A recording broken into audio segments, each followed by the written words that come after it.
And hello once more, everyone. Welcome back to yet one more, maybe one last time of The Greatest Attorney, episode 1. I am here once more, accompanied by my lovely friends Peck and Saber. Why, hello there. Oh, And today, we are here reunited to destroy the fucking shit out of Grey. We are going to absolutely demolish him with facts and logics because our boy Kazuma is looking over us, goddammit.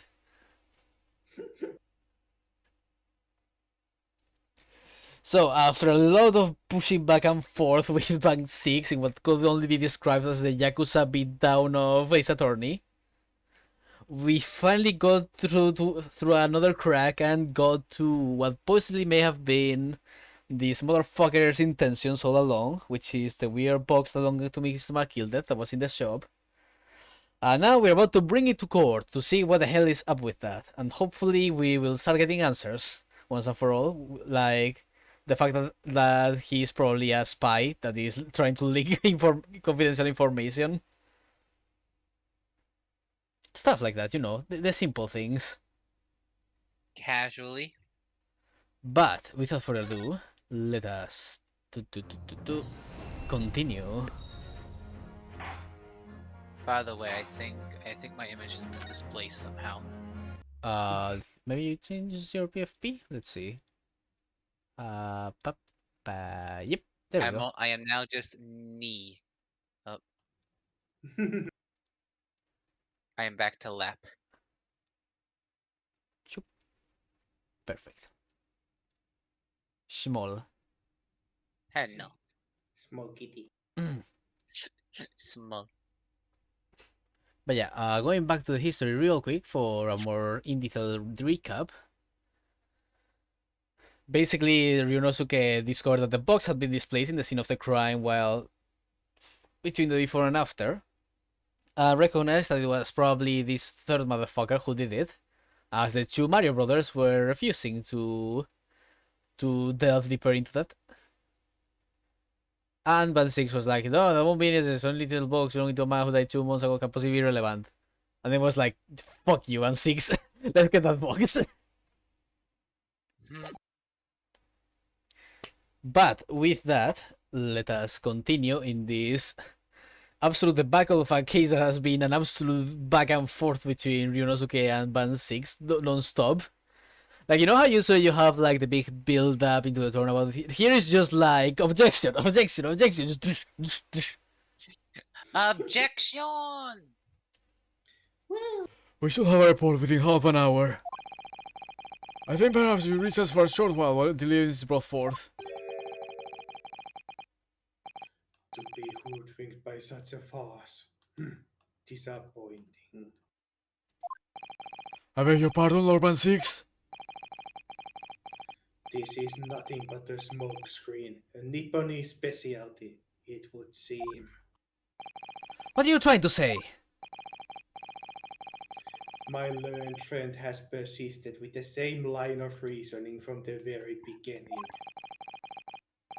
That this witness's intent was to steal an article belonging to Mr. McGilded from the bomb brokery.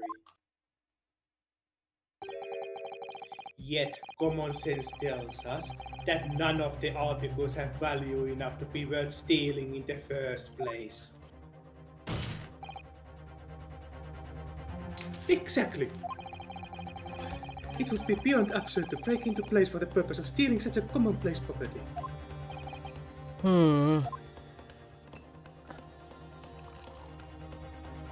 Here we go again with back and forth. Oh, look. Wine. Help me. If your lordship recalls, Mr. McGilded perished 2 months ago, immediately after the conclusion of his trial. A trial in which he was found not guilty. A trial in which it was established that he was an upstanding member of society, his reputation implied, in fact. So I propose a toast to my learned friend and his most insightful defense. You motherfucker. The articles of this upstanding member of society point were entirely ordinary. A black overcoat that just happened to have music box disc in one of its pockets, and a small box. I assure you, I wouldn't accept even if the man tried to make a gift of such things to me.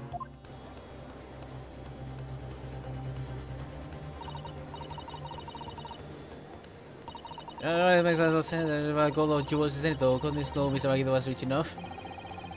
Que possibly has a pan broken instead of that. Rosation's argument is undeniably compelling.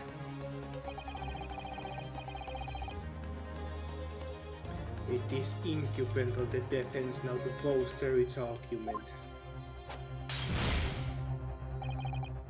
To explain what possible significance these commonplace articles born by such a fine citizen could have. Well, counsel, is your argument in fact demonstrable? Are you able to show proof that the disc of the box are in any tangible way related to this case? Well,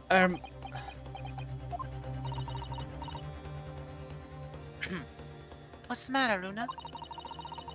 We know that they're related, don't we? They're both vital pieces of evidence. yes, of course. You and I both know that. We know Matilda's true character, and we know the disc is significant, even if we don't know why. But we explained all that to the court at this point. We have to acknowledge that Matilda's acquittal 2 months ago was a mistake. The defense's argument was flawed, based on false information. Oh no. That would mean admitting that Gina committed perjury. But, Guinea, Could be that Band 6 knows. Is that why he's doing this now? Because he anticipated everything? Does he know? Does he know? but does he know? Maybe? This could be a good opportunity for us. Sorry, what do you mean, Iris? Well, what is it that you always say, Runa? Sooner or later, the truth comes out. Every time. Indeed. Alright, the exact significance of the things that Matilda deposited with Mr. Windybank is something that only Gina can explain to the court. If I put her on the stand to testify about that, it will critically damage her chances of winning this case. What's the right thing to do here? Speak the truth, dammit! My lord, the defense would like to make a proposal. Oh, what proposal, counsel? When the court awaits the arrival of Mr. Matilda's small box, I would like to call the defendant, Miss Gina Lestrade, to the witness stand. The defendant? To what end? It's due with the various articles deposited by Mr. Matilda, my lord. Miss Lestrade has information relating to them. I believe it would be beneficial for the court to hear what she has to say. We'll prove the significance of the articles in question, once and for all. Well, things are becoming interesting. I presume you considered the implications of the testimony you're proposing. In particular, the impact it will have on the accused standing, and indeed your own. I have. Urban 6, would you care to explain the last remark? The prosecution accepts the defense's proposal. I move to interrupt the cross-examination of the current witness and hear from the accused herself. Very well. If you have no objection. So, the court will now hear the testimony of the defendant, Miss Gina Lestrade. You witnesses currently on this stand may step down till further notice.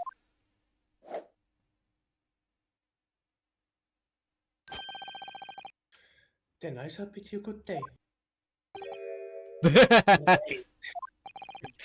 Hold up. You, sir, shall remain in the stand while Miss Lestrade testifies. He is satisfied, he's done with the bullshit.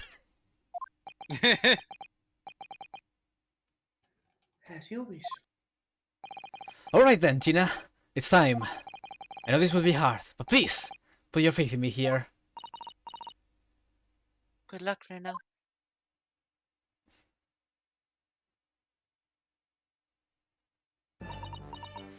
Oh lord, here we go. Oh lord. I think it was Mr. McKee that had deposited with the bank's fanborkery. Are intimately related to the omnibus case, the trial of which was heard in this courtroom 2 months ago. Yes, I remember this young lady being brought here before made that trial as well. That's right, my lord. Her testimony helped me to establish the innocence of the defendant, Mr. McKee's death.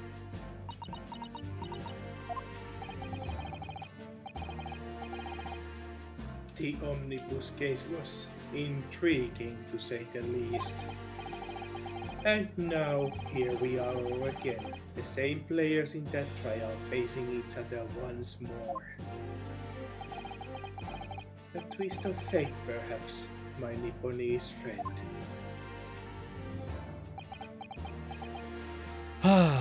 Allow me to recap the events of 2 months ago. An old brickmaker was stabbed to death in an omnibus running along London's winter streets. Apart from the victim, there was only one other person in the carriage, Mr. McKee's death. Naturally, he was the prime suspect for the murder. As the trial progressed, another possibility emerged.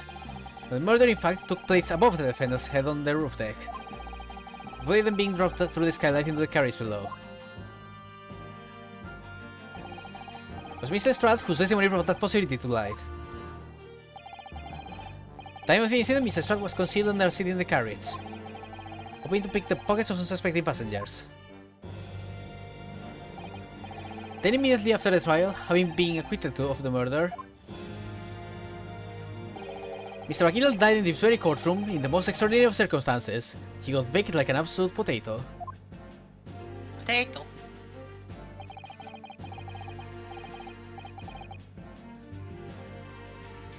A mystery that remains unsolved even now, 2 months old. Man, you have an amazing poker face, 1-6.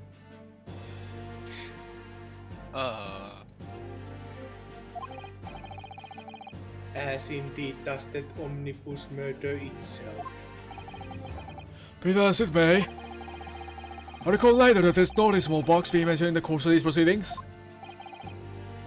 Mr. Strath? Would you tell the court now, please? What really happened in the omnibus 2 months ago? I mean... I don't know what you mean. Or is it all what I know? What about everything you told us yesterday from inside your prison cell? Please, Mr. Strath. It's extremely important. But... Remember, little girl. Can you speak a bit louder, Saber? Remember, little girl. Thanks. If it transpires that you willfully withheld information in the trial 2 months ago, the Home Office will seek to prosecute you for perjury. And naturally, you will lose all credibility as a witness. Although, let's face facts. You have little credibility to lose.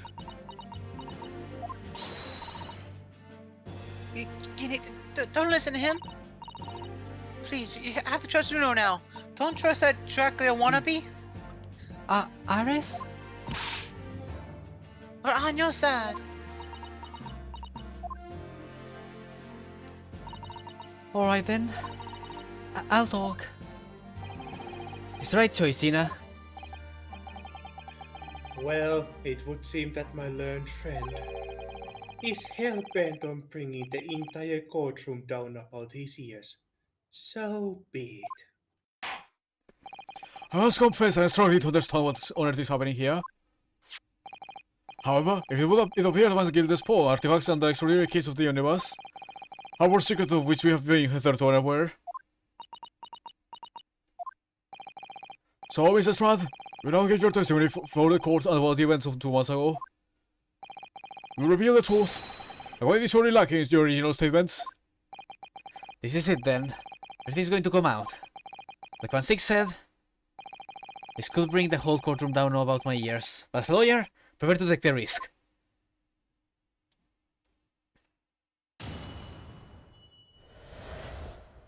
Let's go. Truth is, that brickmaker code was in the cabin of the only was the whole time. When the Irishman dragged me out from under the seat, I saw this on the floor. All of a sudden I hear a scream from obeying it, and appear on the roof dating with all the slopes. As we McGee sleep the driver something to do trying to punch over roundabout. Threatened me not to snitch, not to say nothing, no one about what I'd seen or heard. Good grief! It's outrageous! What you've just told the court, there's almost no resemblance to your testimony 2 months ago.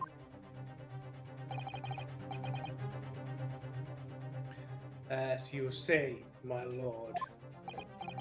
Then there's every chance. May have adjudicated an error but he might kill this trial. Sounds very much to me as if the man directly deceived his court. In an effort to cover up the most wicked of schemes. Without a doubt, your lordship is correct. A great injustice was done in this courtroom 2 months ago. The actions of the accused in that trial, of this witness, and of my learned friend are entirely inexcusable. I am believing. The whole trial was a farce? Was all lies? I'll get that fellow straight into the core. It's like the pickpocket. Wait, a lawyer from the east. We're all in it together. You're wrong, the lawyer. Mr. Naro, the lawyer there, you know nothing about it.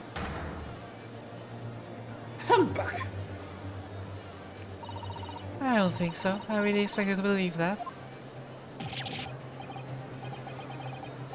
He really should have one up, didn't he? One operation to get the man off scot-free. Unforgivable! Stop! Let's have to stop! Stop! Yes, the defense made a terrible error of judgment. I intend to take full responsibility and suffer whatever consequences are deemed appropriate. However, it's imperative that the court allows the witness to elaborate on her testimony. Because the true significance of Matilda's porn articles must be brought to light. Very well, my learned student friend. Given the test of calamity you have just plunged yourself into, this may well be worth hearing. Is that the first time he called him student friend? Yes. Interesting. Words fail me. The situation is utterly deplorable. Mr. Naruhodo, Yes, my lord. I will decide upon your fate following the conclusion of this trial. Of course, my lord. Why me, Mr. Naruhodo? Now, counsel, proceed with the cross-examination. Well, Let's go. Oh boy! Ooh. And you were hiding in the cabin at the time as well, weren't you, Mr. Strad? If I remember rightly, in the storage compartment underneath one of the seats. Yeah, that's right. It's pitch black under there, so you can't see nothing at all. Now, your testimony 2 months ago. I'm certain you claim Mr. Gilda was the sole passenger, did you not? false testimony, my lord. As what you told me, I had to say. But it's important that you tell us the truth now. Were Mr. McKilder and the victim acquaintances? I don't know. I hear them talking about a lot. What were they talking about? Well, I couldn't hear too well, but I had to say. I think it was about money or something. They kept talking about buying and not buying. Why do we only see the guy's back whenever it's shown on Gina?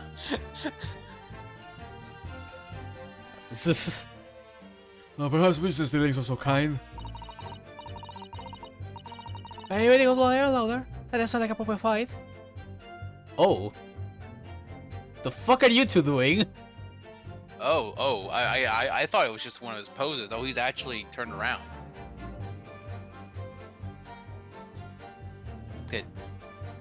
Can we bother them? Hey, buddy, wanna give me some fish and chips? Excuse me. Is there something you'd like to share with the court, Inspector Gregson and Mr. Graydon? Like a fucking teacher.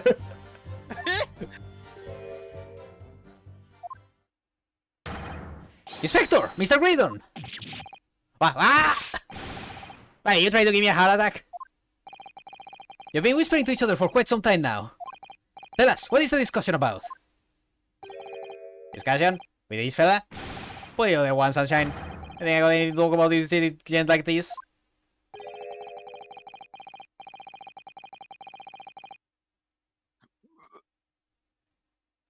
I was drinking. And I have nothing to say to this uncle detective after he deprived me of that disc that was rightfully mine. But they've clearly been talking the entire time I've been cross-examining Gina. It's as if they've been negotiating.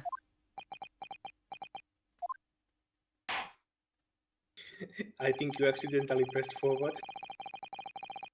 No? No. You just... I meant the story wise. Oh. Oh, so I was meant to... Okay, so I was meant to realize that they were whispering to each other. I'm sorry that Spec is so good at noticing things.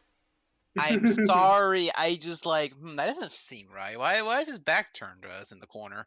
I'm sorry. You can refrain from talking amongst yourselves while the witness is giving testimony. Yeah, so... sorry, my lord. What were those two talking about? Mrs. Roth, continue with your testimony, please. Oh, good. Okay. I am the sorry. Why are you sorry? I was genuinely worried that I did an oopsie by seeing too much there or something. I mean, it would be an oopsie. If anything, it's honestly like... Literally, just Ryonosuke seeing on the edge of his eyes something like... Excuse me!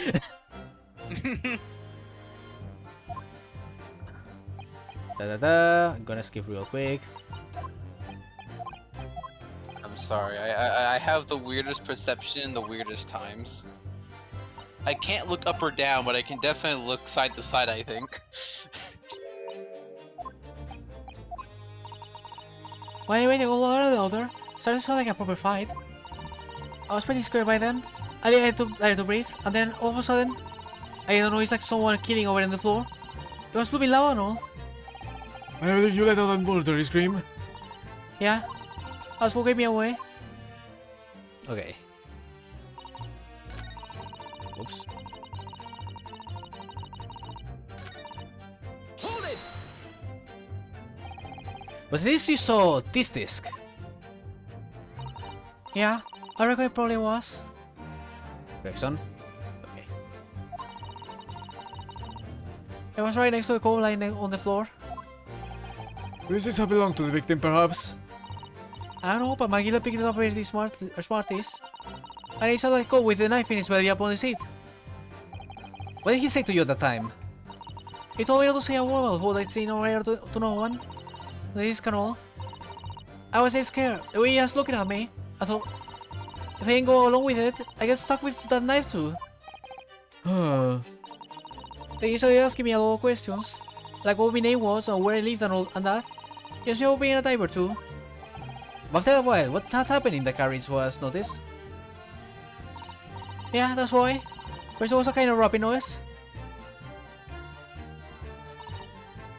Hold it! There were two gentlemen occupying the seats on the roof deck, I believe. Yeah, Mr. Fairplay and Mr. First. That's right.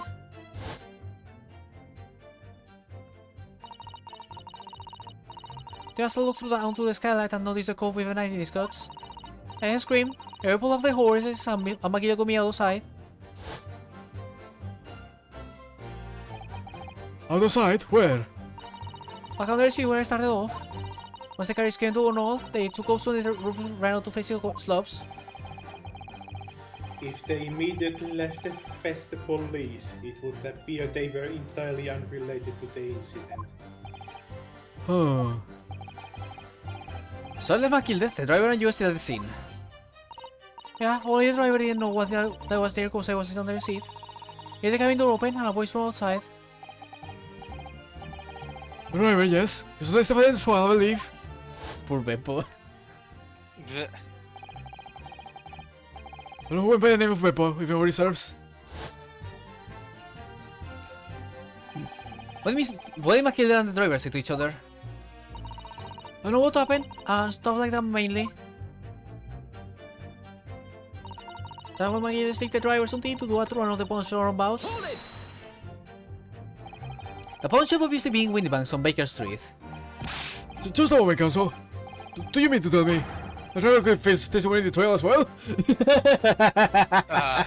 So poor Beppo. Poor Beppo is about to get fucked.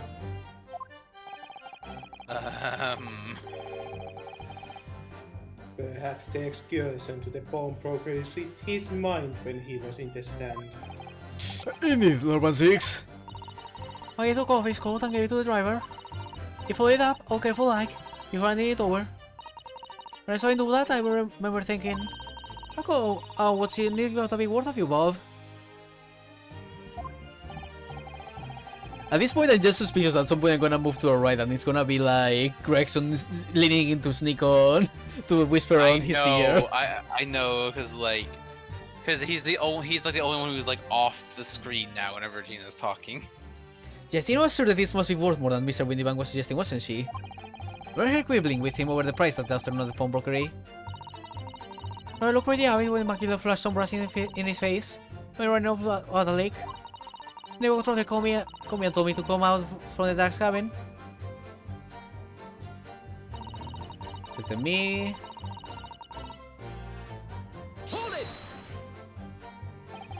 Threaten you how exactly?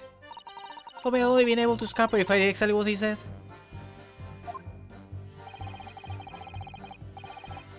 Which included giving false testimony in court 2 months ago. Yeah, that's it. That was one of the things he said. Which was? He told me I'd have to unown the ticket from the pawn shop. Make sure not to lose it. The ticket? But I never. So I didn't show up to get the ticket off me before 2 months passed. I had to go to the pawn shop and pay the money to keep it in luck, just maybe be forfeited. He left me with some brass to pay for it. Hello, Neon. Hi, Neon. This is the Hi, first cooking Neon. brother he shouldn't be trusted alone, I know, right? Look at those eyes. But really, why on earth would Mr. Makida have done such a thing? Obviously, he's overcaught with a pawnbroker before the arraignal in the police. Makes no sense at all. There would seem to be only one logical explanation, my lord. He didn't want his sentence confiscated. But Makila had the driver deposited at Windybanks was something that he didn't want the police to see. Something very important, that he needed to hide at all costs. Anyway, after that, he let me go. So I left it before the corporate showed up. Thank you, Mr. Strath. Thank you, Counsel. I've heard enough. I didn't know how reasonable understanding what actually transpired on the omnibus. It would appear on that night 2 months ago, a negotiation was taking place on the omnibus. God, my computer is so hot right now, you guys can't even imagine. But oh dear. A negotiation concerning this disc. However, matters did not run smoothly. When the parties involved began to quarrel up over price, McGildet took what he wanted by force. At the expense of the other man's life. Yeah, that's what it sounds like for now at least. Which shows my point. This is clearly extremely valuable in some way. I don't understand why as yet. And 2 days ago, precisely 2 months after the omnibus incident, McGildet's gold and its contents were due to be forfeited. I know what I should do with the ticket. I mean, the gold died right after Israel. I knew that. So you decided you would try to claim the articles as your own. Finders keepers. Yeah. Well, why not, eh? They were only gonna be forfeited. Why would I have got them? Anyway, you can't blame me for thinking about it. Thinking ain't no crime. Mr. Strath, the appears Miss Makida was prepared to kill the possession of this disc. Do you know why that would be? Huh? I got a clue. But I reckon it must be worth a fair bit of brass. That's probably gonna sell it. I can't blame me for thinking that. Thinking ain't no crime.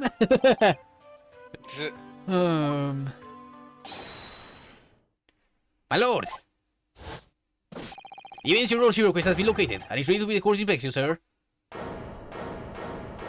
Which evidence? The box. The box! The FNAF box? Fucking shut up. You know what? That's it. You are going down. Wait, what? No! I'm sorry!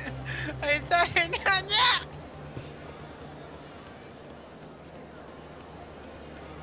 No, seriously, the box. I was the map again 2 months ago.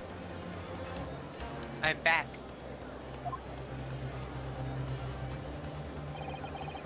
There's no doubt in my mind that is the key. That's a key piece in this far-reaching puzzle. To be continued. Let's go. Right now. Remember to use protection to be safe if you're a hot computer. Thanks, Neo. Thanks, Neon.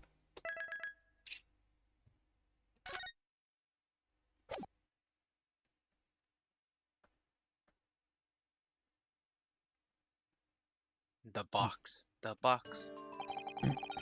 So this is the real question, is it? The small box that was dealt with the pawnbroker by Mr. Magida 2 months ago.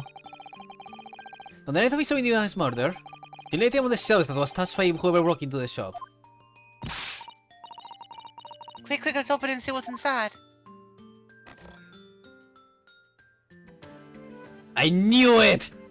Yep. It's a fucking music box. Well, this is an ordinary box, it seems. Wow, although, in truth, I had an inkling that might be the case. Man, I'm so glad that you are a bit faster than Phoenix, Naruto. An inkling, huh? Lumi? Mommy. It would appear that the box houses a miniature music box movement. That's great, now we have to worry about the puppet. Look at that face. Inky. And is it too much to expect? I think it would be reasonable to assume that it is a device for the playback of this disc, my lord. If that disc starts playing Morse code, I'm going to scream. I swear, it's probably something like that. So here we have the means to play back Mr. Magida's disc. That wasn't that Winnie Banks at much the same time. Not strictly correct, my lord. It was not Miss McGilded's disc. It was the disc of this victim in the omnibus. Yeah, Why I can't have read to- today? What? Why can't I read today? Me. That's bad. I have to wonder what Mr. Mason has to do in all of this. Like, this went from what seemed to be a simple murder for Deb to... I don't know, is Mr. Mason a spy?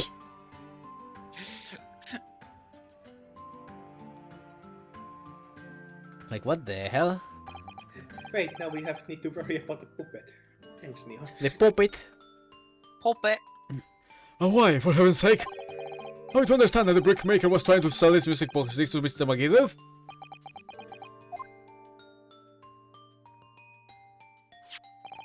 I believe the answer will become clear if we listen to the music on this, my lord. Yes, very well. Let the court now listen to this curious disc at last. Wait, my lord! Yeah, that 100% must have some Morse code or something, like, otherwise Gregson wouldn't be this nervous about it. It's totally, even if it's not more specifically, it's some sort of code. Like, come on, like it's gonna have to be. Good grief, what is the meaning of this, Inspector? The music box and the disc are, we don't need to do case. No need to spoil somewhere atmosphere in the courtroom with some silly bit of music. This may very well have motivated the culprit in the case to commit murder. It is very chance that it's fundamentally important to understand what happened. The prosecution has no objection. L plus ratio, Inspector. But no! That piece of evidence is police property now. You can... Clearly, Scotland Yard has some vested interest here.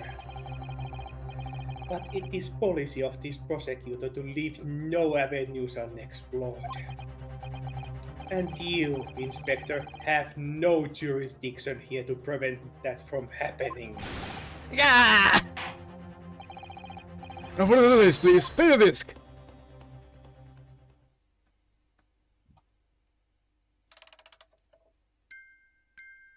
Want to take off the note? Oh my god, it's Morse code. It's Morse code. Fuck.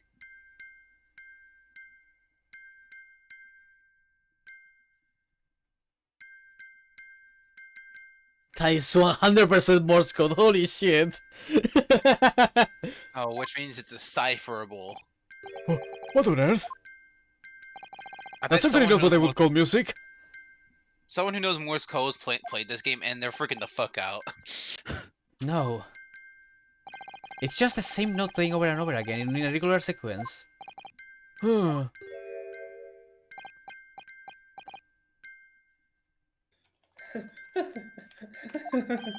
Mr. Graydon?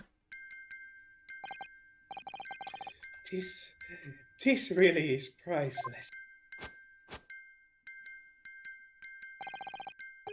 After all, the music box is broken. Broken? It can't be, can it? Well, obviously. In fact, I wouldn't be surprised if the officer sent to fetch it didn't drop it by the way back to the courtroom. Well, with much regret, I feel the court must accept that this music box offers little in the way of clues. Hey, juror number 5, can you help us out? Lady, please. We're ready to move on, counsel. Come on! Yes, alright. Does sound as though it's completely broken, but... is it? Could this music emanating from the music box? Could it be a new clue? It could be a clue. Come on, please. Listen. I believe that it could be irrelevant, my lord. Good lord, but how can it be? Some abomination, counsel. Mere noise. I feel this can be having a meaning whatsoever. Does sound strange, I agree. But there's one thing bothering me. While Graydon stands there chortling victoriously, the inspector beside him has a rather telling expression on his face. As if Gregson recognizes the sound, as if he's familiar with it somehow. That's making him appear extremely on edge.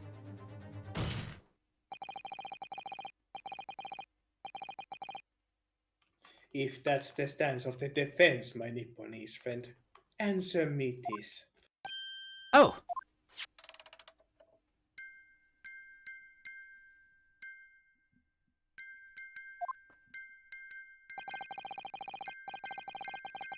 Just what relevance do you propose this woeful chiming has on this case? Is the defense's belief that the sound emanating from this music box is... not supposed to be music?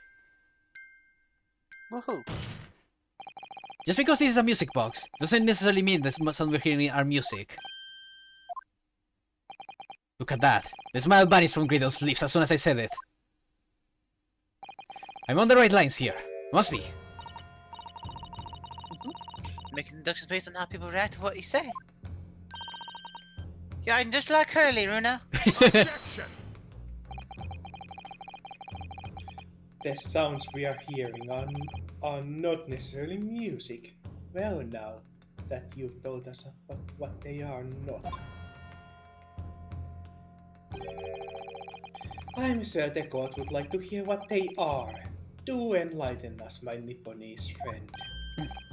Well,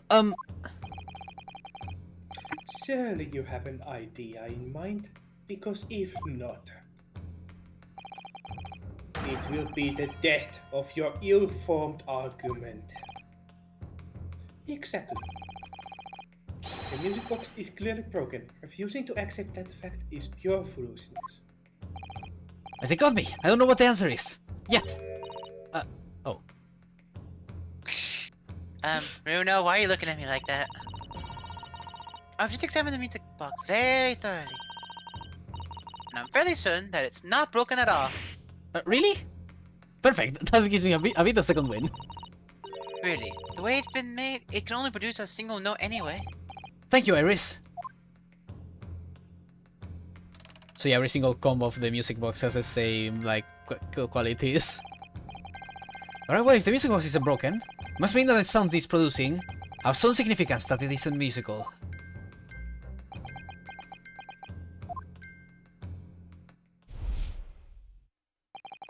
Ah! Could it be? It's what these sounds are? Let's go, Runa! Woohoo! Something has just struck me, Una. I feel like recently, in the past few hours even, I've heard another sound very much like this, the one this music box makes. Yep. Yes, it's a familiar sound. Actually, Iris, I was just thinking exactly the same thing. I'm going to have to press the defense for an answer. Your assertion is that the sound produced by this music box is not in fact music at all?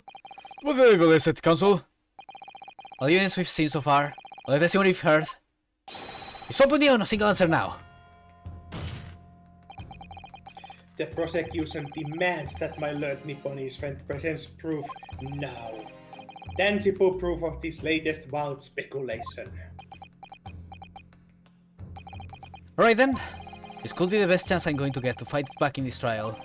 If I'm right, it's going to join all the dots together. Heh, funny. The evidence that explains the true nature of the sounds on this music box this is... let's see.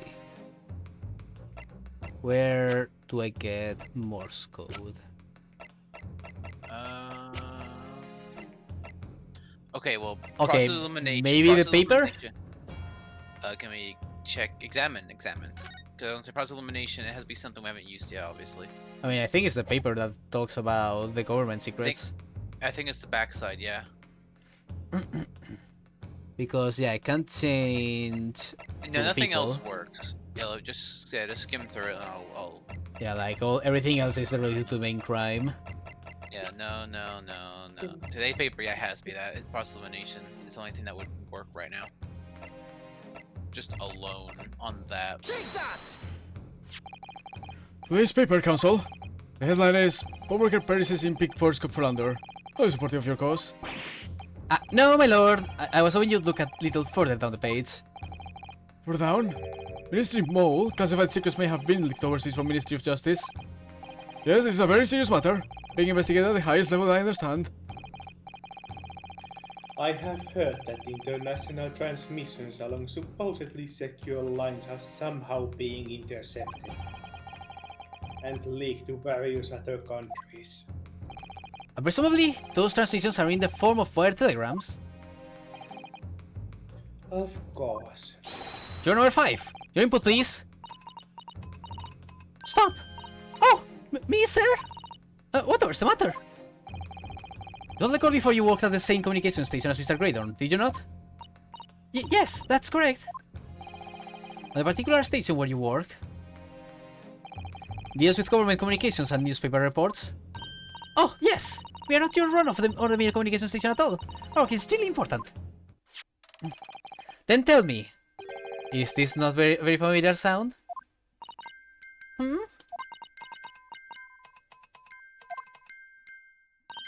You don't mean to say... Is it? That's right, madame. It bears more than a passing resemblance to the sound made by your telegraph machine as you tap it. It is called Morse code. But I don't believe it!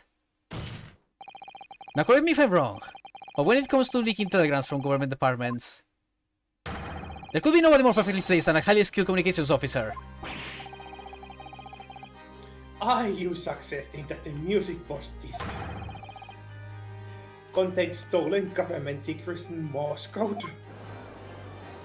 Oh, hell yeah. Let's go! Let's fucking go! It's time!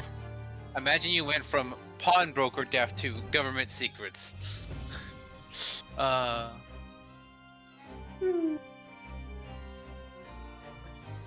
on, change. Come on, commands work.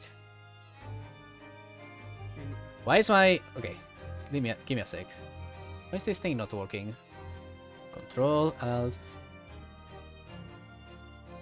Huh, why is this thing not working?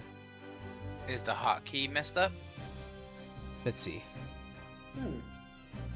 I can see everything. Why is it not working? Oh, I must have turned off this. There we go. What'd you turn off? I accidentally turned off my numpad. Ah, yeah, that would do it. We're hyped now. Woohoo! Order! Order! Please order! But this is High Treason, Council! The Secret of Capital Punishment! Oh, much new vocabulary. What is this treason? What is capital punishment?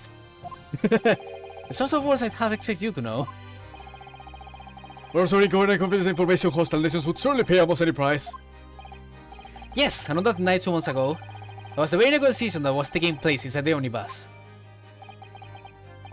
But in the end, McCulloch perished, and all important display unclaimed in the pawnbroker. My word! Which case, whoever stole that information in the first place must surely have been beside himself with worry. Because if this were to be discovered before it found its way out of the country, It would reveal an act of high treason punishable by death. so the culprit had no choice but to retrieve it. In order to do that, he would have to gain entry to the pawnbroker illegally in the middle of the night. Because the article left behind by Misawaki that would incriminate him too much if he got into the wrong hands. Isn't that right, Mr. Graydon? You son of a bitch. You think I've been stealing government secrets? Preposterous. Absolutely preposterous. So, in response to the defense's accusation, you claim complete innocence, do you? Well, of course I do. I've had to stand here in silence while that pretentious foreign lawyer has been prattling away. Then by all means, counter the charges, sir.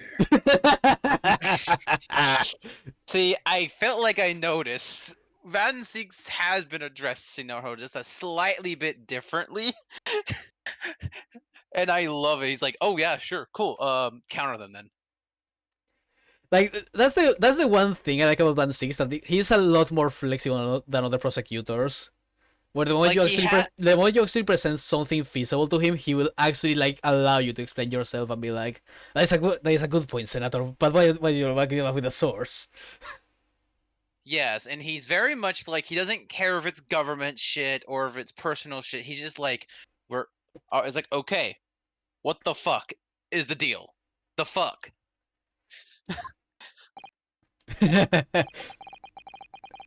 The prosecution demands the witness testifies in response to the accusations brought by defense.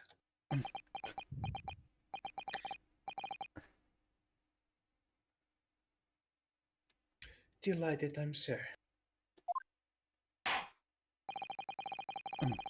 The witness is reminded that the crime under scrutiny in the trial is the murder of the pawnbroker, Mr. Windybank.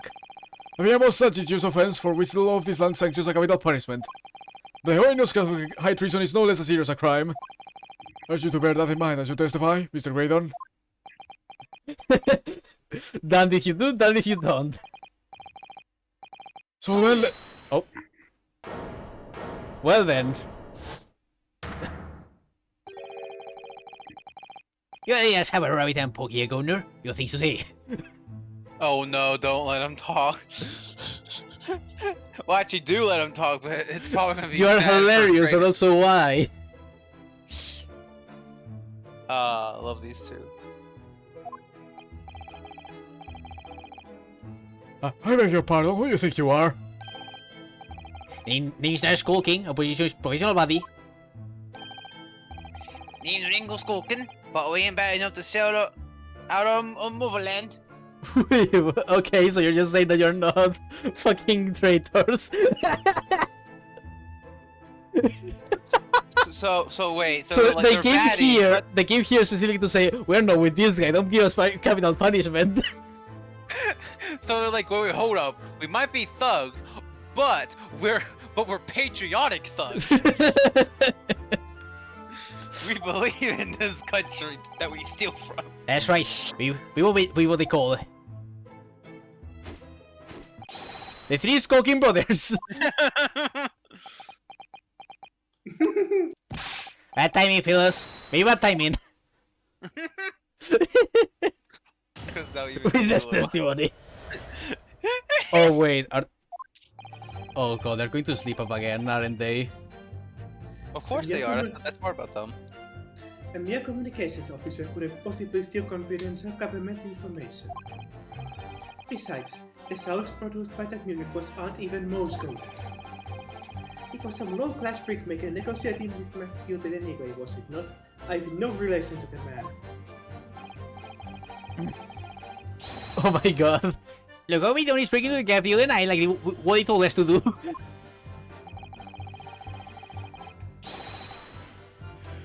No, I think they're literally. They're literally stabbing him in the back. Let's go. No, that's the difference. Last time was accident. Now it's on purpose. They're just straight up stabbing him in the back. Let's fucking go. If we knew that we told you government secrets in the wolf, we wouldn't have touched it. And that's it. They rather be like, by the way, we lied a little because we didn't fucking know it was treason. What the fuck? I fucking love the Skulking Brothers, dude. Holy shit. They just pop in, say fuck you, and leave. That's it. Oh Nothing my else. fucking god. They're my favorite side characters in the whole game. Neon sent me stuff. Did he send it to you? Even guys? more than the Lovebirds. That's really close, honestly. Also, Neon did send me something Oh, let me see. to the Skulkin or the Joker. Wait, what? Oh my god, it's true! Oh yeah. It's literally that. It's literally like, wait, like, hold up, listen. I might be a psychopath, but I'm an American psychopath. That's literally what this is, and I love it. Oh my fucking god. I love everything about this. I love the Skulkin brother. Like, okay, I think the cutesy couple are really close. Like, I love them. I love both sets for different reasons. If that makes sense. God, what a fucking riot. They just went and completely smoked his ass. They literally was like, fuck you. My fucking judge. Mr. Skulken. What am I supposed to do, Governor? What's up? Well, that you not admit to the crime. And on the night in question, you didn't gain entry to the premises illegally. And moreover, you did as a party of 3 in collaboration with Mr. Graydon here.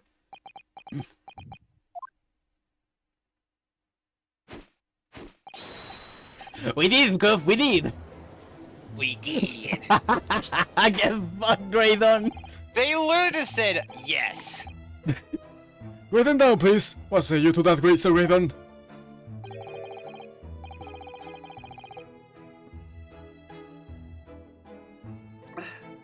I have no idea what these two ruffians are referring to.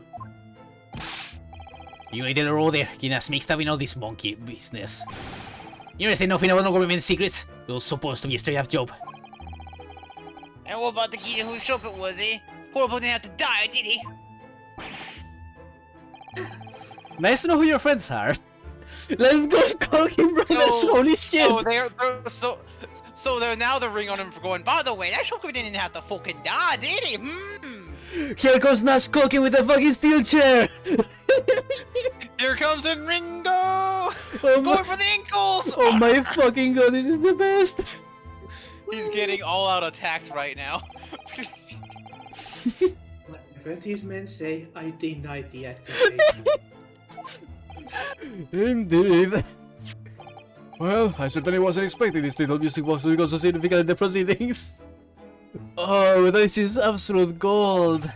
I love the Skulkin brothers. Please, they really are just like Team Skull for Ace Attorney. Like, honestly. However, as it has, I'm looking into the court recording as evidence. We can finally look at it! Yay! Oh my absolute god, it's only 3 statements.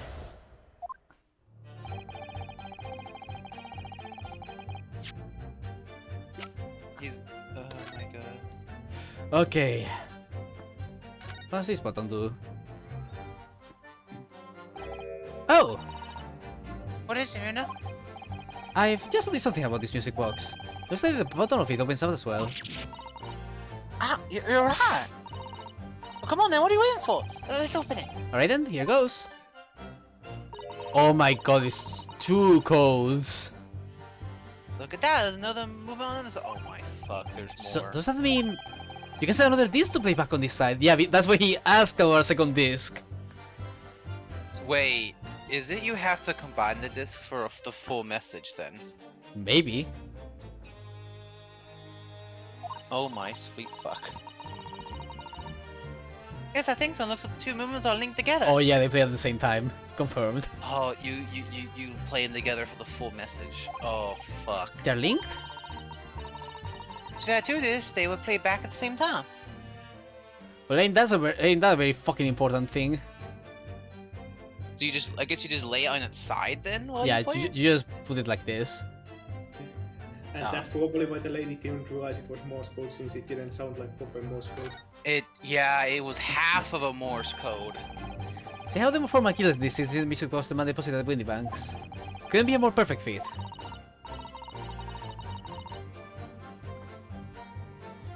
Sorry. Stream, please. There we go. So there's no question then. The disc was designed to be played in the music box.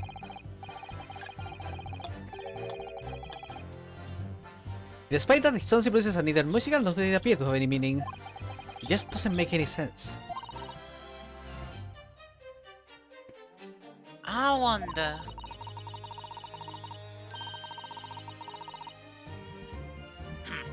If perhaps there's more music box than meets the eye, maybe we haven't discovered all its secrets yet. Yep, we already did this, so there we go.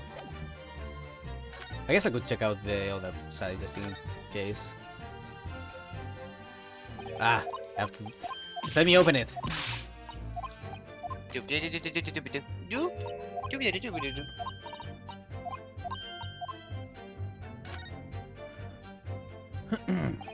Who'd have thought there would be a second movement on the underside of the box? And this movement is like the other one. The comb's teeth are all the same length. So this movement is also only produces a single tone, like the other one? Yes, it must do. Except that the length of the teeth on the two combs isn't the same.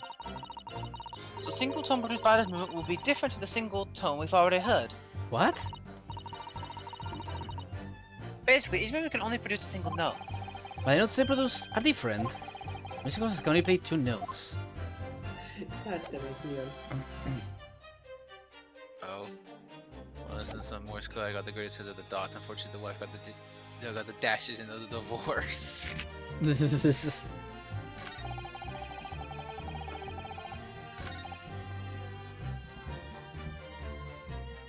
Okay, press. So is this newspaper headline accurate? Government communications are being intercepted. How could I possibly know? I love those two. I know, they're so nice. What do you mean by that? Any important You okay? Sorry, okay? I started coughing. Bad. Any important government communications are handled by high-level officers, by specialists. General members of staff in the station where I work would never be entrusted with sensitive information. Oh no! Stop! Must say the something! lady. Stop! Let me guess. Juror number 5. Regular communication station officers and as long as you're being let to believe, the officers are responsible for setting up and deciding the telegraph used by the ministry. Mr. Graydon is the team leader. That's fascinating. God, I swear the jurors are always just Graydon is a highly skilled operator. Stop! Currently President Fidel. Stop! oh, she's fangirling. Oh no. So you have access to coverage to all these communications, Mr. Graydon? Well, what of it? The transmissions are always made behind closed doors, so they can't be heard.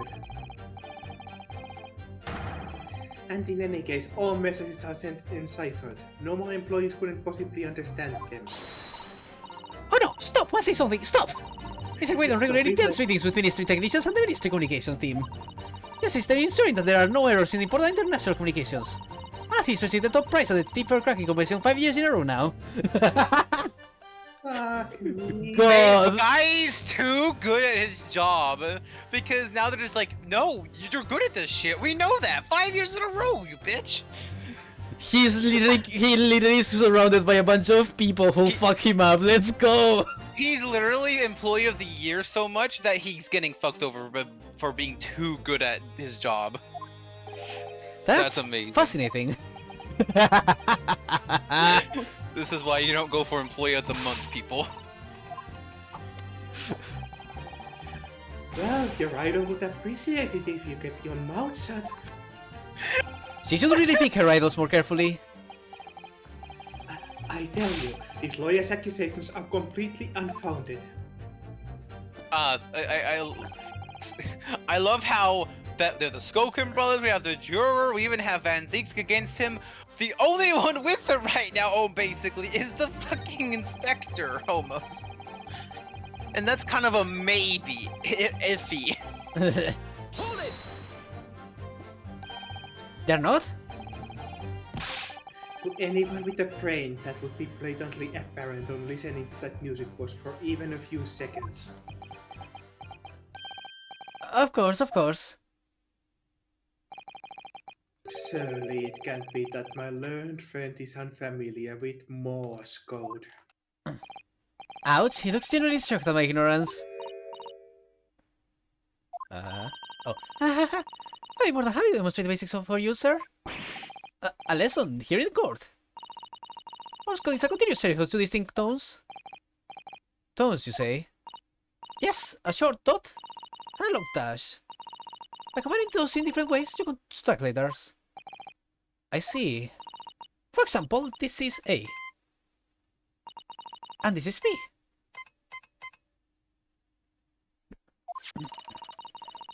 When you listen to the sound produced by this music box, you only hear one tone, don't you? But it sounds so familiar. The rhythm is the same and everything. But there's no discernible meaning to this apparently random sequence of sounds. Yeah, Because we need the dots. Or the dashes, I'm not sure. I'm judging. I'm listening. I think we're missing the dashes specifically. Yeah, we're missing the dashes. So your assertion is fundamentally flawed. This is not Morse code. No! Blech, dice. Really, you shouldn't be so surprised. What did I tell you? That music box is nothing but a worthless piece of scrap. Perhaps you might consider studying your subject matter before casting aspersions in future. Stop! I need to say but stop. Oh, so frustrating, isn't it? Iris? I mean, if the government secrets were somehow being leaked using the music box, so many other things would slot into place so nicely. Could there still be something I haven't considered? Would it really be impossible to use this music box somehow to play the Morse code?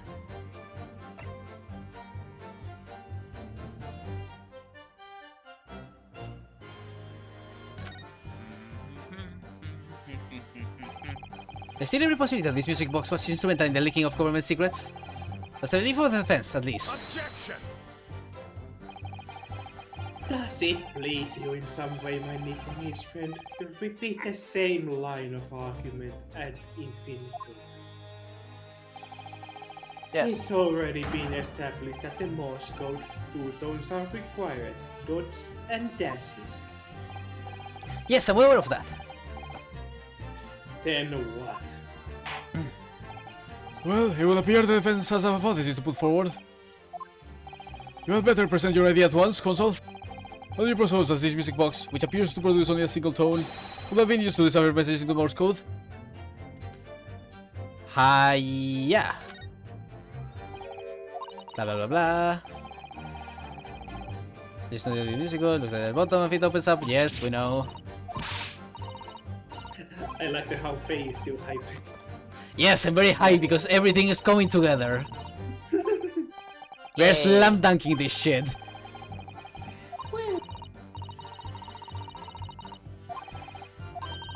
Blah blah blah blah blah blah blah blah blah blah blah blah blah. There's two. Present. Good gracious! What are you looking at here? Another movement on the underside of the music box? What? It appears, my lord, that the two movements are linked together. In other words, you can put two discs in this music box, and the sounds of both will play at the same time. Good heavens! As the court has heard, Morse code comprises of two tones, a short thought and a long dash. With a second disc in place, music box could be used to generate Morse code and convey a message.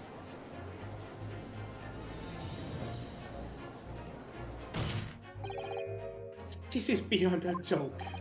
I'm sorry? This poor excuse for a lawyer has absolutely no evidence to support his claims. Though, of course, if my learned friend were able to present the court with the second disc, that would be another matter. Well, I can't at the moment. and may I remind the court that as the witness has pointed out, he was not the one in the omnibus with Mr. McGildet 2 months ago, striking a deal over the disc or discs. Indeed, that was Mr. Mason, the brickmaker. Exactly! I had nothing whatsoever to do with it.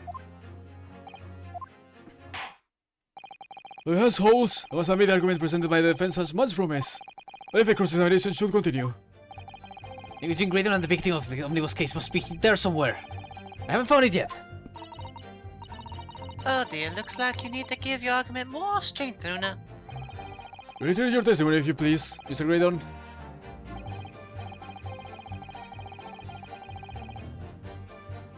If I must, though, I maintain exactly what I did at the start of this pointless cross-examinations. Well, Woo. God. I know it's only like almost 3 p.m. for me, but it feels like it's already like 6. Come on, Specky, it's only been an hour. It's only been an hour! Oh my god, it has. Where does the time go? Where does my extra hours going? So 2 months ago in that omnibus, McKillet killed the brickmaker and stole him the disc. oh, this is an odd question, but can someone click that link Neon sent? I couldn't open it. Oh, it's It's a really cool artwork of the third case. Yeah, Tumble just gave me an error message, so yeah, I was gonna say yeah, it's just really cool art. I'll share it on the Discord. yeah. Mr. Mason was a single man with almost nothing to his name. It seems he lived in an artisan quarter some years ago, but people there remember little about him. Doesn't make much sense though, does it? How would a humble brickmaker come to acquire secret government information? How indeed. There must have been somebody else involved behind the scenes in all of this. Somebody who acquired the disc and gave it to Mr. Mason. I think I have a theory. But is it a game theory? Yes. Okay, my theory is that mayhaps, for some reason, Graydon gave to Mason the disc in order to get rid of it. And Mason saw it as a chance to get free of his debts from McGildet, possibly. Either that, Okay. or Graydon and McGildet has some big plan with the disc all along. It's one of the two.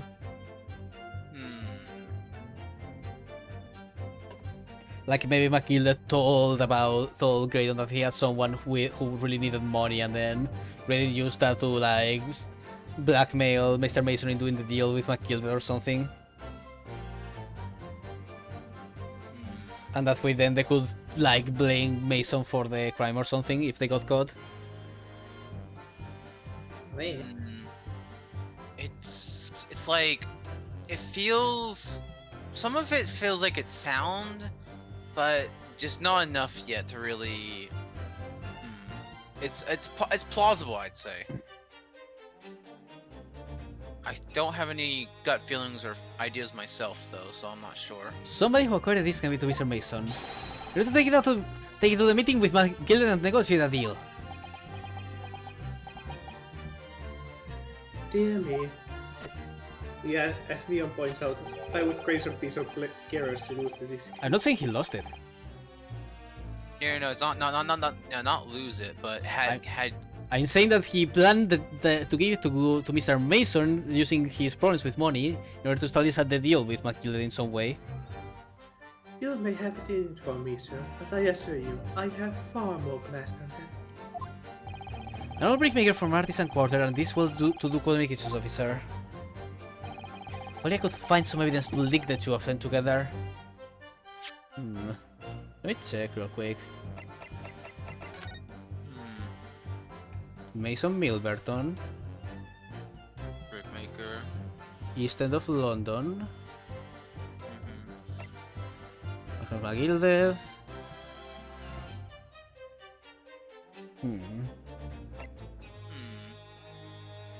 Okay, so no, there isn't any details about Mason himself that link him to Graydon. Yeah, none. Story manuscript, ticket. You think that's plausible though? Obviously. I mean, there must be some link between them.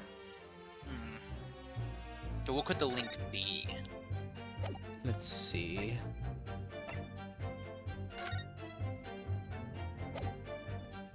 Smart Gilded, let's see. Bullet.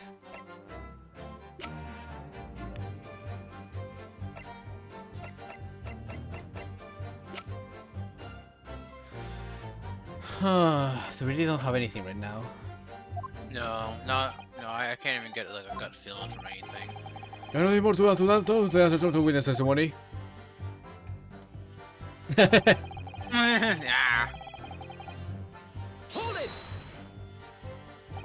Like Mr. Graydon told you to do you mean?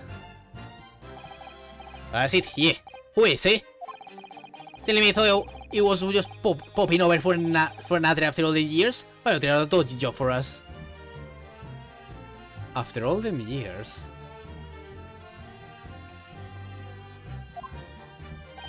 Years, plural. Eh, Ash? Let me stop you there, Mr. Skulkin. After all them years, you say? Do you mean to tell me that Mr. Graydon is an acquaintance of yours?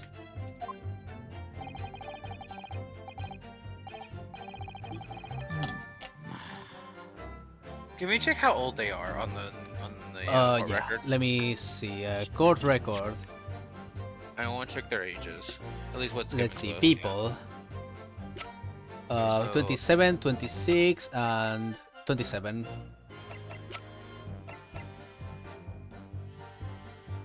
And he just said, and what was he just saying now? That got a reaction out of, He's an old China. We're the sociable kind of buddies, you know? So let's say Graydon's an old China. as a slang, that would be like an old friend or an old buddy. So they're also roughly the same age. Possibilities are like old friends, maybe even childhood friends potentially. Is something wrong, Mr. Skulkin? Eh? No, the other Mr. Skulkin. What? Ooh, me? When your brother was testifying just now, he said something that seemed to cause you to react. Oh, I was just remembering the old days, that's all. We should have a right old laugh together way back when. Oh my god, they like childhood friends or something. Together with Mr. Graydon, you mean? Yeah, with us, I mean. You look at him and I'm not fancying. Which one for you want? I'm gonna leave it. God, I have no idea what the fuck you're saying, Ringo, to be honest. I mean, he's basically saying, like, looking at him all fancy now, you wouldn't even believe it. Where the hell did you get that pair? Don't worry about it. But when he was younger, he was the poor part town, just like a... Is that so? But was always the leery one, and the brain, and the savvy. So that's how he knew Mr. Mason, because he was part of the poor part of town at some point. He was a poor guy, and now, but he's gotten himself up and fancied. Huh. Was always come over with small idea like would never even gone through our heads. Oh, blimey! Ain't that the truth? Remember Milverton is Skulking Milkrun? Oh my god, his real last name is fucking Milverton! Oh my fuck! Wait, that's the relation. He's Wait. fucking Mason's son! Oh fuck! Wait, so okay, wait. Okay, so he's from the poor part of town. He would be the same age as them, so they're possibly childhood friends, and that means he might be, which means his age lines up would be Mason's son, if I remember, because he Yes, was because Mason is in elderly his man. 50s. What if? So does that mean in this weird ass thing that quote Ash is doing, he got his dad involved, or his dad got him involved? Is this like a criminal family thing going on? That was a cool kitty.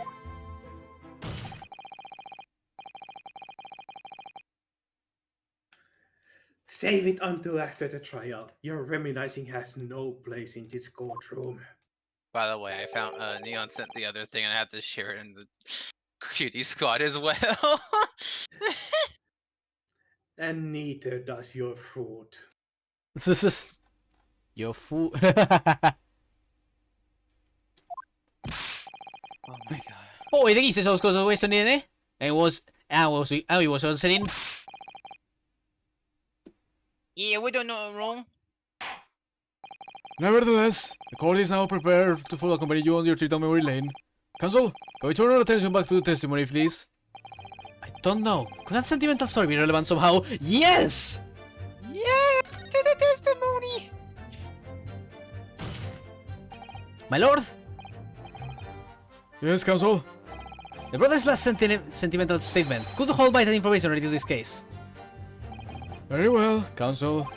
I'll permit the brothers to supplement their testimony with that detail. Briefly, I'll hasten to add. Say no more. Skulking is never skulking.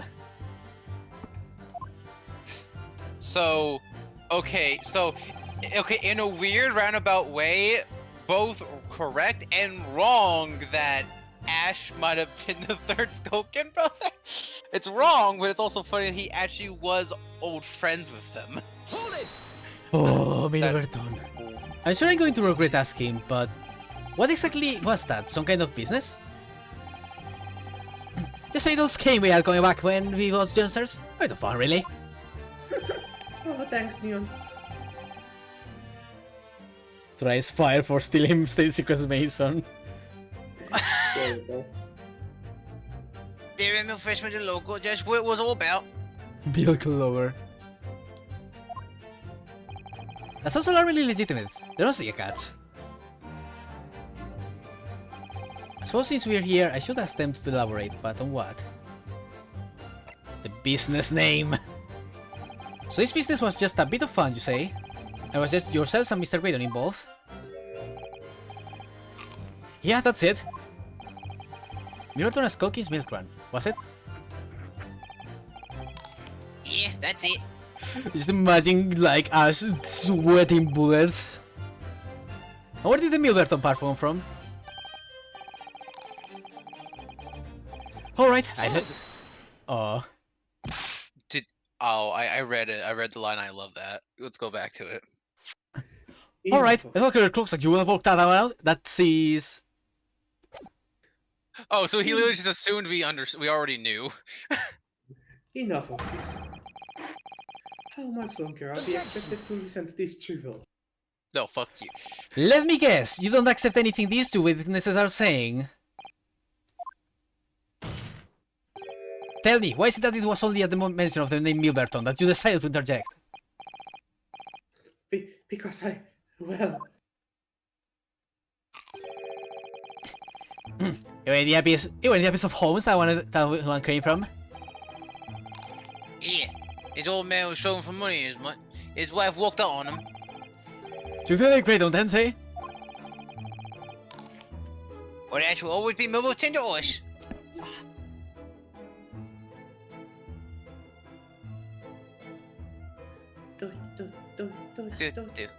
Yeah, okay. So Yes. Graydon was his mother's last name. Well, no, he just took the name. We don't know if that was his mother name. No, they just said that Graydon was He his just mother's his they mother's just- last name. They just said that, yeah. History. Look. Yeah, like he's almost storing information on his voice. She took the name Graydon then. Oh, sorry. He took the name, but he then, probably he still took the name after. Yeah. Either way, after his mother, because she took it at that point. Yeah, because probably her maiden name. Either her maiden name or a different name. It doesn't really matter. Point is, he took the last name of his mother after that at some point. Milberton. So that used to be your surname, did it? Of course not. This is all buncombe. I've seen Graydon since I was born. Do you really think you can rely on the testimony of these two thieves, hmm? Graydon was the stepladder. Great was Yeah. just Your communications officer attached to the civil service. As such, your personal details will have been thoroughly checked at the time of your appointment. It would be a very simple matter indeed to subpoena these records, Mr. Graydon. Well, it would appear that Mr. and Mrs. Culkin's testimony has been reliable. For once. You are born Ashley Milberton, then. Is that correct? Very well. Yes. So Ashley Graydon was once Ashley Milberton. That information could change things. Could turn out to be extremely important.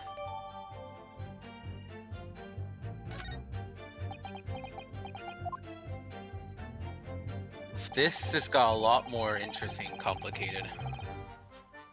We seem to be up for next in a serious matter of national security. All this talk about interception of secret government messages is still just conjecture at this stage. It works for a number of things though, wasn't it? Negotiation getting overheard on those 2 months ago and the breaking out window banks. But the trouble is, it wasn't Mr. Graydon on those with Mr. McGillicuddy. No, it was Mr. Mason, the brickmaker who was so horribly murdered.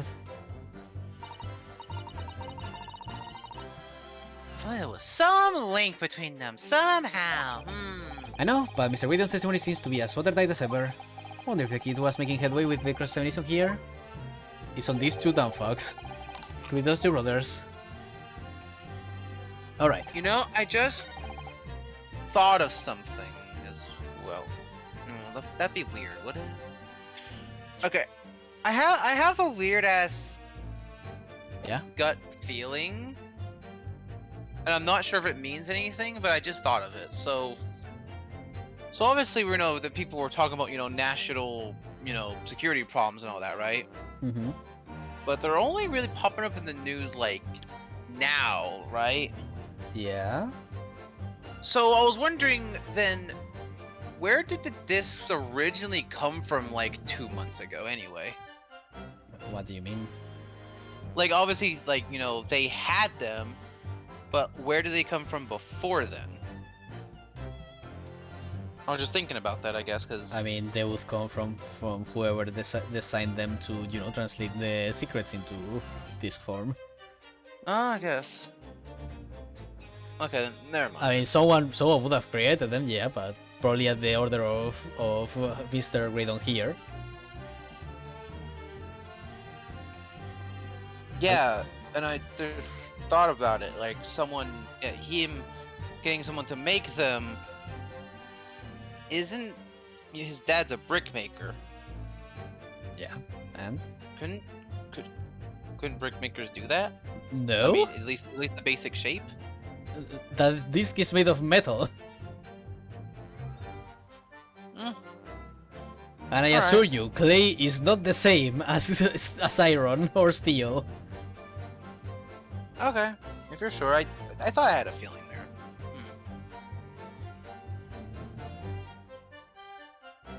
Oh, all right. Well, I just had to throw that out there. Hold it!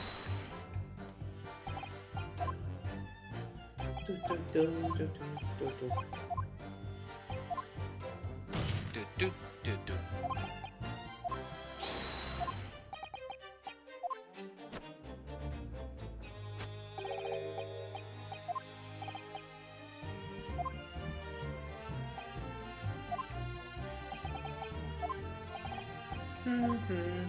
Okay, how do I... What's the evidence we do have right now? I guess I would use this. McGilded case notes. This is what has the last name. Yeah, and then I'm guessing there's a... Objection! Oh yeah, no relation. Yeah. Mr. Ashley Milverton. Tell me, why did you try to hide your former name from the court? Because I haven't gone by that name for years. It means nothing to me. No, I don't think that's the real explanation at all. The truth is, you had a reason to hide that name. Explain yourself, please, Counsel. I've here the notes from the omnibus case, my lord. As we all know, the victim, the man who we know and understand what been negotiating with Mr. McGilded. Yes, Mr. Mason. Brickmaker. That's right. Only Mason wasn't his surname at all. Was his given name. His full name was Mason Milverton. Milverton? Do you mean to say... Saints alive! Mr. Ashley Milverton. Is it not the case that the brickmaker, Mr. Mason Milverton, was your father? I don't... As I believe I mentioned earlier, your family history will have been thoroughly checked when you joined the civil service. And it really would take no time at all for the court to subpoena those records. The truth is, you've been illegally acquiring highly confidential government information. And you're selling it to Malkito in collaboration with your father.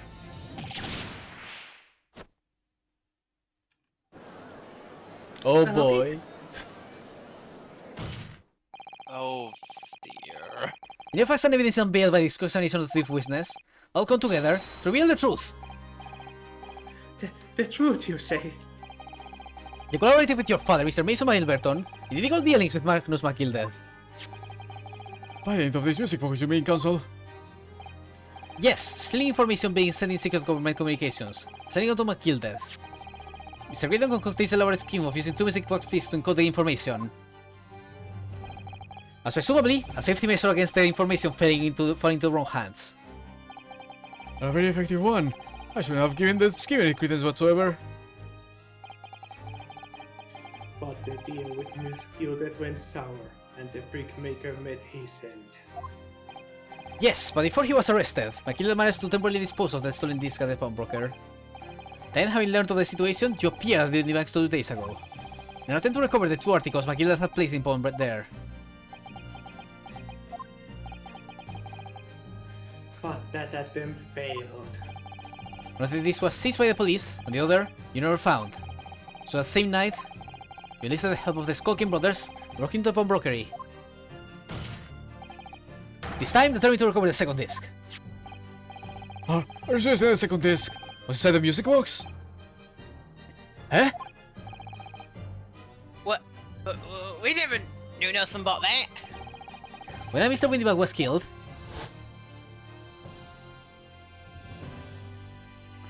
Ah, I see. yep, He only touched it, not took it, so... the intruder to the pawnbrokery touched one item, and one item alone, the music box. As the injuries demonstrated by using the two prints from the security camera, indeed. So the question that not really begs answering is this. Why was only that one article disturbed? The answer is obvious. Because it contained the second disc, which the intruder was desperate to retrieve. Since if it were to fall into the hands of the police, it would be proof of high treason. Well, Mr. Graydon, do you deny that all of this actually began on that fateful night, 2 months ago?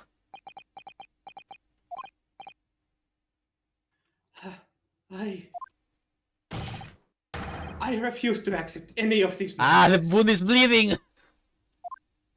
Oh, he's pulled something. He fucked up! Sir? There appears to be blood seeping through the sleeve of your jacket. What? And with this, I raised my fucking case, Your Honor. 2 nights ago, we know that 3 shots were fired at the scene of the crime in Windybank's pawnbrokery. One took the life of the pawnbroker himself. One struck the pouch around Mr. Sean's waist. And the final bullet struck the calendar on the wall of the shop, having first pierced the arm of one of the intruders. Mr. Graydon, I've wounded your arm that you seem to be trying to hide. It's a bullet wound, isn't it? Let's go now, me old China. And the cooler quits. And croak, I reckon.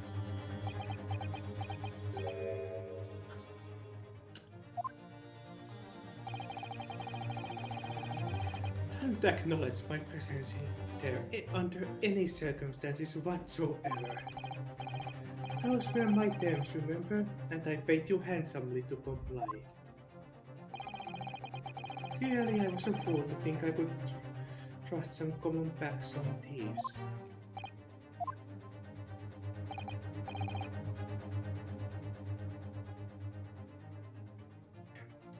Fine, I'll admit it. I was there in Windybanks that night. I paid this pair 10 guineas to accompany me. And as you noticed, I sustained an injury in the course of my adventures.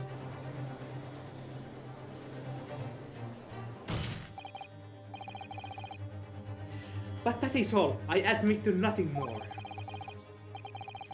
Stealing government secrets, negotiating with Mr. McGilded. As God is my witness, I'm sure I recall nothing of the sort. He's not going to go down without a fight. Not until I can show hard evidence, I suppose. Nevertheless, the defense has now established a crucial fact. Which is... Well, we know that 1 bullet was fired from each of the 2 firearms we have in evidence. The bullet from the Skulking Brothers gun hit the pouch around Mr. Sean's waist.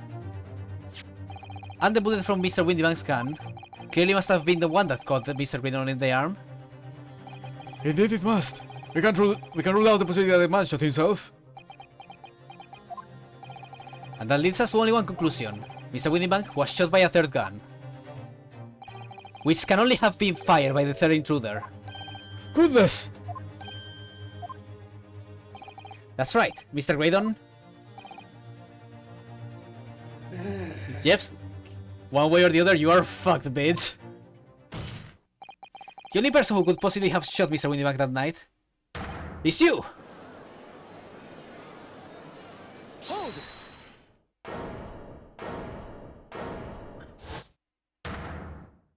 Oh boy. He's losing his goddamn mind. Oh no. You little upstart. You made a grave mistake when you summoned me here. What? What's that supposed to mean? Yes, as you rightfully say, I was there at the pawnbrokers.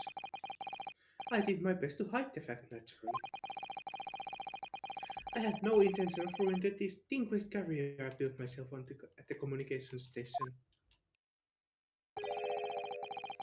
But did that thought never cross your mind? Did you never consider the possibility? What do you mean? What thought? What possibility? The possibility that if I was there at the scene, I may have witnessed the gruesome moment. You see, this makes me a key witness in this case, and I have my hands firmly around the neck of your client. Oh, a testimony battle, is it? You're fucking on, bitch. I'm going to absolutely destroy you. As always. What? Are you suggesting... I saw it all. I saw the very moment the pickpocket killed, pointed that gun at the war defense's pawnbroker and shot him. You... What? Gotta make things messier, don't you? Order! Order! Order! Well, we'll see if we are failing during the last act of this ethical trial. Mr. Craydon. Yes? I trust you are fully aware of the implications here. If it is shown that your claim is false, you will have incriminated yourself as the killer.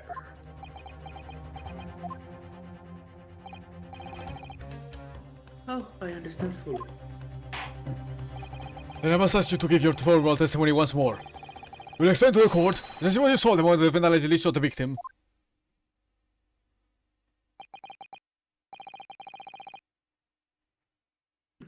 Nothing would give me greater pleasure. He sure loves swinging around that arm considering how wounded it is. Considering now it's just wounded, that doesn't look he cares anymore. He's like, fuck it.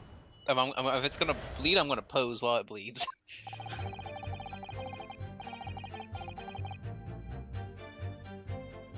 While these ruffians were jostling with the broker, I was still near the entrance to the shop. When the wingman threw Nash over the counter, I felt sharp pain in my arm. I pursued the man, but he shut himself in the storeroom. I could see him through the peephole in the door though. The accused in black coat shot the man in the back as he was trying to flee to safety. I saw the blood splatter all over that wretched girl. Then she tossed the gun out of the peephole, so I picked it up and made my escape. You fucking idiot. Good gracious, this is quite extraordinary testimony. Yeah, thinking the same thing, naming. Claims are under oath to have clearly seen the defendant pulling the trigger. Yeah.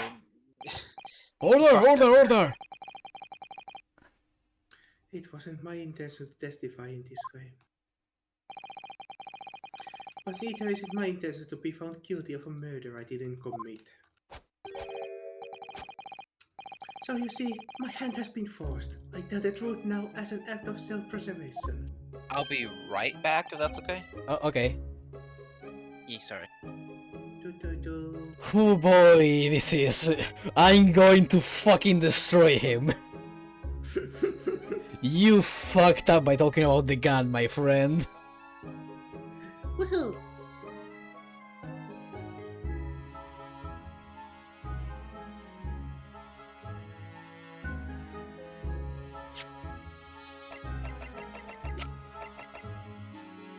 Gina was holding when she was found unconscious. You have absolutely zero fucking chances. Well, Milberto Mansfield manipulated his way out of this. Oh. Okay, I'll be right back as well. Okay. It would seem it is only me here.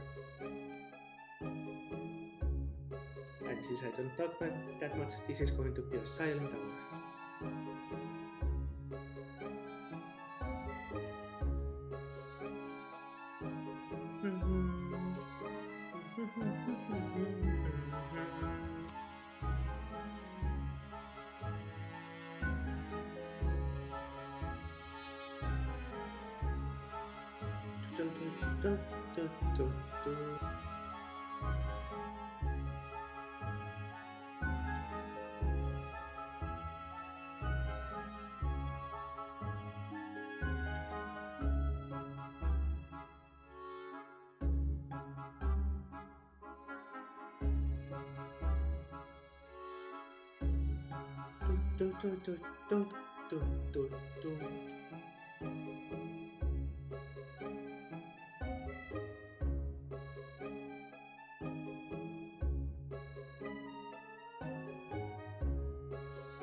Hello. Hello.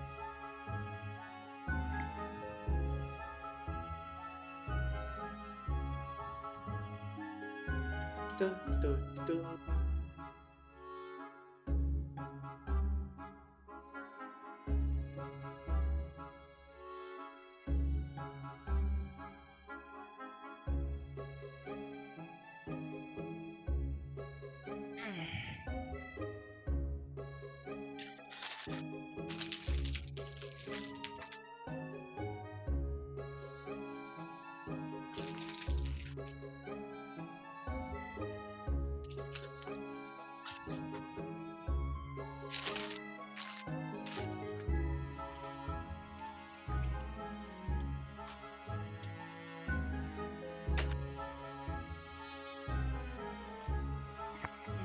Du, du, du, du, du.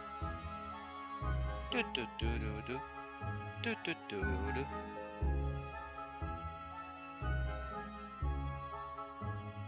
So this is going wonderfully. Yes. Are you ready, Spec? For what? You are nearing the end, slowly.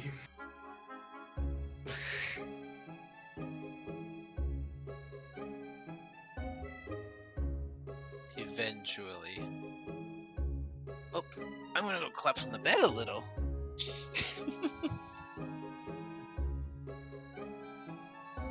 Na na na na na.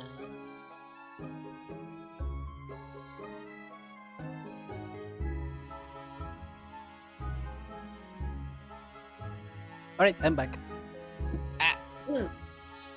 Hi, back. Okay, guys, are you ready for the fight?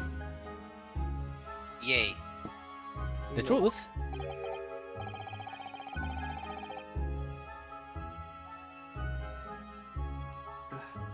Until now, the prosecution was completely unaware of these details. Yes, well, sorry about that. Give me a second. Okay. Okay, it's fine.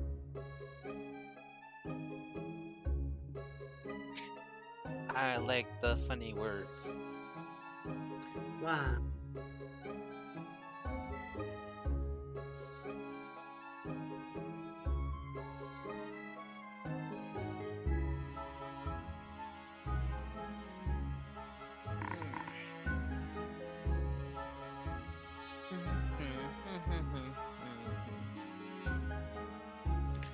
Slowly but surely, it's all coming together.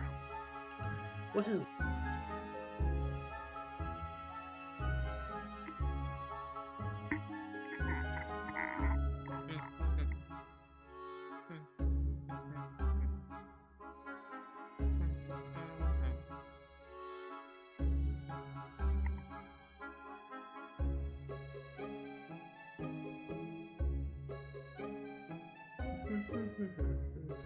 Guess this is just your reminder that hope everyone's having a lovely day, especially any lookers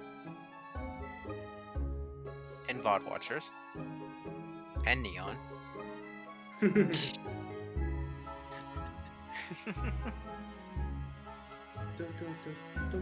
I am the kitty of the lap, fear me.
Saber, Yeah, is this anger? I'm not sure. I can't tell.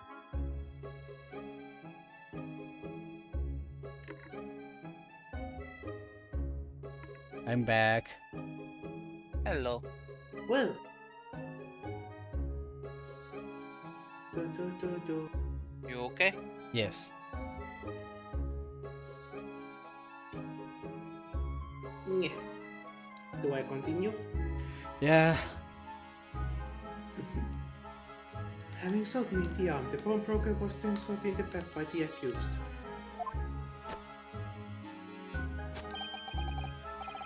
And as I said, she was soured in his blood. You say the blood splattered all over the accused coat. Are you sure at that point? Oh yes, quite sure. All over the black overcoat that the pickpocket girl was wearing at the time. Uh. Give me a second. I'm gonna have to restart the stream on my phone. For some reason, the quality Okay. just. There we go. I can't remember. Was Gina in the overcoat at the time? Yes. And the overcoat Okay. is covered in Mason's blood. Heh. Really? If our code could be somehow be shown to harbor vestiges of blood, that would be conclusive evidence here.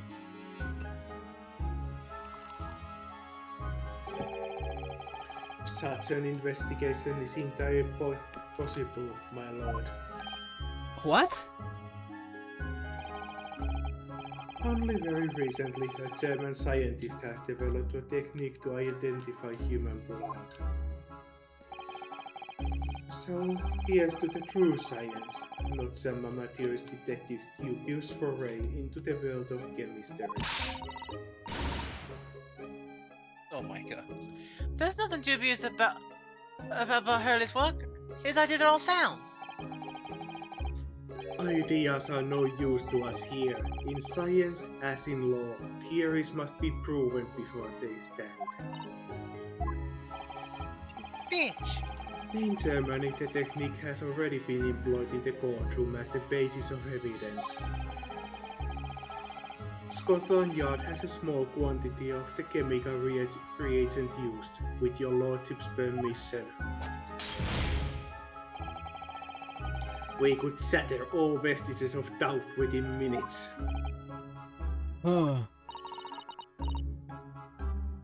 Just doesn't look good, Luna. Why not?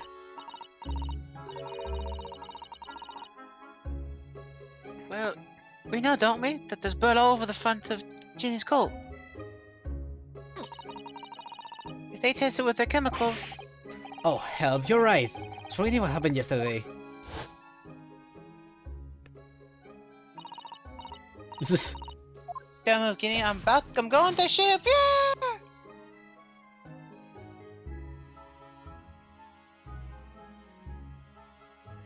Yeah. It was all covered in Mason's blood. But it's not Mr. Winnimax's blood. The stain is from 2 months ago. That's Mr. Mason's blood, from when he was stabbed by Miss McGilda, who was wearing the coat at the time. My lord, the defense objects to the test proposed by prosecution. Overruled. Weapon 6, make it so at once. Oh boy. With pleasure, my lord. When we await the results, the defense may proceed with the cross-examination. Once they find that blood on the overcoat, Kina will be... Counsel? Yes, my lord. Cross-examination. Of course, my lord. If this cross-examination doesn't go well, we'll manage to uncover some decisive evidence or a really compelling clue now. I have a very bad feeling about the outcome of this trial.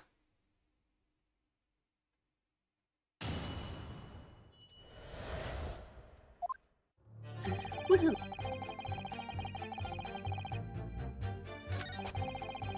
Yes.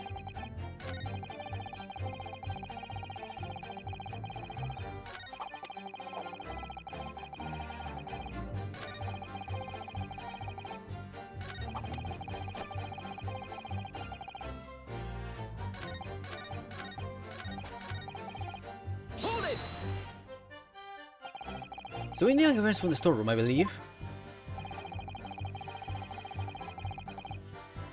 Ringo and Ness were scoring the counter when he suddenly appeared and flew at them.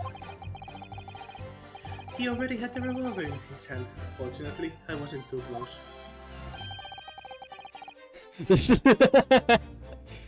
I've never been so scared in my life. Yeah, we're just your regular mild-mannered burglar, that's all. We don't like violence. Says the pair who carry a gun. What do you mean when you say you were near the entrance to the shop? I was in the doorway, running my eyes over the sales of forfeited items. Looking for the music box, of course. The program went for Nazis in the first place. Then Ringo joined in, making it 2 against 1, so I assumed they could handle the situation. But I was wrong.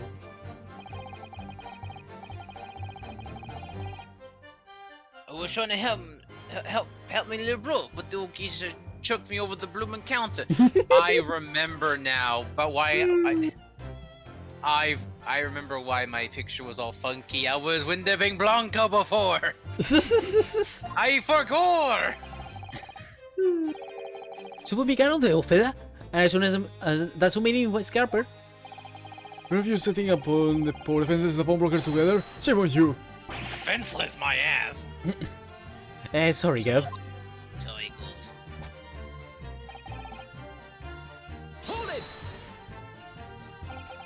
You mean that's at the moment you were shot? Yes, though I didn't immediately realize what had happened, of course. Things crashed to the floor from the counter as 3 men were brawling. I was at exactly that moment that it happened, so I didn't hear the gunshot. And the bullet went to strike the calendar in the wall behind you. So it would appear.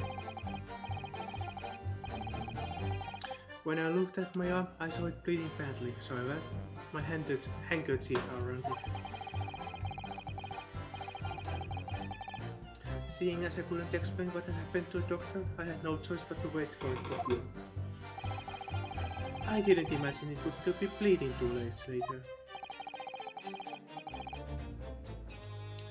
Did Mr. Windybank intend to shoot you? Do you think? Well, no, I don't imagine he even noticed I was there, to be honest. Perhaps the gun went off accidentally. Anyway, it didn't quite strike home. Red pulled me gun on him. He tried to show me out of the way. And then you scampered through that door out, Beak. Wise boy, what did you do?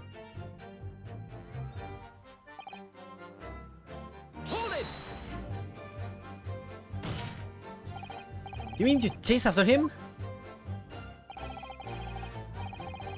I don't recall the reason why, but I ran after him to the back of the shop. What about these people in the door you mentioned? Well, surprisingly, the storeroom door sa solid yo. Me gusta el wood. But it's a small opening about his height, at least you see what's in there from the outside. Actually, I should know that, shouldn't I? I looked through it myself that night.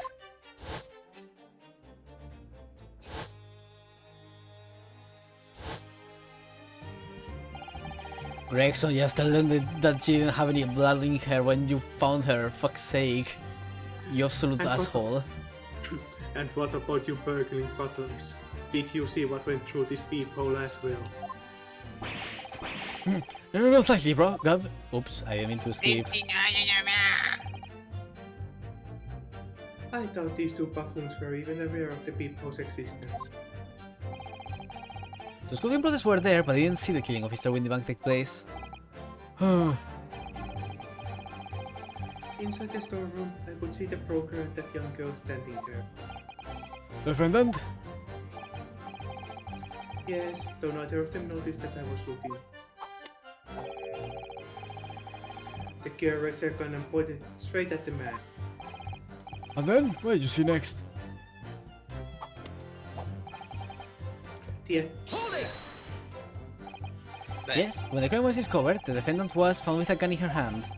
That was Mr. Winningham's gun, from which only a single bullet had been fired. And as we already established, Mr. Creighton, the bullet was fired at you. But no, it wasn't the broker's gun that the pickpocket girl had when I saw her. Yes, the bullet from Mr. Winningham's gun grazed my arm. And yes, the Skooking's gun grounded the detective.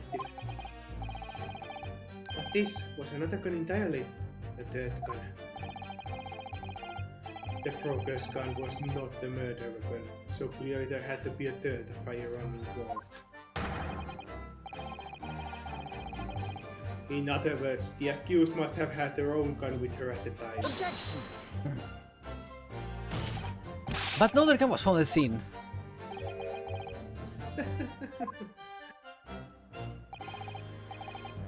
Calm yourself, counsel. Sorry? You must consider the events in order.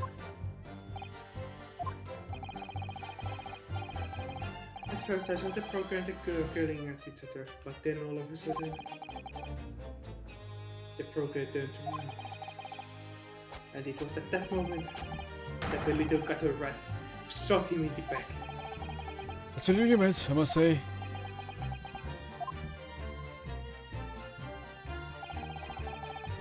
Hold it! All over her? Yes, through the people, I saw it clearly. Of course, the stains are invisible now, with the coat being in such a dark color. But I assure you, the garment is sullied with the victim's blood. Well, it is filled with blood, but that's for sure.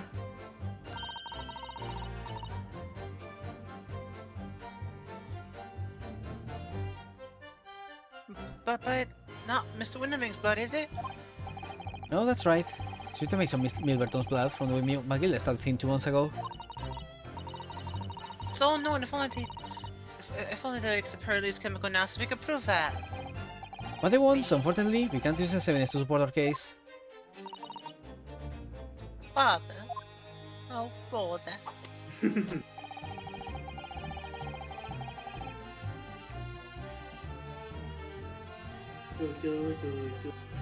Hold it! Did I hear you correctly?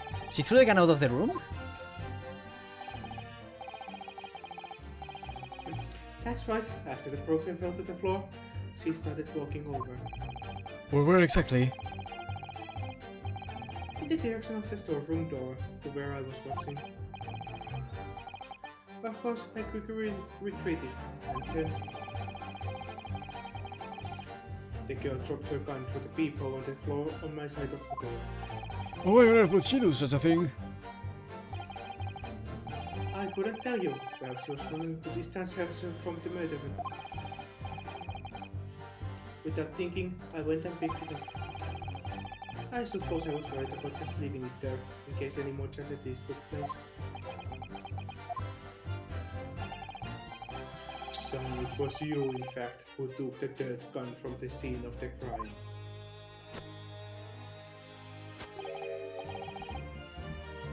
Yes, it was yours truly.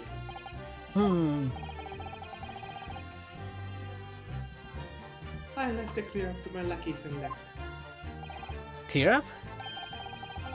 We have a bit of a mister on the counter, so Mr. Whistle flew the ear to us tied up. He thinks he's a blooming mum sometimes. Mean. Well, I was paying you enough, by God. Tell me, Mr. Graydon, when you left the pawnbrokery that night, so by any chance with a second disc in your jacket pocket? You little toe rag! You're like a boat at the gate, aren't you? What the fuck? Why are you at? Excuse me. Boy, what are you doing? Gentlemen! Why is he? Uh, Fuck. Ah!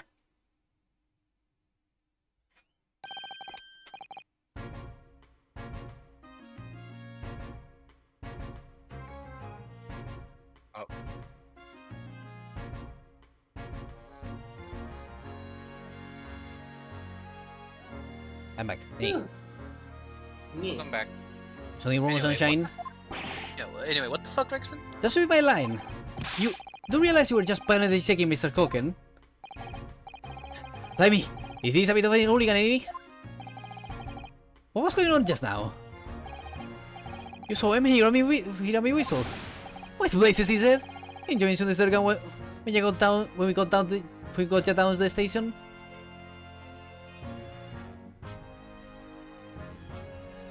Susie said. Why didn't you? Cause we know nothing about it. Or a flame people in the door. Sorry about it. I can be prone to losing my interact sometimes. No, who are you? God, baby. See why he's looking at me? I tell ya, he gives me the willies. That was weird. That was strange. Spectre doesn't normally get quite as worked up as that. Wouldn't normally grab someone. No, that wasn't like Drexy at all. Normally all sweetness and not, no matter what I say to him. Yes, well, I think you might be a special case, Aris. Well, anyway, that was definitely our character.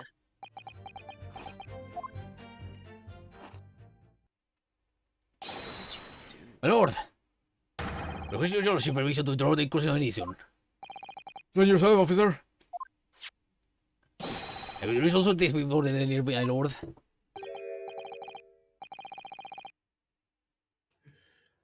The blood on the accused's overcoat. Oh, fuck. Thank you, officer. Very well. Examination is hereby temporarily suspended. Presume you have no objection, counsel. No, my lord. Fuck. Fuckity, fuck. Well, there you have it. The report, please, Inspector. Yes, sir. Pieces of human blood were found on the overcoat of the defendant, Miss Nina Lestrade. The next stain of the brains seems to appear that they were a result of a splattering following a gunshot wound. In the report. Goodness me!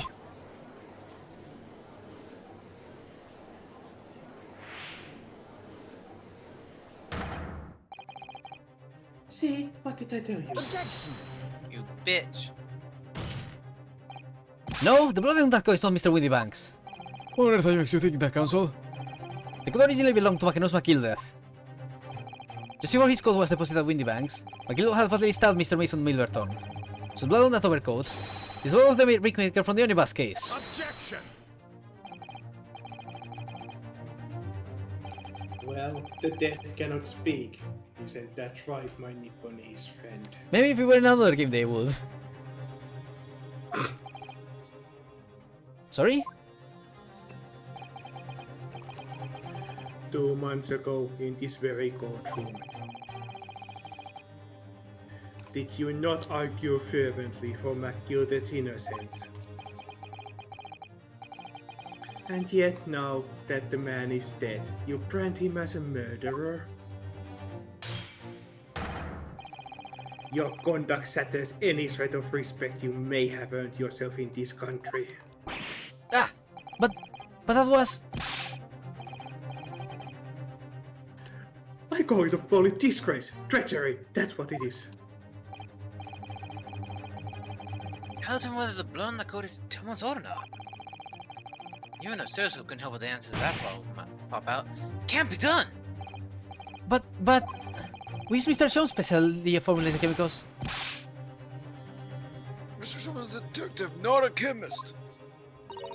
Would you put such faith in a chemical formula device by me, for example, when I'm a communications officer? A head of Piroki to starving boy. I ran away crying. Okay, What? okay. I get. I don't know where.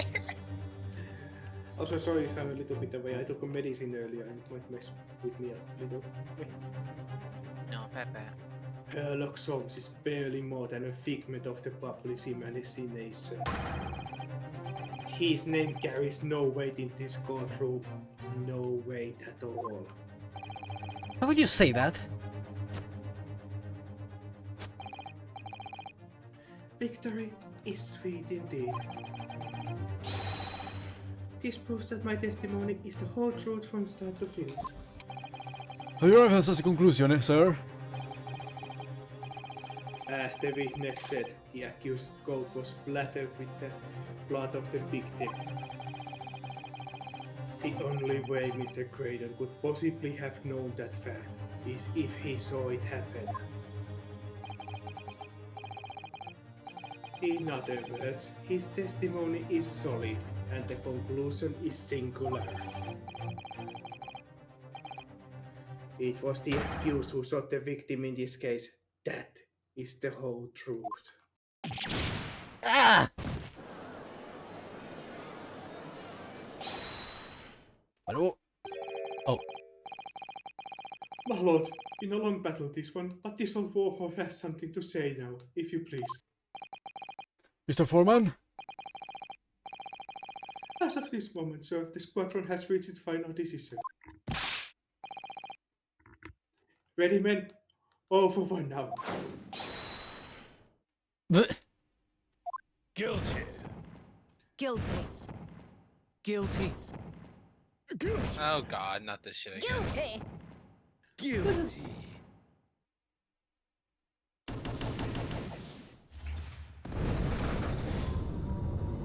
Fuck. Hell. Gregson, I'm going to beat you up when we get out of this courtroom. Well, it will appear that ladies and gentlemen of the jury have reached a unanimous verdict. For the third time. The defense has consistently failed to unpick this witness's testimony. Here's to any attempt you may make at unpicking the juror's decision, being equally successful. I don't believe it. After I've come so far. It's all unraveling on me so fast. Gosh. Darn it.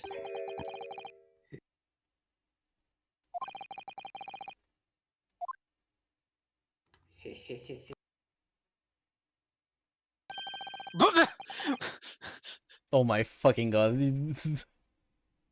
I have a feeling, and I wish for you to I have a gut feeling, and naming. May I voice this real Yes. fast? It's been a bit.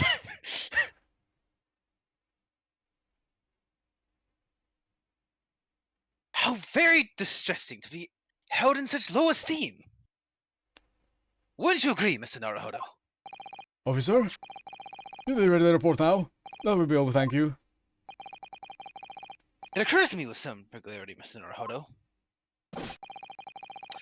that scientific truths are determined not by science, but by none other than the human mind. I just have to ask, where, how, why? I love that voice. Am I going mad? How the fuck? Are you kidding me? Mr. Sholmes! Are you fucking kidding me? What? What is the meaning of this? Does Mr. Sholmes just sneak into the courtroom? Oh my fucking god. Order! Order! Order! What business do you have here, detective? The last I heard, you were recuperating in hospital. Oh my god! I actually get to do the thing. I get to do the. I haven't been Sholmes in so long. Yeah. Let's go, Sholmes! Well, Give us a Sholmes pick. Sorry, I know. I was just getting it out again. It's very deep within me. I suppose I would be had I not been set upon an errand. what errand? Ellie, it's really you. You'll wake at last. Yes, good day, Alice. I appear to be rather late to rise. My apologies. Now, my lord, if you will humor me, In what manner, sir? I have something of great importance I wish to give to the young lawyer over there. I need no more than 5 minutes. Would you be so kind as to spare us the time? What say you to this, Lord Van Six? This trial has taken many hours of the court's time, having spent so long already. Exactly, having spent so long already, we don't wanna go waste any more precious time. As I was saying, having spent so long already, it would seem churlish to deny the defense a mere 5 minutes. We will then cancel your 5 minutes. Oh my god. Hurley! Look at him. Oh my god. My dear Man, fellow, I apologize for my tardy arrival. the bench of the defense is starting to feel a bit overfilled. We lost 1 saber and gained 2 specs. God damn it. Which shows, are you alright now? Alright, I'm all wrong. Sorry? I've only just managed to summon the strength to stand, man. I asked the judge for 5 minutes. But I fear even that may prove too much for me. Pray forgive me should I pass out. Oh my god. Let's make this discussion as short as possible. So he's literally just here out of pure willpower. He's about to pass out. He This place got- is full of idiots. He spent half of his energy just getting his costume. I know. Dad, the place is full of idiots. None of them can see how wonderful your chemical blood analysis is. I'm pissed. Wait. Ah, well, the concoction of mine was really just a bit of sport to assist me in my investigations. I never took the trouble to refine it for praise by the scientific community. And oversight on my part, to be fair. Right, modesty is surely not.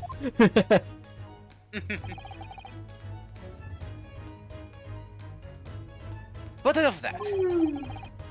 I'm here to give you this, my dear fellow.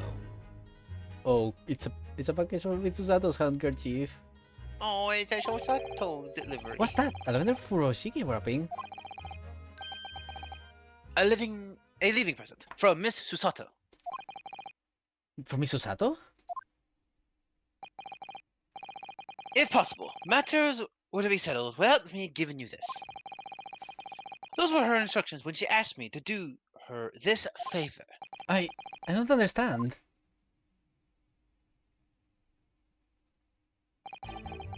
Mr. Soto foresaw today's events, I believe. She knew that the culprit would attempt to escape justice by means both devious and underhand. And that's you, Mr. Naruhodo, fighting fairly as you are wont to do, would find yourself in considerable peril. At the very moment of the crisis, you were to be given this small parcel. Those were the dear lady's instructions. What the hell? Leaving present from Sato-san? Where could it be?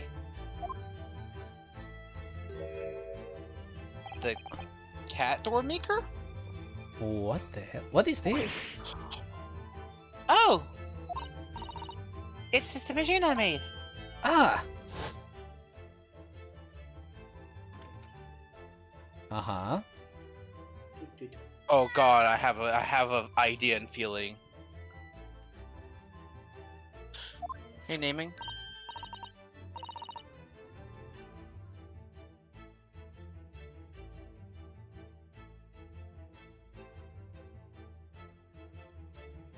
Could we check out the court record some more in a minute?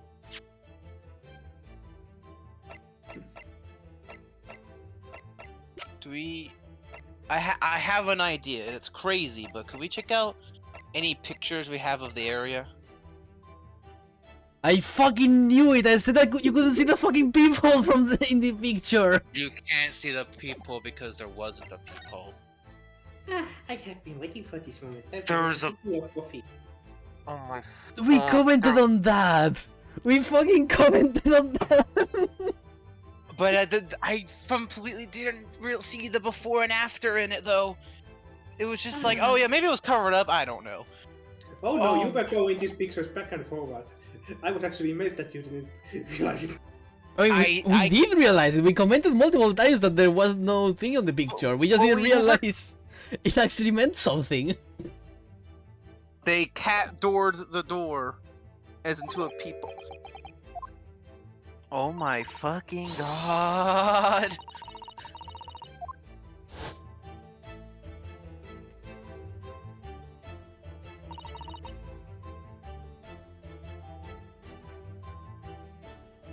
Sorry, just give me a second. I can't fucking believe this shit. It. The That power one of cat detail. saved the day. That one pa- detail that seems so inconsequential was actually the key behind the whole goddamn case. The power of cats saved the day. Once again. What's Susie up to?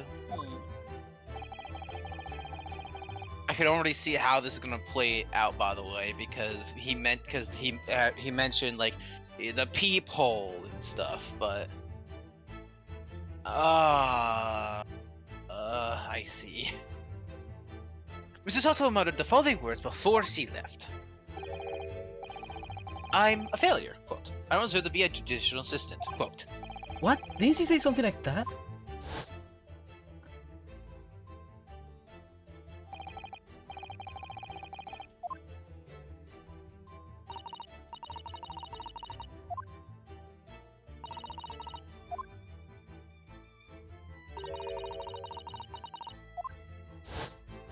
No. Whatever did she mean by that, Mr. Holmes? That night, when you left Windibanks in pursuit of the thieves, Mr. Soto made use of this contraption for a certain purpose. So while we She's were a gone, failure. she's the one who put the trapdoor. She's she called herself a failure because she tempered with the scene somewhat. Yes. Oh, god damn. That is your answer, Diffilo. Not at all creepy then. Sato-san used this cat telepomat that night, but why? Oh god, it gets more complicated. Oh god, there's more layers again. Oh god. I'm not surprised. Your 5 minutes is over. We're out of time already? Oh, thank god I can lay on the floor now. Oh, no. Nope, I'm gonna stand here. I'm grateful to you for affording us that brief recess, Mr. Reaper. I need no thanks, detective. After all, the die is cast. Is it really? The jurors are anonymous in their leanings. No doubt my learned friend will consider a summation examination. But any attempt to alter the verdict now would be utterly futile. I wonder.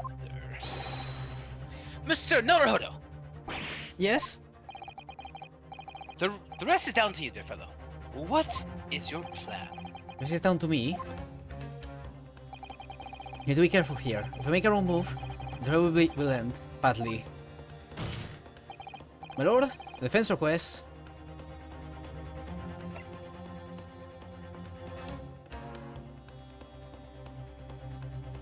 Boof. Further cross-examination, I think, is what we want. It turns out the cat flapomatic was the fourth gun. The fourth gun. There's a fourth gun now, and it's the cat gun.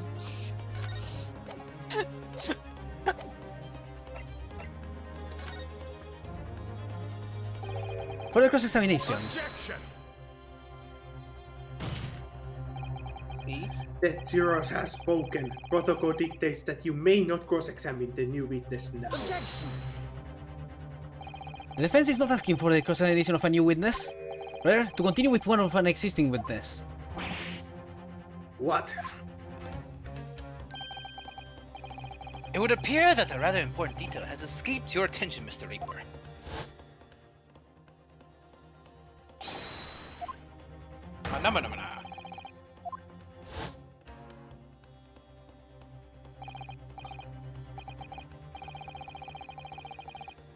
It's hereby temporarily suspended. Temporarily. This is exact. And in the previous one, the summation examination was temporarily suspended, and then it came back to help us. Uh-huh. Amazing. I love this game so much. So nobody can say anything then. If you're to ask the resume cross-examination of Mr. Graydon, the court is obliged to allow it. Oh god damn it, auto scrolling text. Read faster. It was 3 words. All remind those present at this day present that this is my courtroom. The Concordia defense is entirely within its rights to request the continuation of the cross-examination. However, All will not permit a remaining protraction of these proceedings. he said was, "This is absurd." By the way, Yes. Saber. Therefore, This is absurd. But this- let the afford the defense one final opportunity to conclude the examination. Counsel, you must choose but one statement from the witness's testimony, but one piece of evidence to present in support of your argument against it. But this is familiar.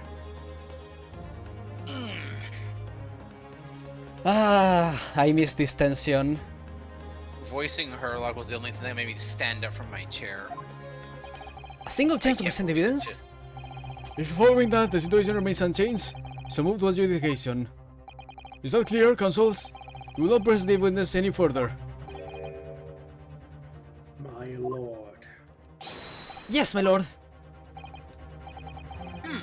A single statement and a single piece of evidence. Most generous. This is... I like how Sholmes is like, "Here's my first time in the courtroom. By the way, here's my 5 minutes of how to win the game. Goodbye." 2-4 all over again. Let's go. Deus ex Kitty. For you. Well then, Mr. Naruhodo, it's high time I fell in a dead faint.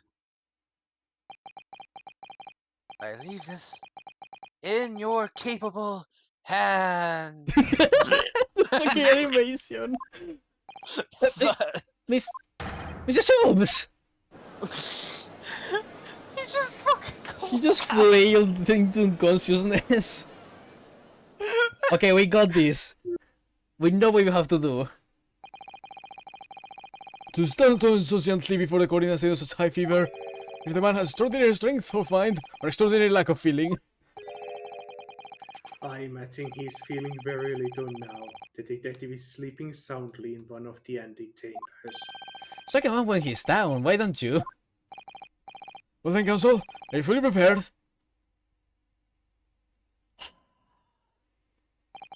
Yes. One statement, one piece of evidence. It's time to go serious mode. Won't let Mr. Jones down, or Iris. And I won't waste this final chance this Susato-san has given me. She's going to decide the entire outcome of the trial. Very well then, the terms I have outlined, you resume the cross-examination.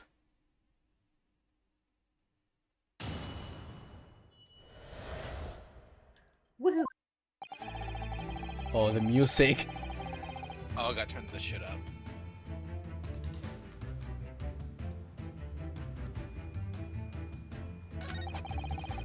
Turned over the counter, I felt a sharp pain in my arm. Pursued the man, but he shot himself in the storeroom. I could see him through the peephole in the door, though. Using black coat, shot the man.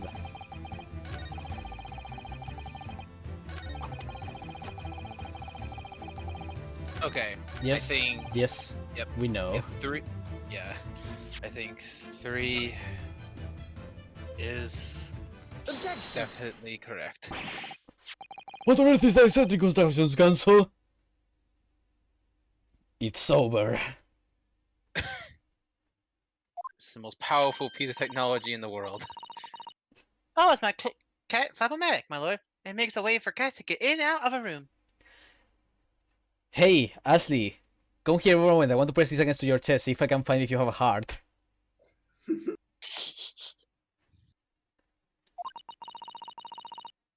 It can cut through any door you can think of, and make a new little door in the middle of it. That's right, my lord. It's a device for creating so-called cat flaps. Small doors for cats to come and go as they please, without their owners having to open the main door. I'm sure we can all work that out for ourselves. Ah, But the cat lover's contrivance has no possible relevance to this case. Oh, really? Of Of course it doesn't. To start with, there was no cat flapping the pawnbroker's door. Huh. Not being a keeper of cats myself, I'm afraid I fail to see what this has to do with the matter at hand. Perhaps it would help if you had described its function on their way then. This contraption is able to create a peephole in any door you can imagine. Practically no time at all. I beg your pardon? A peephole, you say? 2 nights ago, we were right at the scene only minutes after the murder of Mr. Windybank had taken place. That's right. Going to the paperwork at the yard was you, your Japanese assistant, and Sholmes. Yes, the three of us were together. It suddenly come to my attention. My assistant made use of this device at the time. You said this what? There was a peephole in the storeroom door. I can attest to that. Because I looked through the peephole myself in order to see inside the locked storeroom. This is ludicrous. What are you trying to say? Of course there was a peephole in the door. I said as much in my testimony. How else would I have witnessed a crime for pity's sake? Yes? How could you? What? Counsel, can you say what you mean? Alright, it's time. Time to strike the final blow. What I mean is this, my lord. My assistant made the peephole in the storeroom door, and until such time as she did, the door had no hole in it to look through. What? No! Objection! This is a farce. Are you really suggesting that the peephole in the door was... Yes, it was created only after the incident had taken place. My judicial assistant, using this device. Your assistant tampered with the crime scene? Was being fully aware of the gravity of her actions? I suppose it's act of vandalism. For which I humbly apologize, my lord. It was in the few minutes that I left the scene in order to pursue the skulking brothers and alert the police. Nevertheless, in the light of this new information, it becomes apparent that Mr. Graydon's testimony is riddled with holes. Well, with... Explain yourself, counsel. The majority of Mr. Graydon's testimony that appears to incriminate the defendant is based upon what he witnessed through the peephole in the storeroom door. Yes, that filthy girl shooting the man in the back. However, if at the time of the incident, a peephole did not yet exist in the door, there's no possible way that you could have seen that what you could have seen.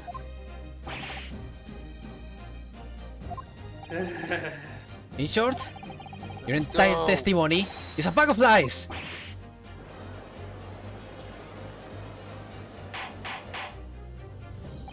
Order! Order! Order! Is there any credence in this relation? Objection! None whatsoever, as my learned friend must certainly realize. Exactly. This is just some cheap trick designed to discredit me. I'm afraid not, sir. Of course it is. Do you seriously expect people to believe that plating can cut through a solid wooden door? We can test it. Right now. Oh yes, it's designed to be very powerful. It can cut through even the toughest of doors. That's absurd. I don't believe it for a second. I had a feeling you'd say that. What? You shouldn't have fought the child. Waggy, cooey, time for dinner. Oh my god.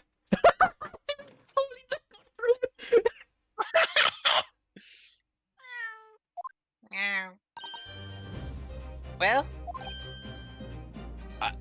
She made a fucking cat door in the courtroom. You look at Old Bailey! One does not make cat fuss in the paneling at the Old Bailey! Alright, we went to like We are- mostly Let's go. serious. Keep slamming into his testimony. Destroy him.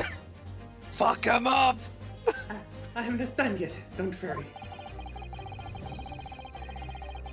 This doesn't mean that the people with the storeroom door at the Windybanks was made by your machine. And there's no way to prove it was. Nuh-uh. are you sure? Are you sure about that? No, but it's easy. What? Getting fucking owned by a 10-year-old. Get fucked. This 10-year-old's about to send you to the Shadow Realm there, mister. The cafes my Cafomat creates are all of a fixed size. And the dimensions of people at Windibanks are an exact match.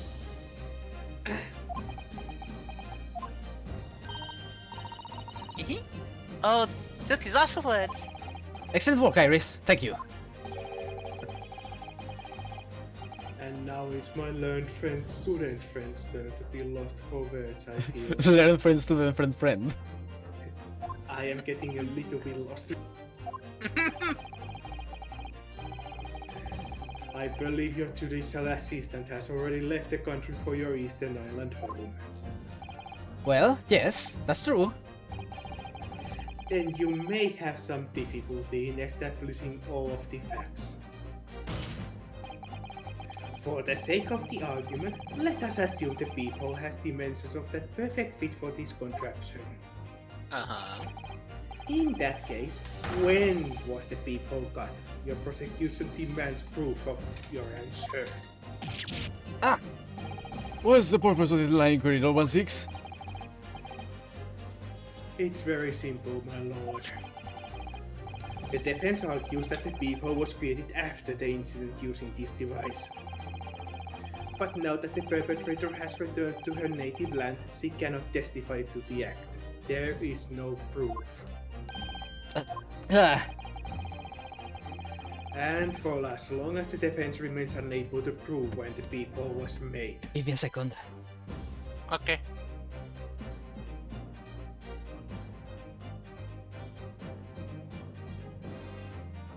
What? Wow.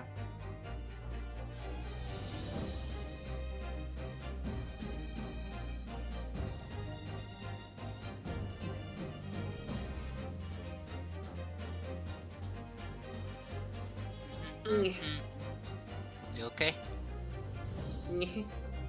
Okay, Pepper.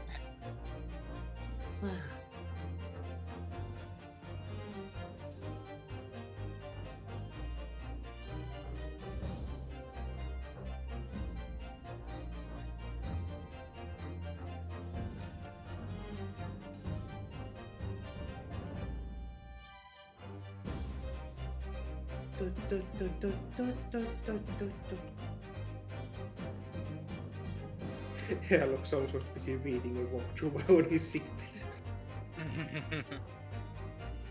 This is the good shit.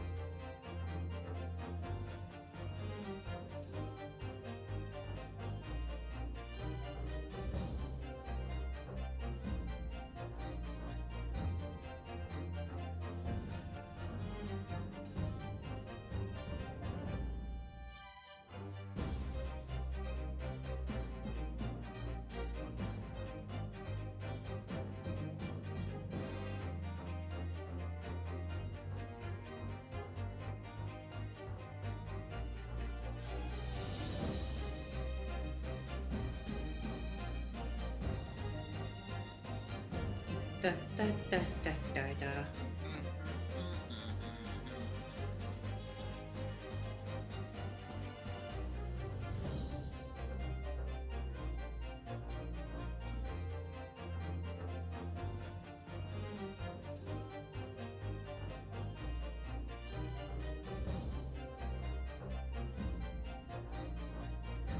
This has been going for almost 3 hours.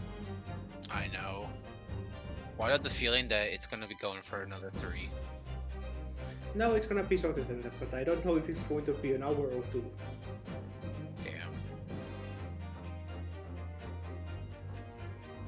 Damn.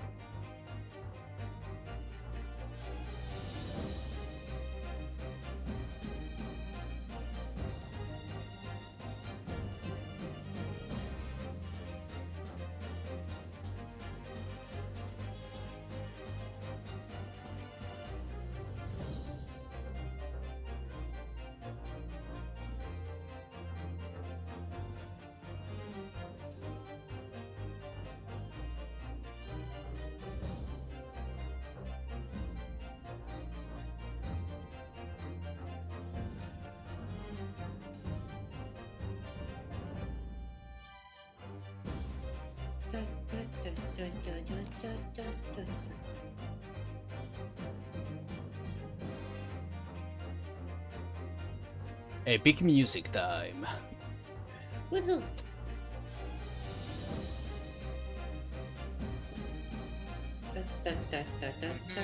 Okay, let's continue.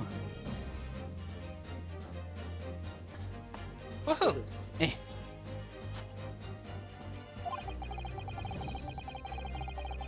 My learned friend's claim amounts to nothing more than a baseless accusation.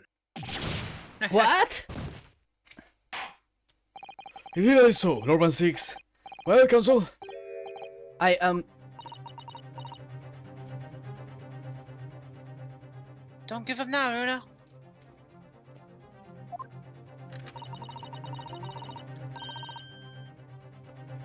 This is time to create your own opening and force a... What the fuck? I don't know. Where did that come from? Saber, are you okay? Did you explode? It wasn't me. I'm on push to talk. The spec? Did someone leave their fucking phone around here and it's beeping at me now? I don't know. I'm be real with you. Oh yeah, no. There it is. Someone left their phone in here and it beeped at me. Darn. Neon was confirming that it wasn't him either. This is the time to create your own opening and force your way through. I don't know if I can do this, but I do know one thing. Sado-san is the greatest judicial assistant in the world. Oh. No. remember the Council for Defense will present evidence to support the claim made. Will I be following the door of the bank's pistol room was created after the event and not before?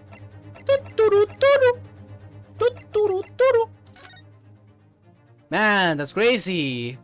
There's no peephole. Man. Man, it's crazy. There's absolutely no peephole there. Oh my god. The defense believes it's all the proof the court should need. Objection! Then the defense is extremely hopeful. That proves nothing. What do you... What? The peephole was created after Mr. Windybank was killed, but... I have no idea how to do that. I think we need a specific picture. Ah, yes. She truly was great. She even destroyed the crime scene so Ryu could win. There must be some evidence in the court record somewhere that will do the trick. Right Maybe there. the one that actually has Gina in it. Maybe. I guess? Before, but okay. I guess. Ugh. Fucking hate how specific this shit is sometimes. There we go. What are you? A print from the detective's infernal cameras. Again? My judicial system is Susato Mikotoba. She's an extremely intelligent and capable woman, which is why I never had any cause to doubt that she would have considered this scenario and made sure I had the necessary proof. And necessary proof is the photography print, Council? This print shows a scene in the shop moments after the defendant entered the premises. Agreed.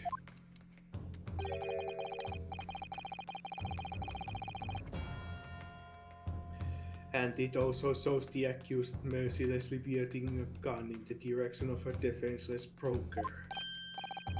But more to the point, it pictures the storeroom door in the background. Let me see the print again. We did have the wrong picture, I think. I don't believe it! This really is quite remarkable. The door to the storeroom is completely devoid of any peephole in the description. Mr. Graydon? You couldn't possibly have witnessed the crime as you claim to have done, because at the time when it happened, there was no peephole in the door. In other words, your testimony is a capital log of lies!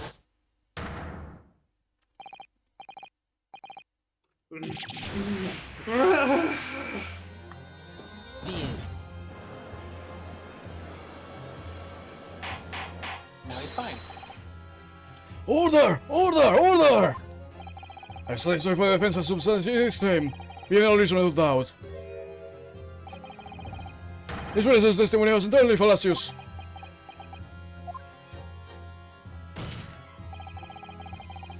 That's not the only thing we know beyond all reasonable doubt. I love how he's like, okay, you convince me. Fuck it, we both. See, see, he trusts people at the same time. If you fucking show to him that something is in a certain way, he's like, all right, I'll go with you then. Fuck it. My learned friend's assistant guilt can no longer be denied. The woman tampered with the crime scene. But more importantly, Good lord, there's more Lord 1-6? the defense may have established a reprehensible instance of perjury. But that is no proof that this man is the victim's killer.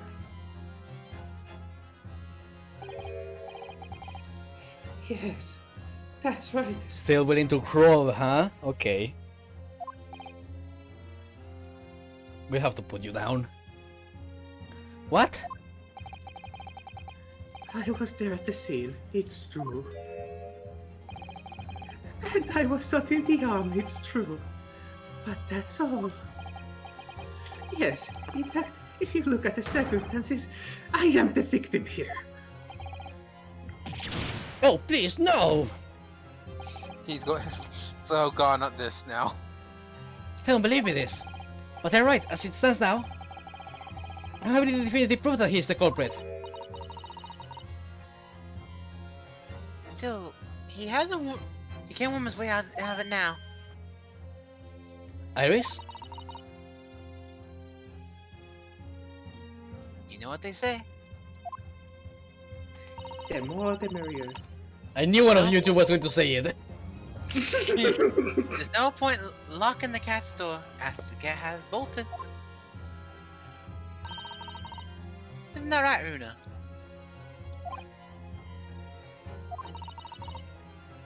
As Hurley always says, one lie begets another. No, wait. That might have been the line I wrote for him in one of my stories. Wait. I'm not sure. I'm not sure. Well, no matter who said it first, you're right. She's always right. Mr. Graydon, not only did you give false testimony to the court, the lies you told make no sense. Make no sense. What do you mean by such a remark? What you said in your testimony reveals that you know something you shouldn't have known. In other words, there is a fundamental inconsistency in your statements. What? Objection! Yes, because how would he know this very specific thing about the blood? This is provocative talk, counsel. Won't you enlighten the court? Explain this alleged inconsistency. Alice was right. One lie begets another. The inconsistency is revealed by the lies in the witnesses' statements. They show that Mr. Graydon has knowledge of something he shouldn't have known anything about. Namely...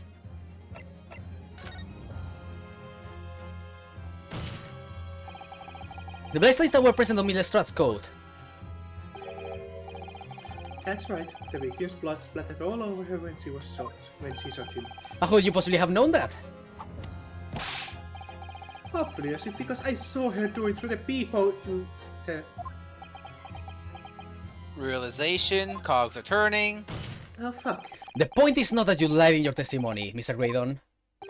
It's the nature of the lie you concocted that it's so revealing. You are not making any sense. Let me get you a single question. How is it, Mr. Graydon,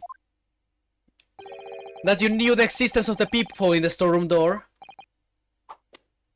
What? Well, obviously I...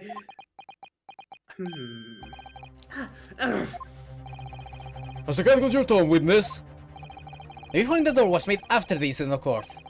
Once I returned to the shop, having failed to catch the two burglars, Scotland Yard's investigators arrived immediately. Since that time, the police have been at Windy Banks constantly, carrying out their investigation. Is that right, Inspector Gregson? Well, yes, of course. The page is chock full of porn articles and my lads have to thoroughly examine them all. So I gave the order to have officers walking around the clock in the shifts so we get through it all. And consequently, there's no way that you, Mr. Graydon, could have gained access to the shop.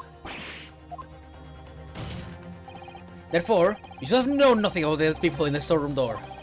So the fact that its existence forms the basis of your testimony is completely inexplicable. Objection!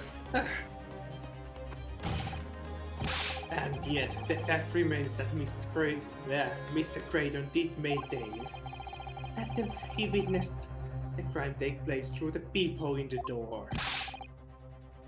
How is that possible? And could I have a word, please, number 6? Speak, Inspector. It's just like really go. You are not getting the fuck away, Gregson. Come back. You are. I'm. Gregson, you did a bad, I sense. Gregson. Greg. Press X to Gregson. I'm just trying to do my job, Macabre.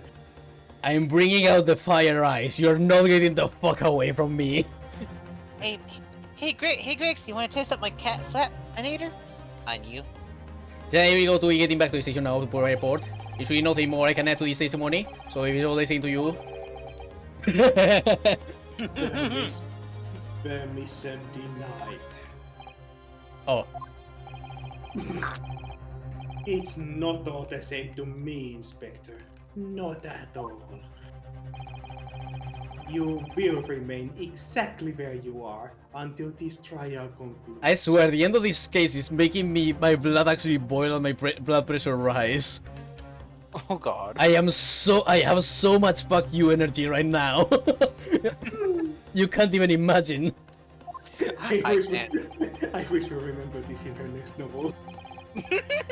Oh god, she will. Oh, of course, sir.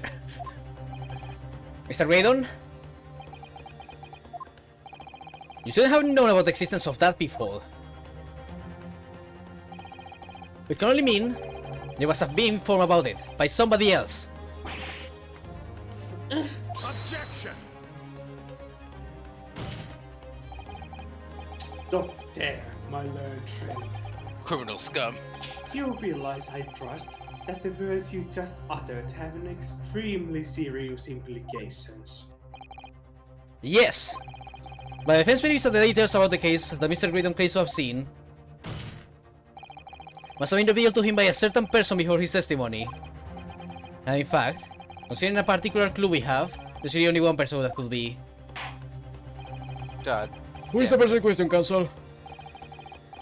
Let me witness details of the crime scene to validate this fellow's testimony. Fucking Tobias Gregson! Grexy, why? The truth is, there can only have been you, Inspector Gregson. Eh? Me? Objection! You had better have some proof to substantiate such a rash claim, my learned friend. Consider the fact that we have only been aware of Mr. Ashley Graydon's identity for the last few hours. We're not even during the course of the trial today. Indeed, preparation for the testimony were made with great urgency during our long recess. When the police executed the software enough and brought the man here for the communication station. Until that time, Mr. Graydon would have had no idea. Not thinking that he would suddenly be required to appear in court. Until such time as we have someone. Yes, my lord. Until then, it's reasonable to assume he knew nothing of the peephole. It was only once Mr. Graydon was in the stand that he realized his position. He would have to defend himself against the accusation that he was the third intruder. You are suggesting to the court that it was while this trial was in progress that he received the information, Yes. so that he could commit perjury in order to save his skin. Exactly. And the only person with knowledge of the investigation that he had any contact with is you, Inspector Gregson. It's a blooming outrage. Why would I be giving away needles of investigation to this fella, eh? I assume his origin stemmer during the recess in any case. Are you forgetting that? Quite true. A number of questions regarding the events that transpired at the pawnbrokery.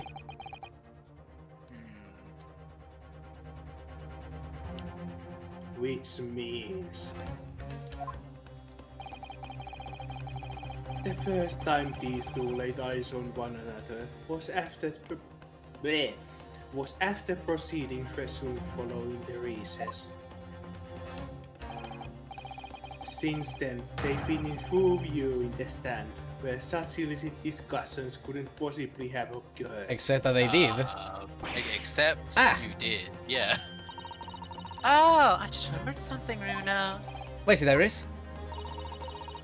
There was one time before, wasn't there? I think it was when Guinea was testifying. Oh yes, now you mention it. When the bailiff was dispatched to retrieve Matilda's music box from the scene of the crime. That's it! It was only that testimony. Whoosh. I remember finding it strange at the time. Mr. Whedon and the inspector seem to be having some kind of secret discussion. Can I borrow some of your fish and chips? No. In full view of the court. It would have been possible for you to give Mr. Whedon information he did then. You did alright? You're making the only shop. I'm a respectable school engineer inspector for crying out loud. Why would they do something like that? Why would they give enough confidential details to the likes of this bloke? Admittedly, you wouldn't have had any reason to do something like that for no gain. But perhaps it was part of a deal of some kind, and it starts to make more sense. What deal, Council? I wonder perhaps yes, this one is of the people at the crime scene. Mr. Gordon agreed to give a certain something to the inspector.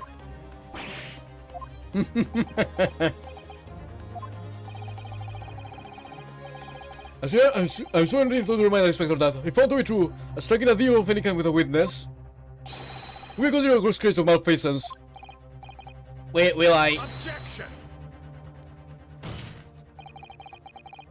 It's becoming clear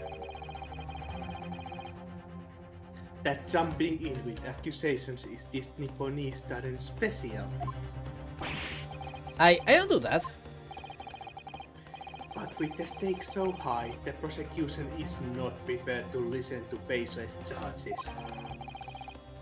It is incumbent on the defense now to present evidence in support of this diabolical claim.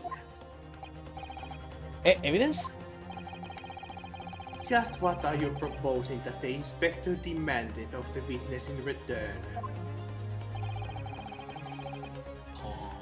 The court must see proof of this alleged deal. Finally, if Inspector Gregson really did strike a deal with Mr. Graydon, then logically, there's only one thing he could have asked for.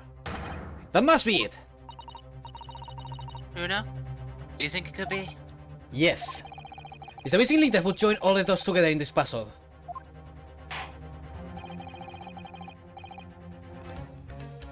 As pressed you for answer now, Counsel. What the evidence explains the nature of the alleged deal that Inspector Gregson made with the witness? Man, now I'm not sure if I should present the music box or the discs. I think it might be both works, I'll be honest. Take that! Yes! Woo! Inspector Gregson? Besides this murder, is it not true that you've been working on another very important case? What? What are you getting at now, Sunshine? Is it possible that this other top secret case is what's alluded to in this newspaper article here? The classified secrets being leaked overseas from the Ministry of Justice? How in the bleeding Nora could you... Discovered during the course of this trial, the music box deposited at Windy Banks by Magnus McGilded. The system music box designed to play all 2 discs at once. It would seem very likely now that encoded on the pair of discs that were in McGilded's possession are the leaked classified secrets. So I put it to you, Inspector, that in order to recover the second of the discs containing those secrets, you covertly made a deal with Mr. Waiter in which you changed the default details of the case. Oh, let's go! You little... Ah! And this was, and he started having to do this right after the freaking recess, right? Yes. Which means he was probably put up to it. Oh. Oh, this is just it's oh god. Ah. Order! Order! Order! By the way, I noticed you turn on the glow on the anger. Yes, I turned it on a while ago after Gregson decided to be an asshole. I'm sorry, I've been staring at the Discord stream version of it for so long. I haven't checked Twitch in like forever. Do we have Anki Kitty? We Wait, have wait. maximum anger. Wait. Faye, may I change mine for a moment? Yes, you may. Salary cutting sounds. Salary cutting sounds. I have been transformed, I think. There. Adjust me. There we go. Now you're my assistant. I'm Iris size now. It is now canon that Spec can change sizes. I don't make the rules. I am a shape-shifting kitty now. On the day of the incident, when we met you at Windy Banks, you said this. I'm eating that whatever it is for my list down to my yard, thank you very much. So I need to wear.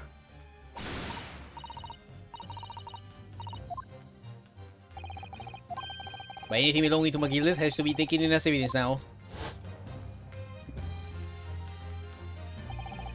God, this music is going so hard! I know. Scotland Yard already knew at the time, isn't that right? The Max McGilded was involved in the stealing of government secrets.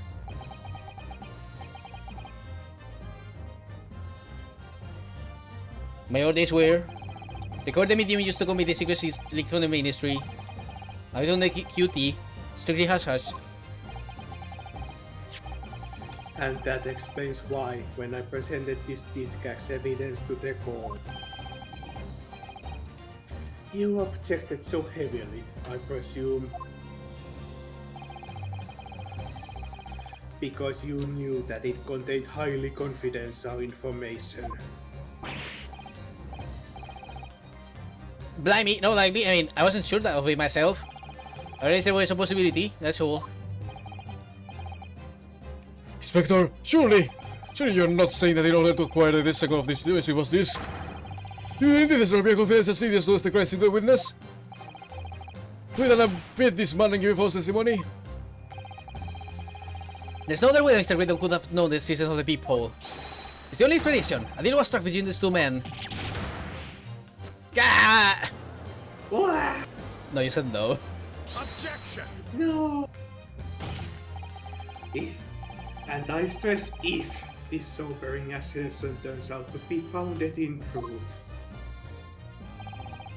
It would mean that the second kiss is, as we speak, here in this very courtroom. Wait, what? In this room? How can you possibly make a claim like that? Because Inspector Gregson is a Scotland Yard detective. What?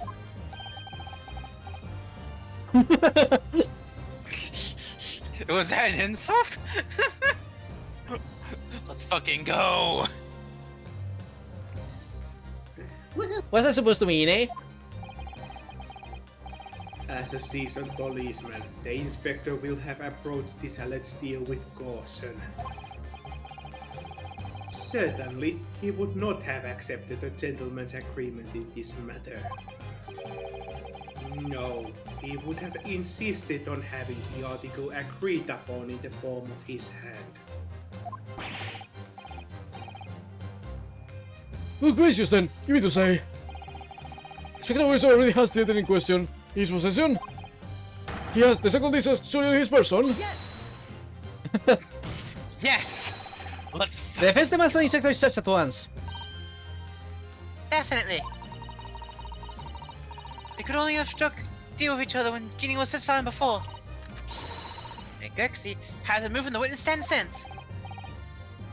My lord, please, order the examination of his personal effects immediately. Well, Inspector...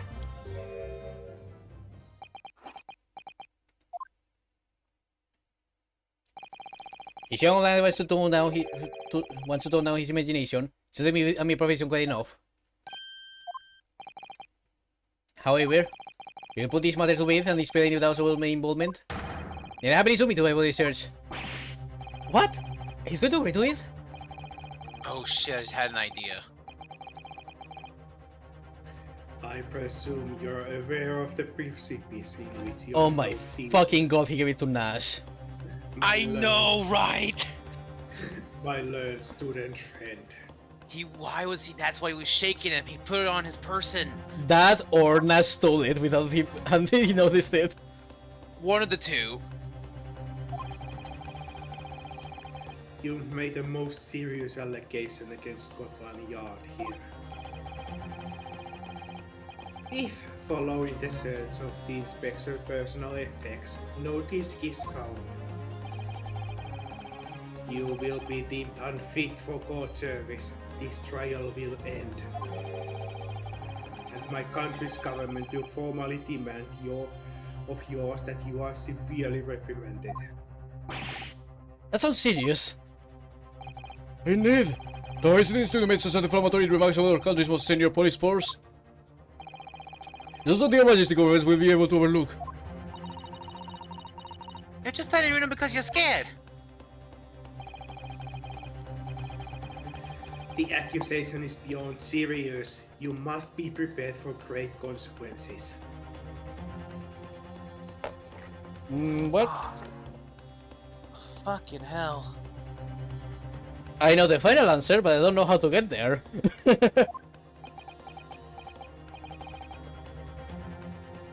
It's true. I can't imagine Gregson would accept a gentleman's agreement for something so critical. This must have physically changed hands, which means the inspector should have it. But somehow, something doesn't feel quite right here. Very well, consort. Your implications. Let me ask you one final time. Yes, my lord. Do you still persist to formally request a search of the inspector's personal effects? Search someone else! Yes! Someone else, god damn it! Yes, the defense. Only them as the search to be conducted. Well, Don't say you weren't warned. But your typical Nipponese stubbornness may well land you in hot water this time. Perhaps the lesson will do you some good. Fair enough. I got nothing to hide. very well then. Bailiff, conduct a search of the inspector's personal effects. The defense there was a search, but not of the inspector or Gregson. What? Now what's all this? I'm the one you're accusing, ain't I? I thought you wanted to search me. Tisk tisk tisk. No, Inspector, not you. Somebody else. What's the meaning of all this, eh? Don't you know that last have you, Sunshine? Of course you have to put up with these nonsense, you're being completely irrational. And yet it's working.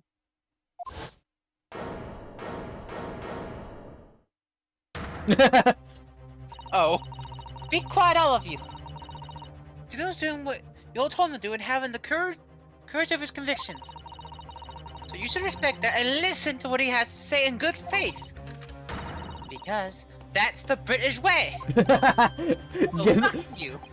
Get absolutely lectured. Well said, young lady. Indeed, Scott is in awe of the defense counsel's conviction, and really awaits his words. You? Oh, easy, my lord. You got schooled by a 10-year-old. Scared, are you? Yes, goddammit, I'm gonna lose my job. If I'm not mistaken about the things I've seen in court today, I'm fairly sure that I know who has the disc at the moment. There's only one person it can be. Counsel, of whom do you request this search now? Motherfucking Nash Skulkin. For one reason or another. Of my lord, Mr. Nash Skulkin. Well, I've never. Eh? Blimey! Me? Him? Very well then, bailiff. love- Present the witness and conduct the research of his personal effects. Ah, now you're scared, eh? Please, my lord. Inspector, Skolanier, has told you to search. Objection! No. Unfortunately for you, Inspector, your objections carry no weight here. Let's go, we have him by the balls. Eh? In this courtroom, only the prosecution and the defense have the authority to object. By law 1-6. Thanks, Neon. Search yourself. I have no idea what forces are in play that might influence your actions. But personally, I have no intention of obstructing the course of this trial. Ah! Belief! Stop his nuts! Carry on the search! Sorry, I had to do the Max reference. Now, Olamo, I don't know nothing, no risk. Go get it out! Too bad. Here, my lord, in the witness's pocket. I found this. Good lord! That's... Another music box disc. I know nothing about it. Nothing.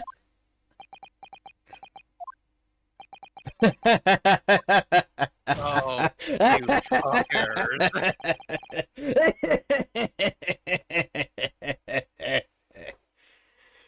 Ah, this feels good.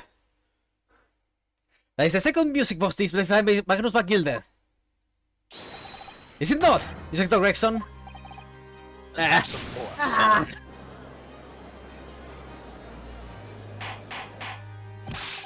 Order!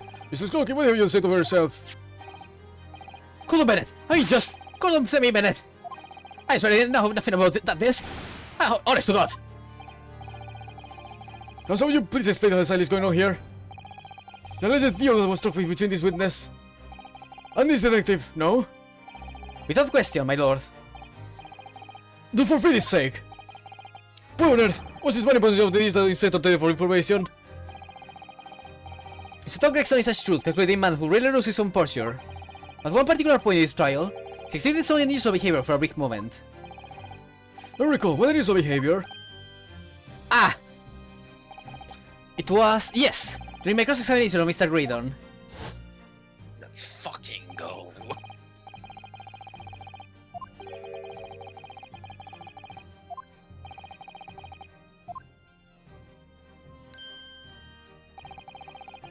When Mr. Graydon answered my questions, the inspector appeared to have grabbed Nash Culkin by his coat and was shaking him violently.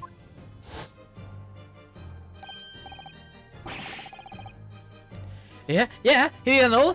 Though we know he was. So my god, was gonna clean up, I did. I was wishing.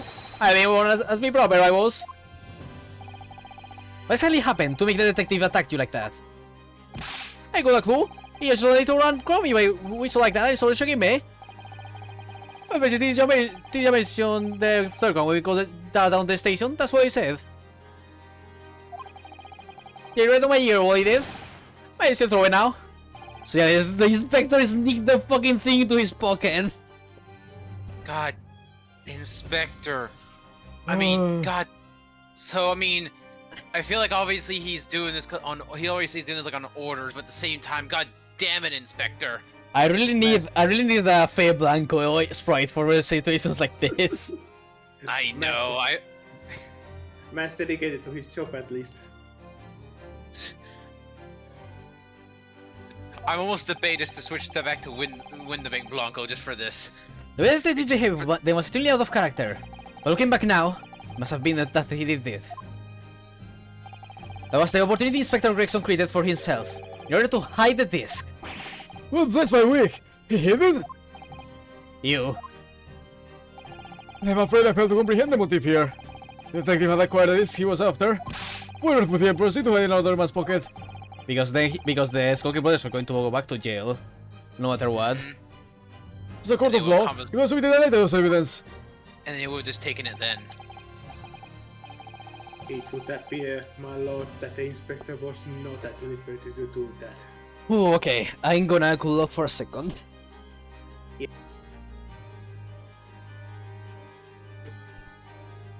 Let's fucking go. Na na na na. Well, Woo ahoo.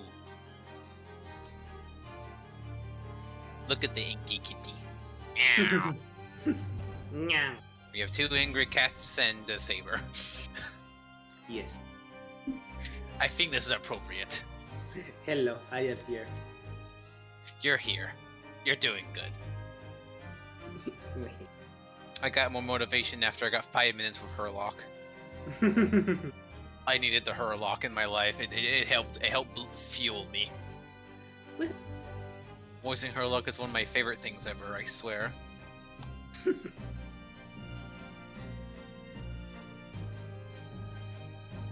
Now that I've cooled off, I'm even more ready to beat his ass. Maximum overdrive. Ho ho. Why ever not?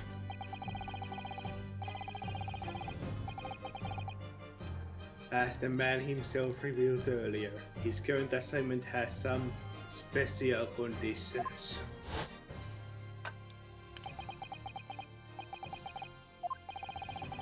Quote. Yep.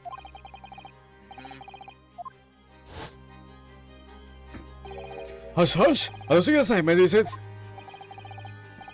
As far as we are aware, the information stolen comes from confidential government communications. It would seem that if information were to be revealed in court as the evidence, it would be problematic. Does that sum up the situation, Inspector?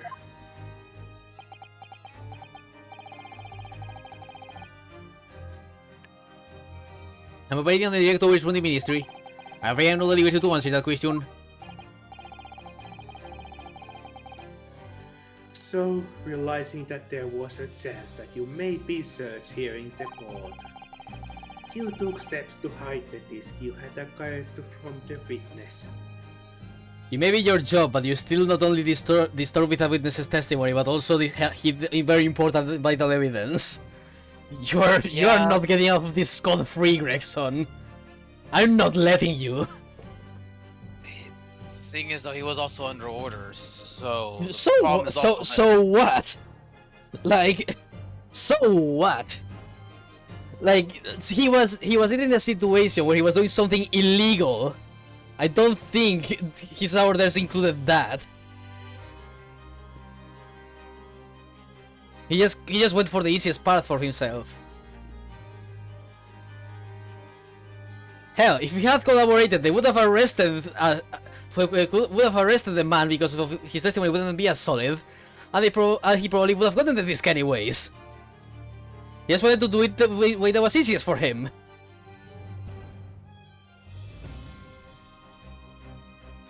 I am very pissed off.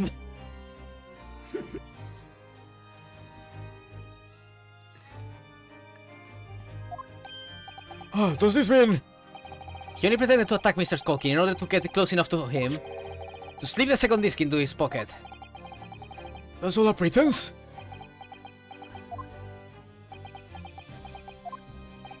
Well now, Inspector Gregson, and you, Mr. Graydon, are you prepared to admit to the accusation made against you of this alleged deal? No, no, Neon, this is not an animal. Yes, we are an Animorphs. Isn't that right, Specky? Ah.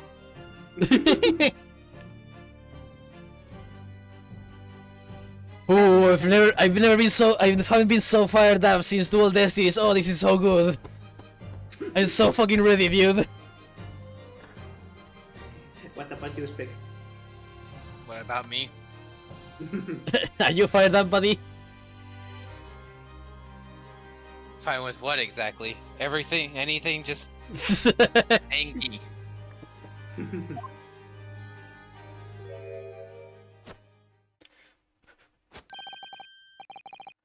Admit to it, yours truly, please. Mr. Graydon? Clearly, our Eastern visitor has an uncommonly active imagination. However, there is no proof that I passed it to the inspector. Inspector, I'm going to fucking throttle you. But then, how do you explain the reason why you knew about the peephole? I'm under no obligation to explain. What? Yes, I lied in my testimony, that I admit, so sentence me accordingly. But that is all I admit.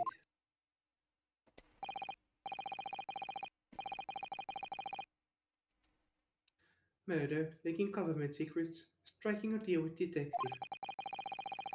All of it is your young Eastern man's fancy. I have no idea what any of this is about. So this is the road we're going. We're going to have to hit you on the head until you're just dead. Alright. I see. You what?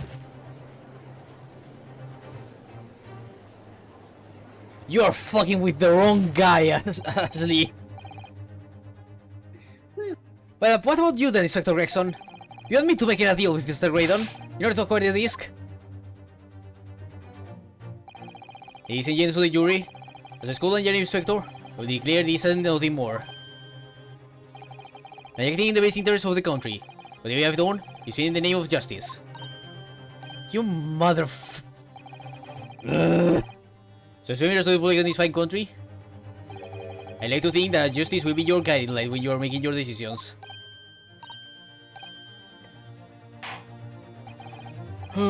It's quite a quandary indeed. When you have encounters extraordinary tumultuousness on the concluding of a trial. Nevertheless, in the absence of any further evidence to be presented, I believe it is time I will put the matter to the jury for the final tidings. Well, now as a fellow servant of Queen and country, I must say I sympathize with the old inspector. Yes, he's a dependable man. I'm quite sure. Years of once become a good judge of character. Even crossing eyes doesn't help when it comes to looking at this case. It's all blurred to me. You are the only nice person in this guy, juror number 3. I like you. Well, as a fellow professional, I like to put my faith in the detective, really. Graydon is highly skilled operator, stop! Currently in presence of idol, stop! Detective has very much trust in much trust in eyes. More than this, I cannot say. I don't believe it. These 6 jurors are... They're going to believe Gregson. Did I declare the decision now? Is Skinny gonna be found guilty?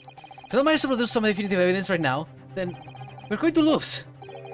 There's some proof that Graydon killed Mr. Windybank, who stole these government secrets. So evidence to force Gregson into admitting that he struck the deal with the witness. Well then, counsel, I think it's time I imposed on the jurors to declare their final decisions, no? That is, unless you have some compelling evidence you have thus far not presented to the court. Let the judge call on the jurors to announce their leanings. You'll be found guilty. I'm sorry, I just read what you The fuck you mean? This time has literally been this whole fucking trial. So there's no choice then, Reno. You have to throw some more evidence at them. This is it now. So it comes down to this. Who do I present evidence against? Gregson or Graydon? Oh. Oh my fucking god, what the... One Sig is just sitting on the sidelines eating popcorn watching this. God damn it! Okay, let's go step by step through everything. Okay. Proof that Graydon killed Windybank, stole secrets, or that Gregson struck the deal.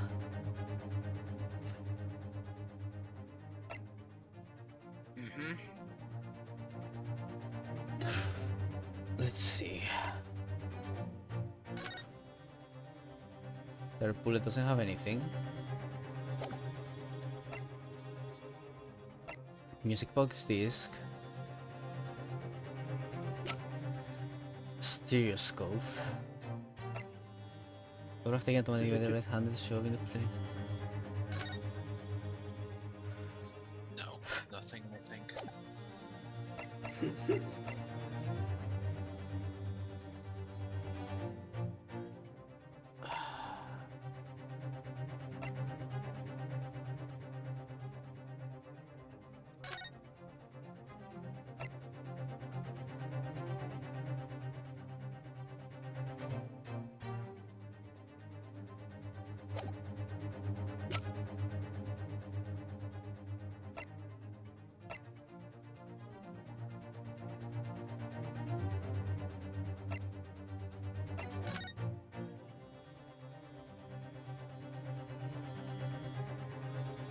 And I wish you were the final clue I needed. I don't think this. I don't think I it's mean, gonna come up. I will tell you guys if you need it, but I think you will figure this out. No, we got this. We fucking got this. I have an idea, but I want to wait for Faye's opinion first. Something that proves the deal. Or that he killed him, or that he leaks secrets. Ugh! So many variables. I'm sorry that's so stupid, guys. Oh no, it's perfectly fine.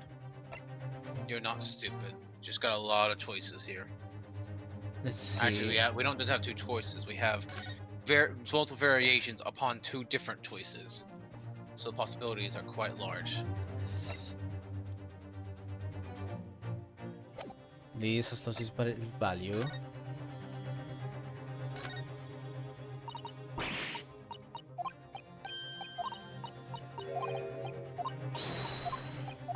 Specifically, what was it for Gregson and Graydon? For Graydon, okay, for Graydon they said either prove that he killed Windybank or prove that he leaked secrets, and for Gregson it was proof that the deal was struck. So let's see. This doesn't have any proof. I have an idea. I do, but I still think I want to wait for you to formulate your own opinion first. Let's see.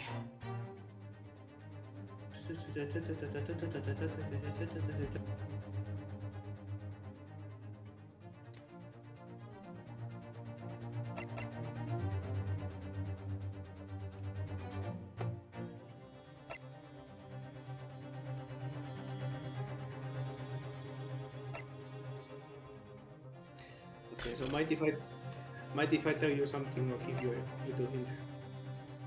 But you guys need to already have figured things out, so I don't want to. Well, I have the guide, so of course I have the answer. I don't know about spec. Meh.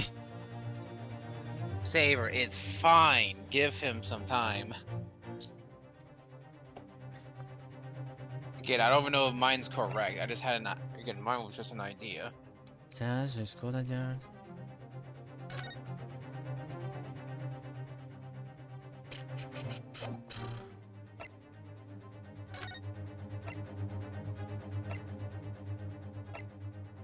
Man.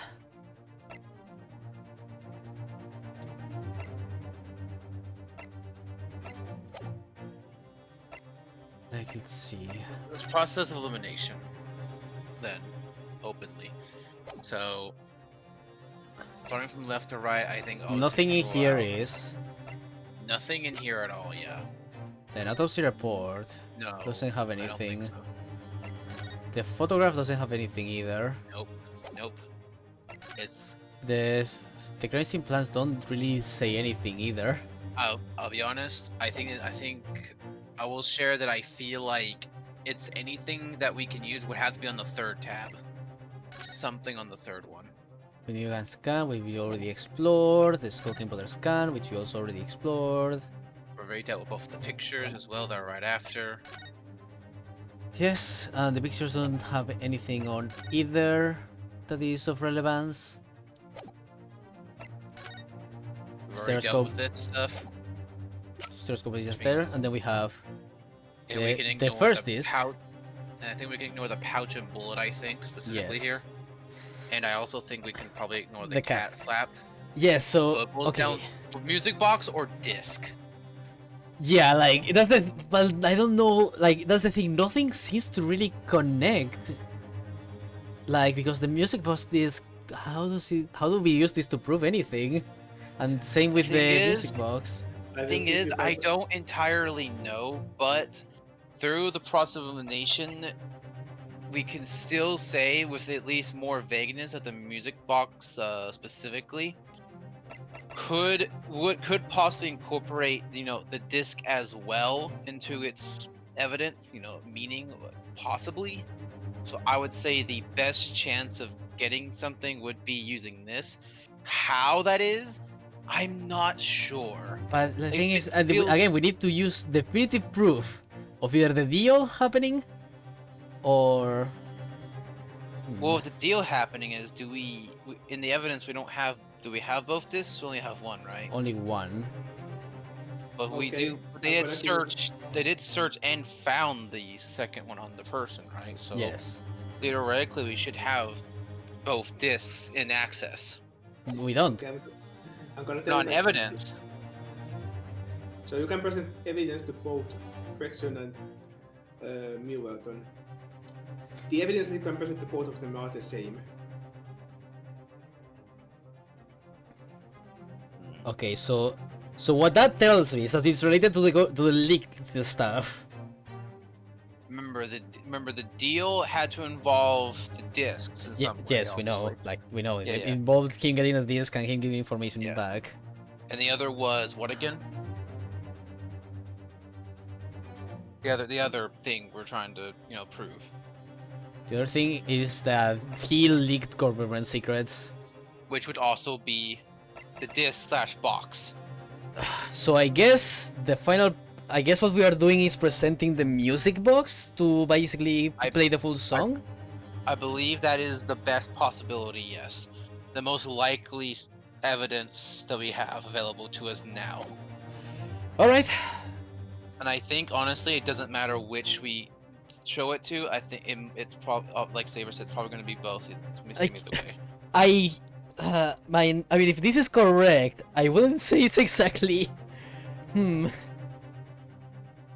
don't know. My gut really does tell me. Yeah, that like, it's- but like I'm saying, like if this is the correct answer, it really doesn't feel like the right way to prove this, like because it doesn't really prove that he made that deal. It just proves that he had a reason to make a deal. But there's nothing else we have really. Yeah, so Inspector Gregson. Inspector Gregson, there is one final piece of evidence I would like you to see. Wujodin. If you refuse to acknowledge that you did in fact strike a deal with the witness here today, then you leave us no choice but to examine this piece of evidence thoroughly. Okay, well that makes it a lot more obvious, yeah. We'll go on. This is my last chance. It looks like I'm going to have to force his hand here. One final thing is to get to admit. Okay, well, now that it's about making him admitting, that makes it a lot more easy to. God damn it. So you could have presented either of them, yeah.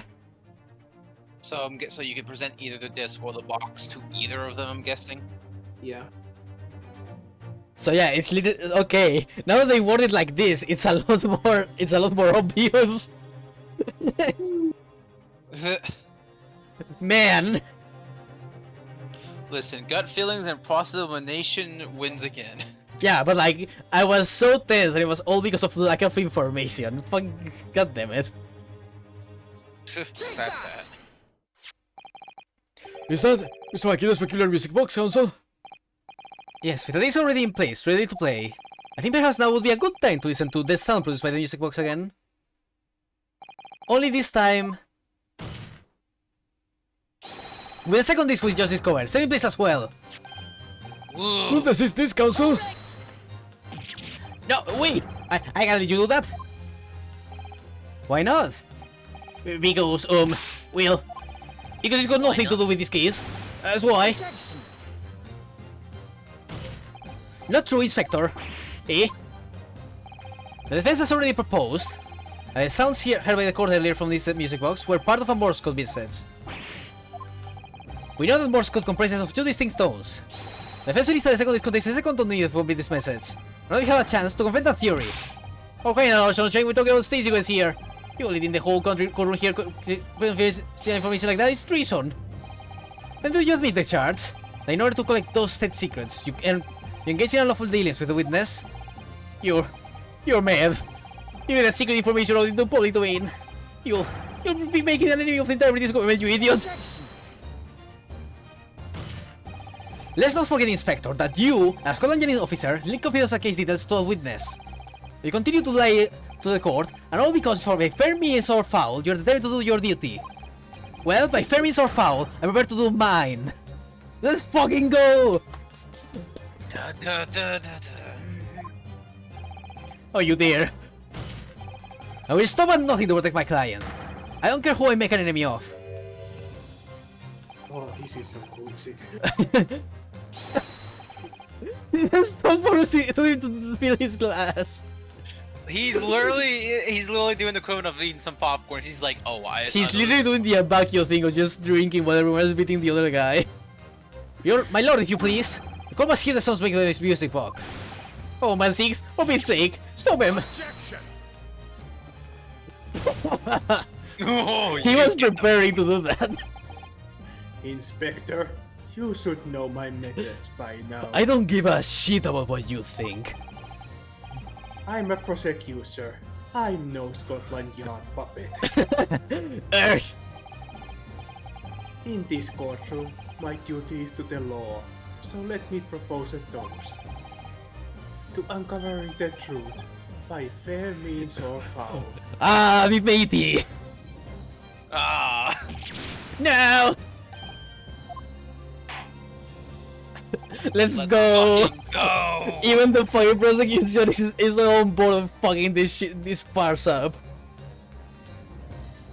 Very well. Very well. The defense stands here and the other propositions have been very, very clear, I feel. Therefore, in accordance with the defense's request, the woman now listen, the justice consistent appearance once more.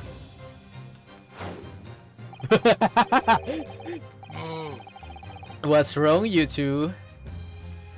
This time with the second is in place and both displaying simultaneously.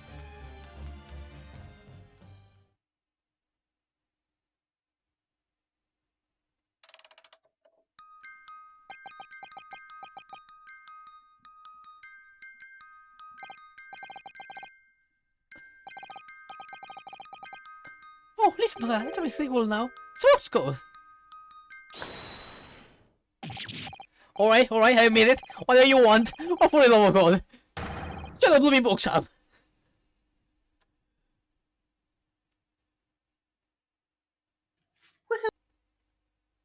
I wanted to keep playing just out of spite.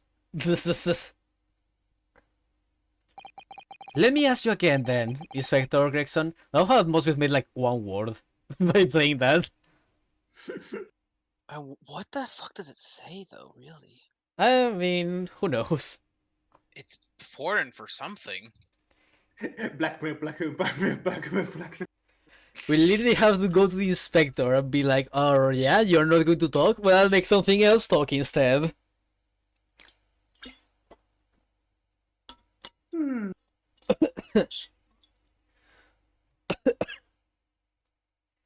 tell me. You are so close. Gregson! I'm so hungry, and that's why I'm inky. I've been here for so long. The fact that he made me second guess myself. Just because I didn't realize I had to blackmail him. I am extra pissed now. I'm going go for. Did you, or did you not, strike a deal with the witness next to you in the stand, Mr. Ashley Graydon? Specifically the forest the witness with complete and signed case details. Since when is music box disc? You reveal the existence of the people in this Power storeroom door, Inspector? I did.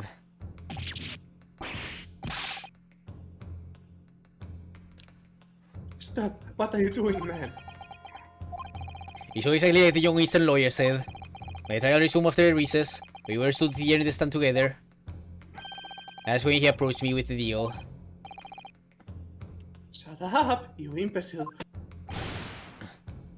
Shut up! That's you, Saber. Psst, you there. You're the detective who turned up at the pawnbroker the other day, aren't you? I may have something you are looking for, Inspector, with me at this very moment. So how about a trade?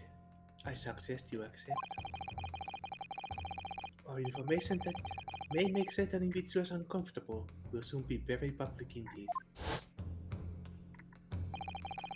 I'm gonna need that information with public knowledge, under the circumstances. So accept the man's proposal, and all in details about the case that should have put him in the clear. The people in the storeroom door, my bloodstains on the overcoat, By info's testimony, this witness intended to have the defendant wrongly accused of murder. Inspector, you knew that. Yet you still revealed those details to facilitate the perjury. I did.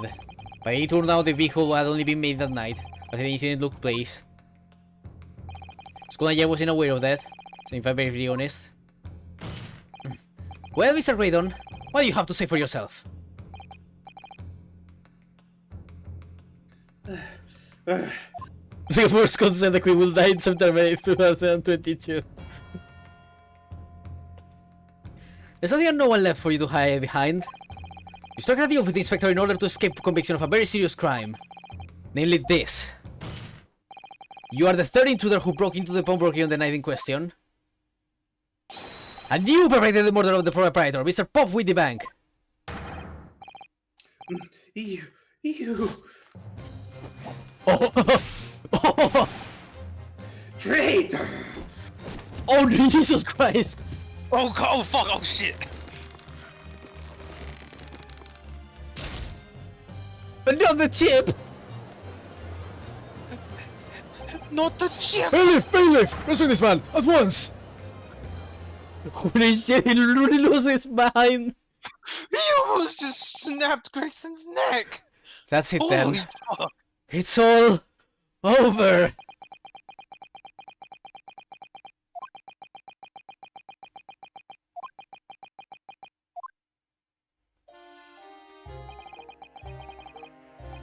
Oh, that's him. I despised my life growing up. Those slums are wild places.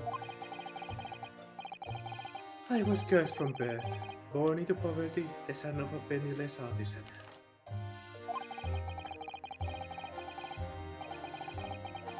My parents did nothing but grow all day. What little money they had was never spent on me.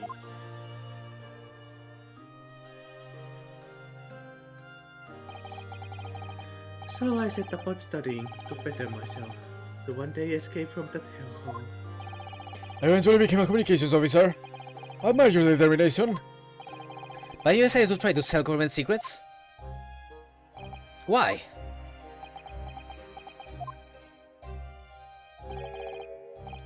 Isn't it obvious? Because I wanted money. Even now, years later, the nightmares of my life in the slums wake me in the small hours.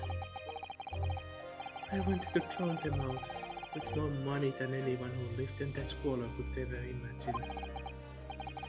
Then, one day, I met him. Mr. Magnus McGildet. Oh boy.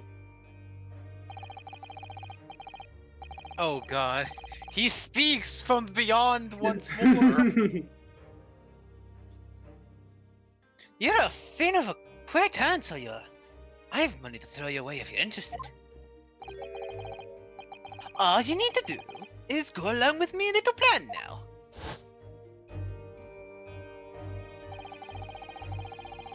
I was to steal the minister's telegraphic message logs, and Mr. McGildet would buy them for a handsome sum.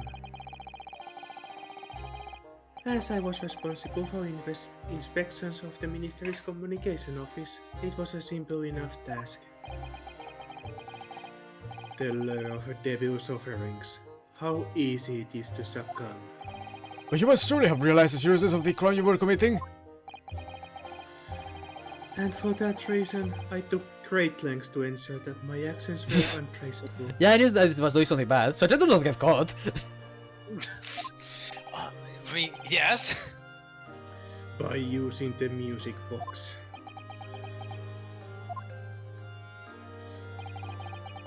My father was a brickmaker, though my mother divorced him when I was still a child. Yes, Mr. Mason Milberton. That's right, he was very skilled with his hands. He'd once been a music box maker's apprentice. I can't believe Spec was indirectly right. I was? Yes, you said that Mason was the one who made the music box. Oh shit, I'm a real so much happened since then. I kind of forgot about that thing I inputted. I can't believe you were indirectly right. Heh! The gut feeling strikes again! In weird ways! I imagined his skills would be sufficient to create a machine that could generate Morse code. So I sought out my father again to employ his services. It was the first time I'd seen him since I left the slums 10 years earlier.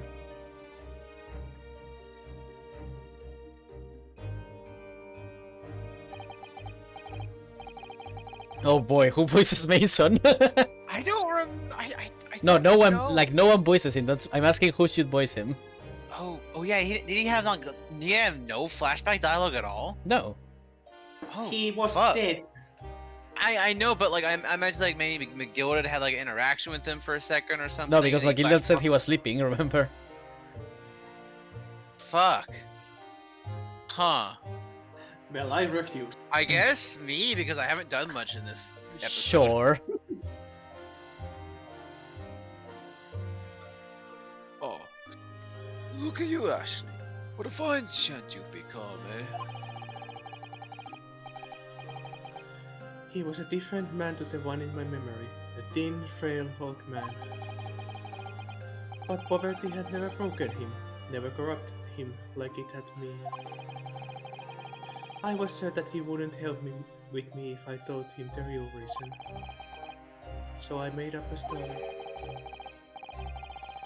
I've got some work for you, father. I need some music box disc made.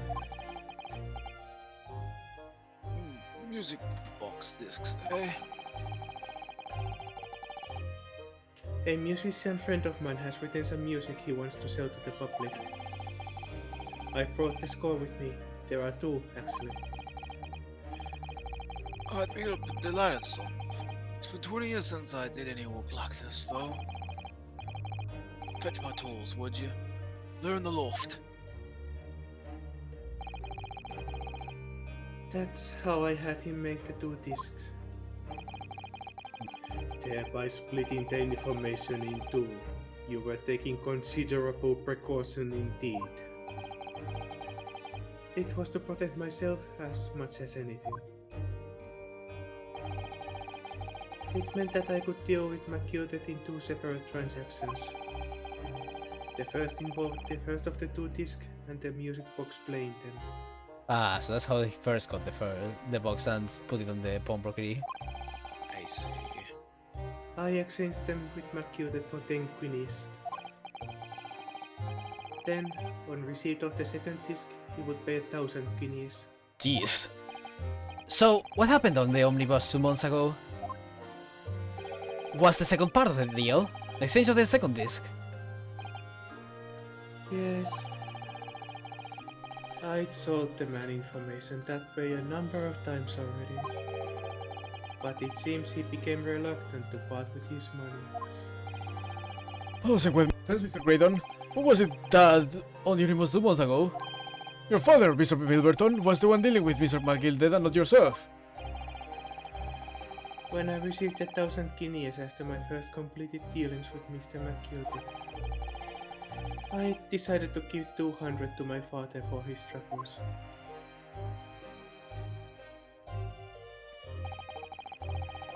But my father realized something was amiss. In time, he worked out that I must be involved in something dubious, and when he did, he said to me, Next time there's an exchange, you let your old man do it, understand? Otherwise, I won't take your money anymore.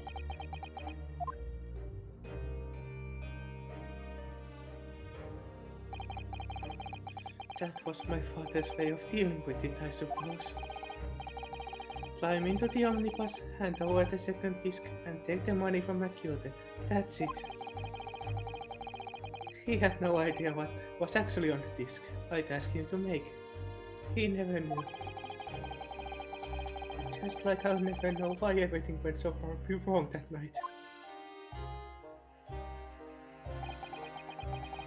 All I know is that the disc was taken from him, and he never returned home.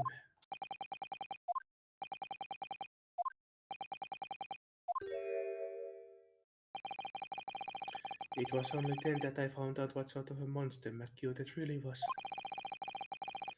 So after 10 years of not once uttering it, I swore in my father's name.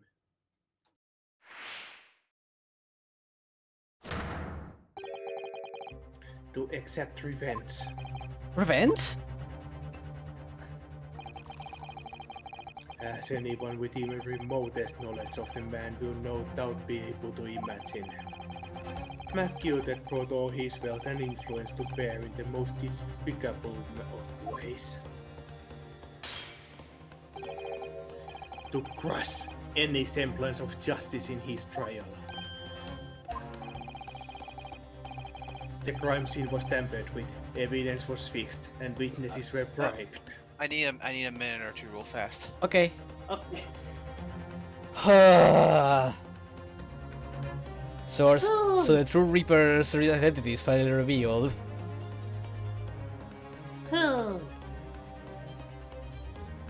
I knew it was too easy that it was 1-6 who killed McGilded.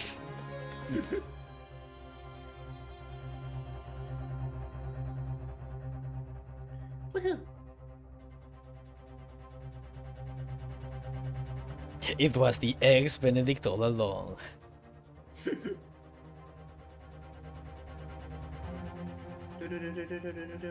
Oh man, this has been quite the case. Well, we are closing it finally. Good God. It has been 4 hours. But hey, we're finishing the chapter like I said. Well, there's still more. Oh boy. Why'd you have to tell me that? It would have been a funny surprise.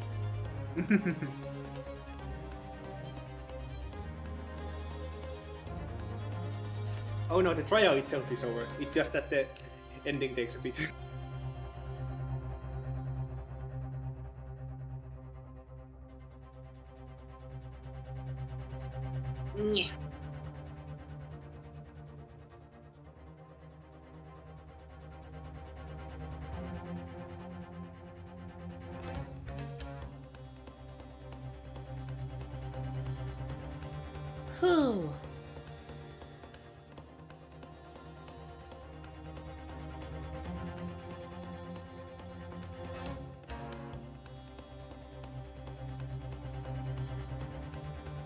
Oh. You can't believe how I'm cooking in this room right now. I can't. But I also need something quick to eat, so I'll go get something. Okay.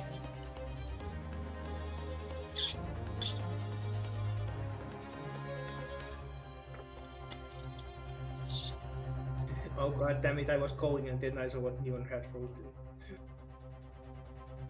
McGilda didn't kill Mason at all, he was Batman. Season. See you soon.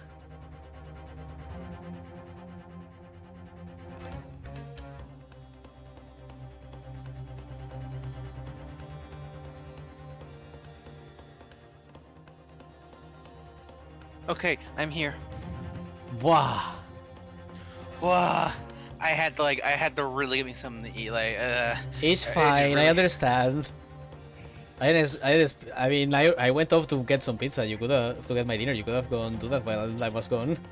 I never knew you did do that though. I literally said give me a moment multiple times and then disappeared for a while. I didn't know why. Bad. I didn't know how long it would. I didn't know how long it would be. Bad. Meh, all he heard was funny Spanish words. Spanish words everywhere. But yeah, I'm here now. Yep, and it's time to close the book on this.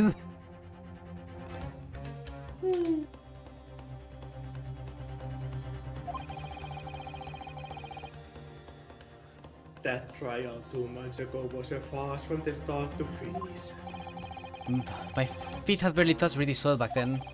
I walked into that hornet's nest, completely unaware of the sinister background of it all. I'd made plenty of money out of my dealing with McGilded by then.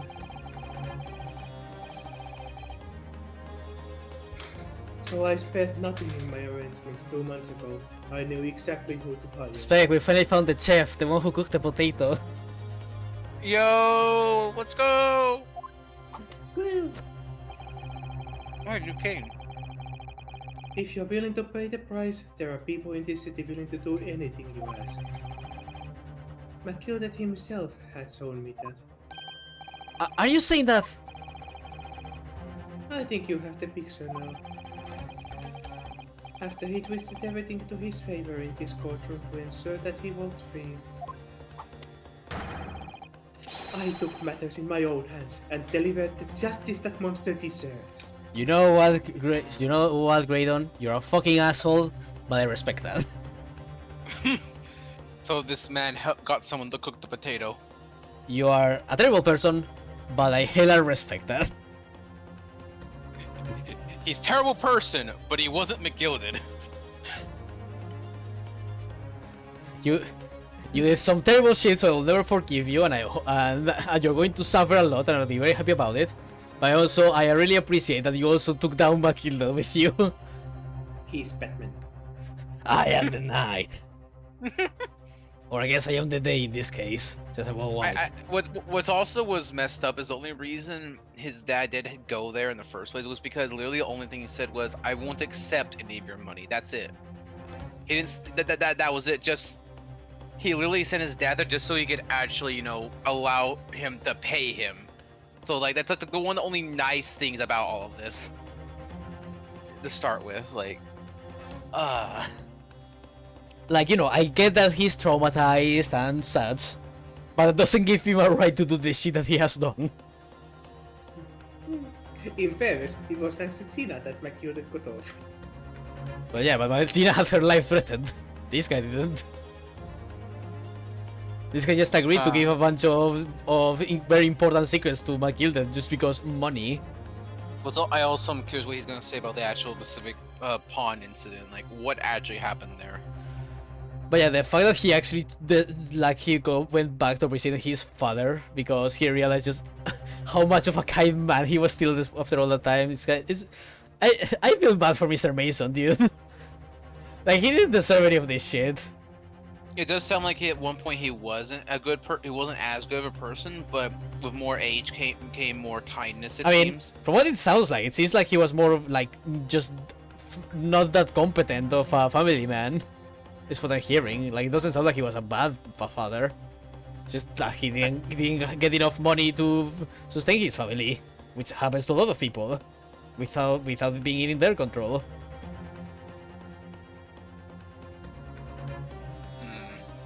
Like, that's the thing. No, I get you.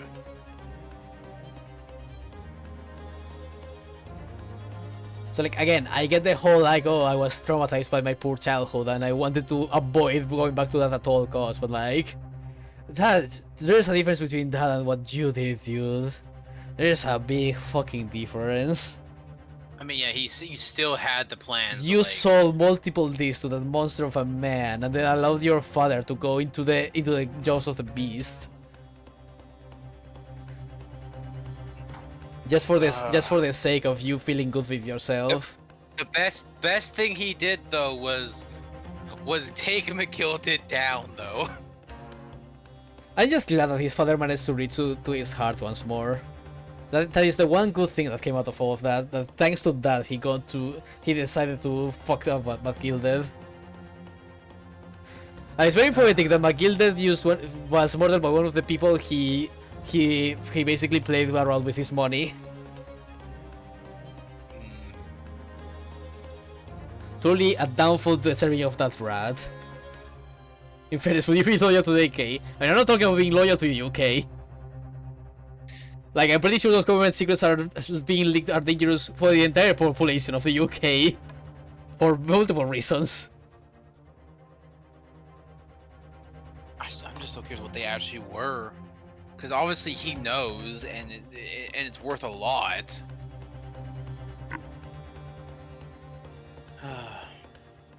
I feel better now. I ate some chicken. Nice.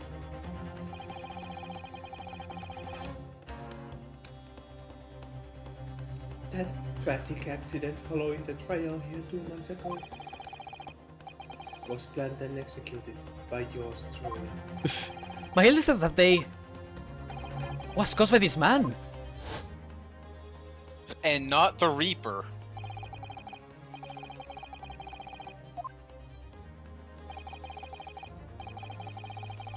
So he basically just He paid one paid the he bailiff. paid the bailiff to lead him to the carriage, so that he could He burn paid him him- like a road flare. Fucking hell.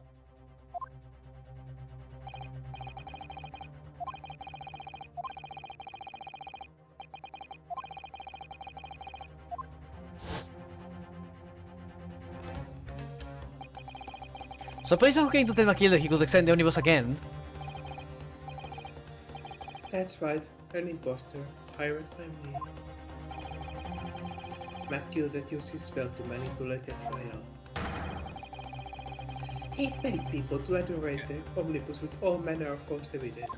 Guys, Yes. Yeah, we have an imposter bailiff among us. Okay, you know what? I'm sorry. You're going I back had down. to. No, don't. he threatened witnesses to lie in their testimony. Bye-bye, See you, Neon. So Now I it's- gave the man a taste of his own medicine. I'm saying bye from the floor.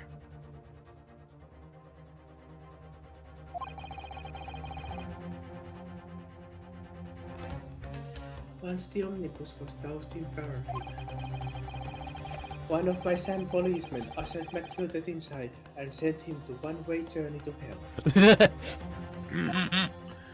Fucking cooked his stupid ass. An eye for an eye. That's how I avenged my father's death. A spine-chilling account indeed. But that wasn't the end of it for me. There was a loose end, you see. A loose end? Yes, I should think it's obvious. The second disc, which my father had taken to exchange with McGilded. Ah, yes. There was indeed no mention of it in the man's trial 2 months ago. Clearly because it had been removed from the scene of the crime. When I realized it was missing, I remembered something. Something from the first time I dealt with McGilded.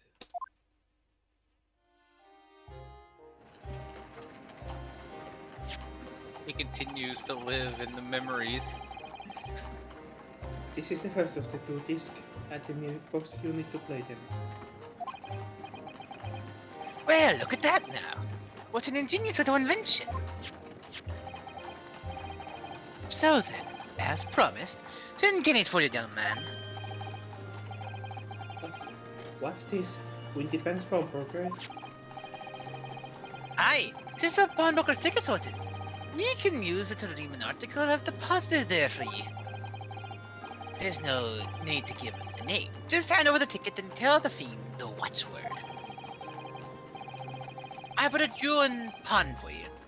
You'll fetch a good 10 guineas if you sell it, so it will. I've never heard of a pawnbroker being used in quite that way before. Have you not, Mr. Clayton? London's pawnbrokers are very useful places, you know. Each one is like an extremely secure vault.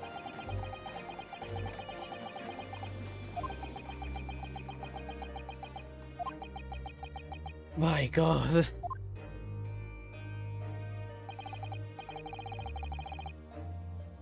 So I knew that if he'd taken steps to hide the disc, it would be in that pawnbroker somewhere. At this point, at this point we're not even connecting dots. We're making entire constellations.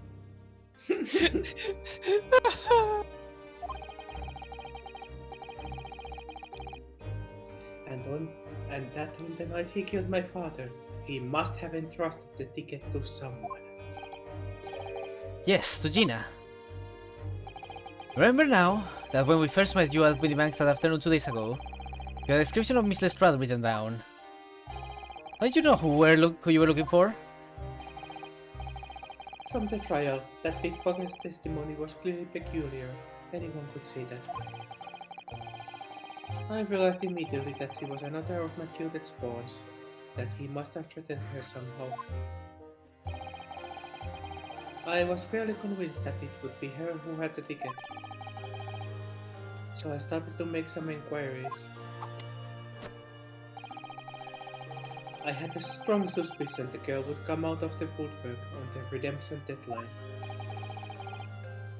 And he was absolutely right. And yes, sure enough, she did. All I needed to do was wait until the girl went to Windy Banks to redeem the articles.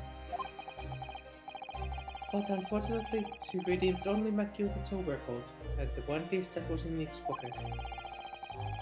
The all-important music box with this second disc inside was missing. Because it had already been forfeited 2 days earlier. But I was unaware of that fact. Had I not been, I could have avoided my nighttime excursion. Meanwhile, as our investigation into the stolen arguments was progressing, we picked up on the fact that Magilla was involved. Inspector, you've recovered fast. My orders were to recover the stolen information as quickly as possible. We started gathering the field as positions and examining whether we could lay our hands on. We had a full-scale investigation going on at the yard, but we had to keep it as quiet as we could. Then, when the inspector here took the disc from me in the bomb program that day, I became nervous. I was certain music box and the second disc were still there in the shop somewhere. So I knew that it was a race against time. I had to find those articles before the police did. So what prompted you to break into the place that same night? With the help of your old friends, the Skulking Brothers. What happened that night in the bomb brokery? I can only describe it as a nightmare. Damn. While Nash and Ringo were searching the counter, I'd located the music box I'd sold to the McGilded on the shelves of the forfeited articles. And the second disc was inside. Yes, I slipped it into my pocket with a very deep sigh of relief. But then, something entirely unexpected happened. You didn't expect to win the bank. What are you doing, Marshall? Fuck you! Bang, bang! A gunshot rang out in the shop, and I felt a sharp pain in my left arm. The broker fired his gun, and the bullet pierced your limb. Yes, exactly. But unfortunately, I decided to bring my own gun with me that night, just in case.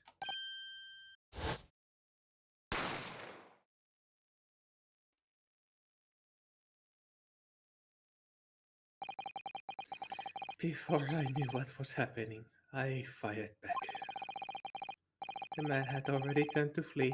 I hadn't intended to fire in his direction, much less kill him. But unfortunately for both of us, the bullet hit home.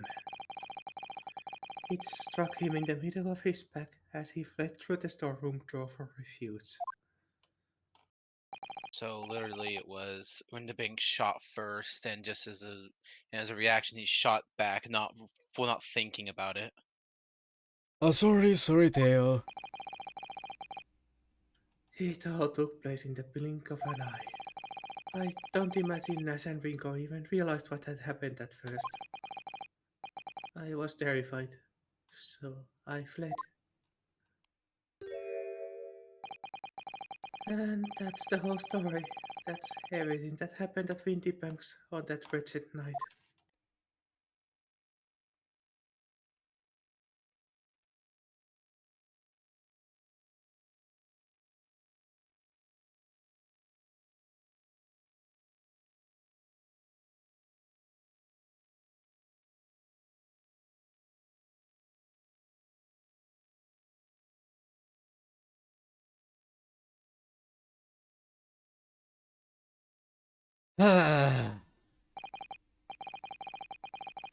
Earlier, you called McGilded a monster. A man who used his wealth and influence to distort the facts and escape justice for the crime of murder. And then you do the same thing.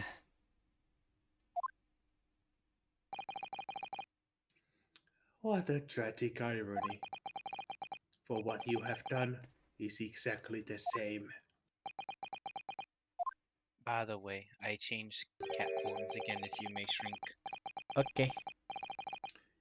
You've become the very monster you saw and despise so deeply in McGilded.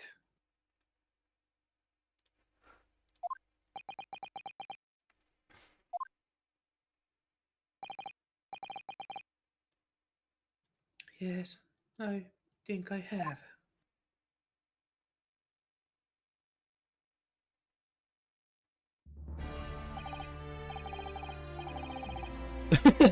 Yeah, that's right, Judge. And You said it best, man. at least, even though at the end of the day, though, he does have at least a little bit more regret than McGilded could ever have. Yeah, I'm not going to put him in the same category of monsters as McGilded, but I still fucking hate these guys. No, he done terrible things, but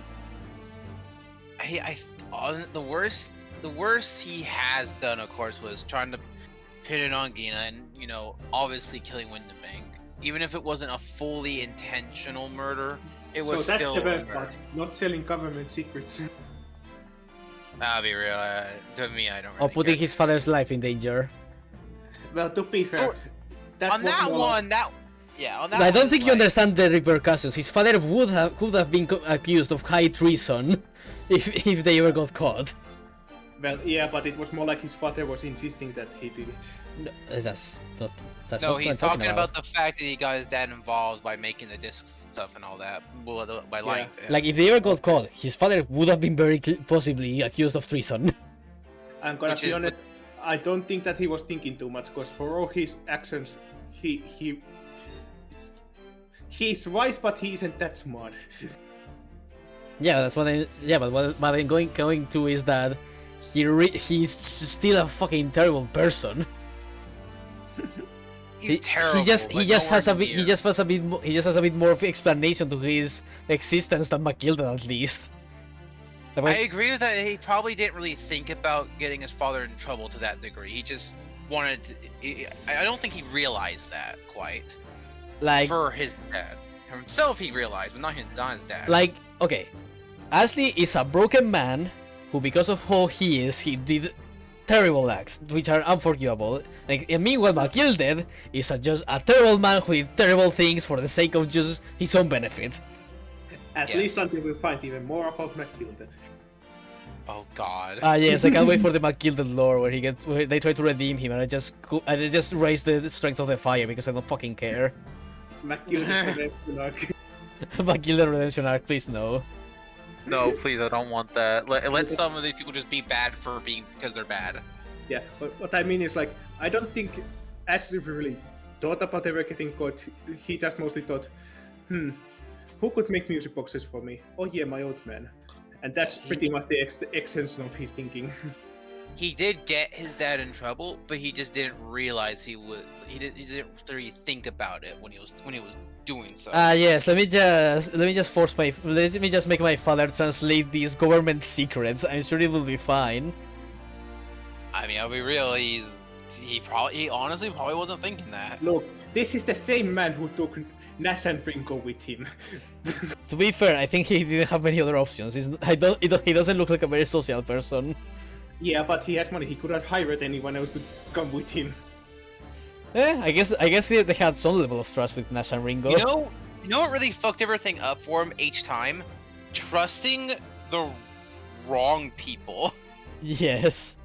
He in the weirdest ways. He trusted McGilded when he shouldn't have. He tried to put trust in his dad once again, which was fine until he went and conversed with McGilded. He put his trust in the Sulkin brothers, and we see how that went as well. And now he put his trust on Gregson, and then blew up at him when he betrayed him too. So he So, yeah, really. Okay, I have to say that's really fucking cool that there's an actual context for his blow up at Gregson. Now that I think about it. Yeah, he has like honestly, his track record with trying to trust people as a potentially antisocial person is like really high, which probably stems from his childhood as well, considering his interactions were either just other thuggish kids or well, apparently two parents that were screaming at each other constantly. So he doesn't have the most social, not the most socially experienced. Okay, no, no. I really want to bring attention to the detail that the reason why he blew up screaming traitor at Gregson was because of how many times he was already being betrayed. Like, that's actually pretty fucking awesome. Like, he's terrible, but he's not. He's not as evil as like McGillet, obviously. Like, I we can, already talked about this. okay, I can at least understand how everything ended like this with him. I cannot understand how it ended with McGilded, meanwhile. Like, McGilded is just so horrible. But Like, well, with him at least I can be at least like, you poor fuck. Anyways. I think like McGilded, I would never respect truly, and I would probably never want to be his friend. Honestly, with Ash over here, like in another time, I'd be like, you're pretty cool, bro. Decently cool.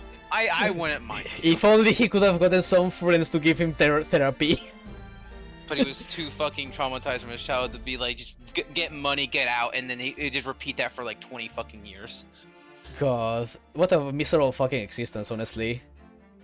Like, that is Honestly, probably, yeah. that is honestly the most beautiful thing about him. His existence has just been miserable. He's just, I do pity him. He's just had an existence of focusing on money because he just had a bad childhood, and that's basically it. He didn't have any interactions. Everyone he tried to trust betrayed him in some way, or not betrayed him directly, but he Yeah. put his faith in the wrong place at the wrong time.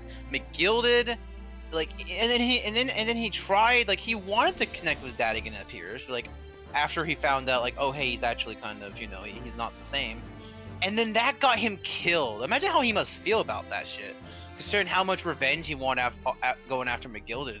Oh well, cool story, still murder. That's the summary.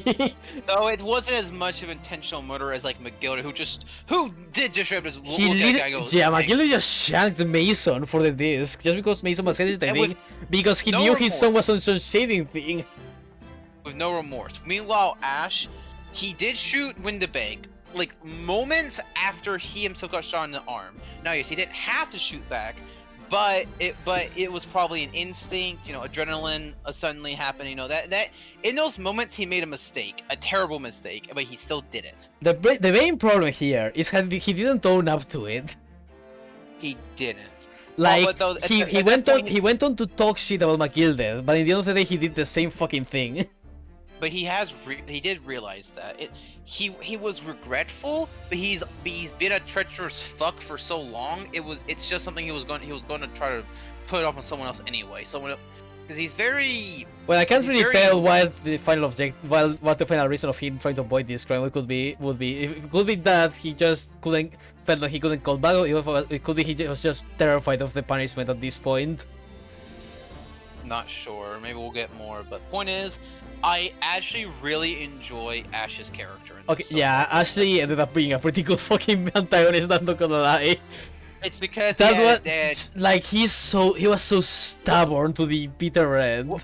What makes him good is not just because he was on his own, it's because his entire existence is connected to an entire other case with entire other antagonists that was far worse than him. And he, in a weird way, he's almost like a much more minor victim of him. Like, in a small way, he is. I can't believe Ashley is just Edgeworth. Oh, fuck. I can't believe it. I mean, the guy literally kills his father. Like, fuck. I can't believe it. Alright, fuck. I mean, of course I don't mean that literally. He isn't just I know. Edgeworth, but it's just the parallels are just funny. No, obviously, since in the sequel he's gonna come back as a prosecutor. Edward, but murderer.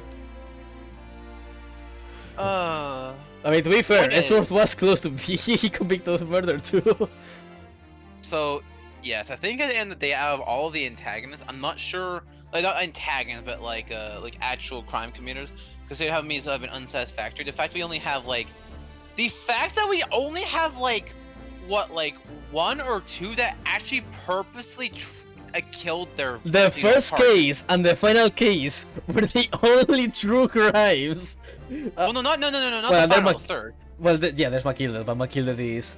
That man was doing a Guinness record for most crimes in a single trial. Fair enough. Again, like yeah, actually, he regretted it and he didn't actually intend to like actually, it was like in a moment spur thing. He still did it, but it wasn't as full of intent of murder as it was of Gilded or the first. McGilded is the case. most lawful evil motherfucker I've ever seen in my life. Like, oh my god. I'd say Ash is like a very like neutral, teetering on the evil. Nah, Like, he's you- totally like- neutral evil at this point. Yes. Yeah. Okay. Fair. I can agree with that. Meanwhile, Gregson, I think he's not gonna end up well. Yeah. He's lawful, but he's lawful to certain rules, specifically to the people who tell him to do stuff. I'm not talking alignment-wise. I'm just telling that Gregson is really fucked up right now. Oh, I know. I'm just saying he's also really fucked up. He's gonna get fucked by this. Really He's gonna bad. get distracted by Iris. He's gonna get fired. That man isn't returning. I think honestly, my guy, it was probably better if you ignored your orders. Like, again, the thing is, he would have helped get Ashley convicted. He would just gotten this easy peasy. Like, I really don't understand why he did that, and then he went on to tell the jury that he was doing this for the country. Like, fuck that shit. It's possible. I don't know. Maybe they were afraid that it might have been popped up as evidence in the trial, so they wanted to get it as soon as possible, so that chance would be reduced. Okay, still, you could just arrest him on the spot after the trial. Anyways, because you know for a fact that he has the goddamn disc at this point. Again, I think the problem is they didn't want it being shown and known during that trial. No, but I at mean, all. like, after the trial, he could have immediately arrested him.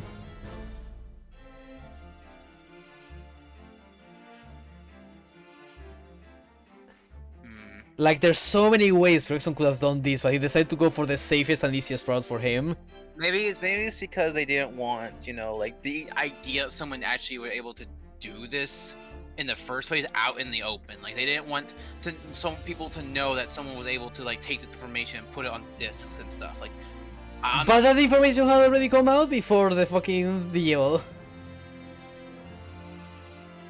Oh, well, I mean, okay, not that, but I mean, like, that information wouldn't have come out if he had just helped, if he hadn't given the extra information to him. well, he's not the brightest, but that's what he thought was best, and he was wrong. Yes, and I am perfect. Yeah, and I am in perfect good position to criticize him for it. Like, that's fine. Like, I love you, Gregson. You're hilarious, but good God, that was the most terrible thing I've seen a policeman do in this You know- series. And know I've played what? Dual Destinies. You know what? He really is the Thurskulkin brother. At the end of the day. Somehow he got me more mad than a certain other law enforcer in the Ace Attorney series. Amazing.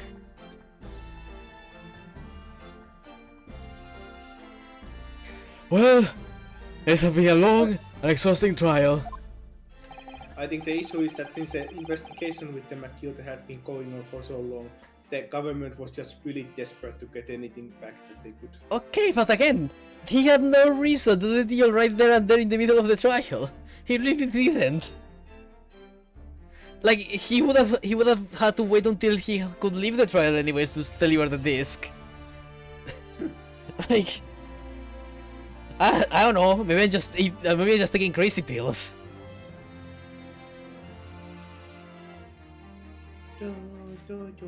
Alright, but seeing that at last we have arrived at the truth. Inspector Gregson, what have Mr. Ashley Gray done? He's been restrained, my lord, and he's been escorted to the yard. We charged with the murder of Mr. Wittybank and the stealing of government secrets. Very good. And you, Inspector? Regrettably, you have to face charges yourself. Yes, my lord, of course. It transpires that you were complicit in helping a criminal escape justice. That fact remains, whether or not you were doing so in your line of duty. The crime is a serious one, Inspector, and inexcusable. Now to defend us, Miss Gina Lestrade. Ah, yeah? It's time for the final adjudication. Is the jury ready, Mr. Foreman? Yes, sir. Carried up squadron, standing by, sir. This is really it now. Finally. The last push, the final call, the finishing whistle. My men are ready to deliver their verdicts. Thank you, Mr. Foreman. Very well, ladies and gentlemen of the jury, you will now declare your final decision to the court. Not guilty. Not guilty. Not guilty. Not guilty. Not guilty. Not guilty.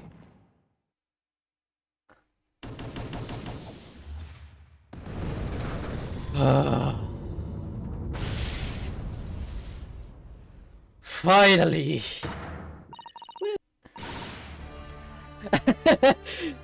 That's the stuff. I'm off the hook. Finally, Runa, you finally managed to do it. It feels like months. Finally, it's the war. It really wasn't sure if we come out on top of a while there. Susie was right. You're the best lawyer in the world. Mr. Strad, I'm not finished with you yet. Eh? What are you looking at me like that for?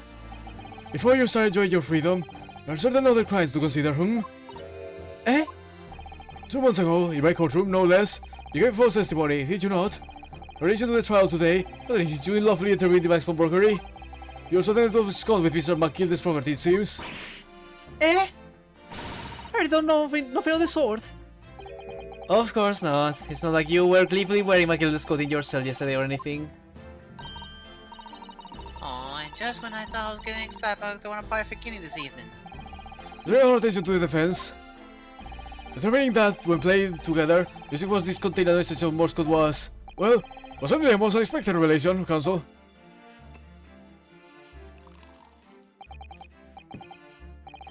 Quite so, my lord. The prosecution was caught entirely off guard. In fact, I think we should applaud my learned friend's courage here today. I propose a toast. To demanding that government secrets be disseminated before the entire courtroom. Hey, fuck you! You were into it too. I can't tell if he's saying that ironically or if he means that. I am But fucking very sorry about that. It was the only way that I could get Inspector Gregson to admit that we have done so. If I mention that point, okay. Isn't that? Oh, if I may say something that point, it sounds produced by a music box before. I do wonder if that was really Morse code at all. What? What did you say, madam? Oh, well, it's just that I'm really rather fanatical when it comes to Morse code, you see? So I saw that the whole world seems to be covered in dots and dashes to me, in fact. Goodness, what a healthy level of obsession one feels. But I must say that in my opinion, the sounds produced by those two were nothing more than that. A meaningless series of two different tones. What? What? Can really be? Honestly, I did feel that too when I first heard the two discs played together. Like, they didn't really feel like Morse. Like I have no idea, I'll be honest. Like, I get that. Wasn't Morse code after all? Meanwhile, Rex would just be like, what?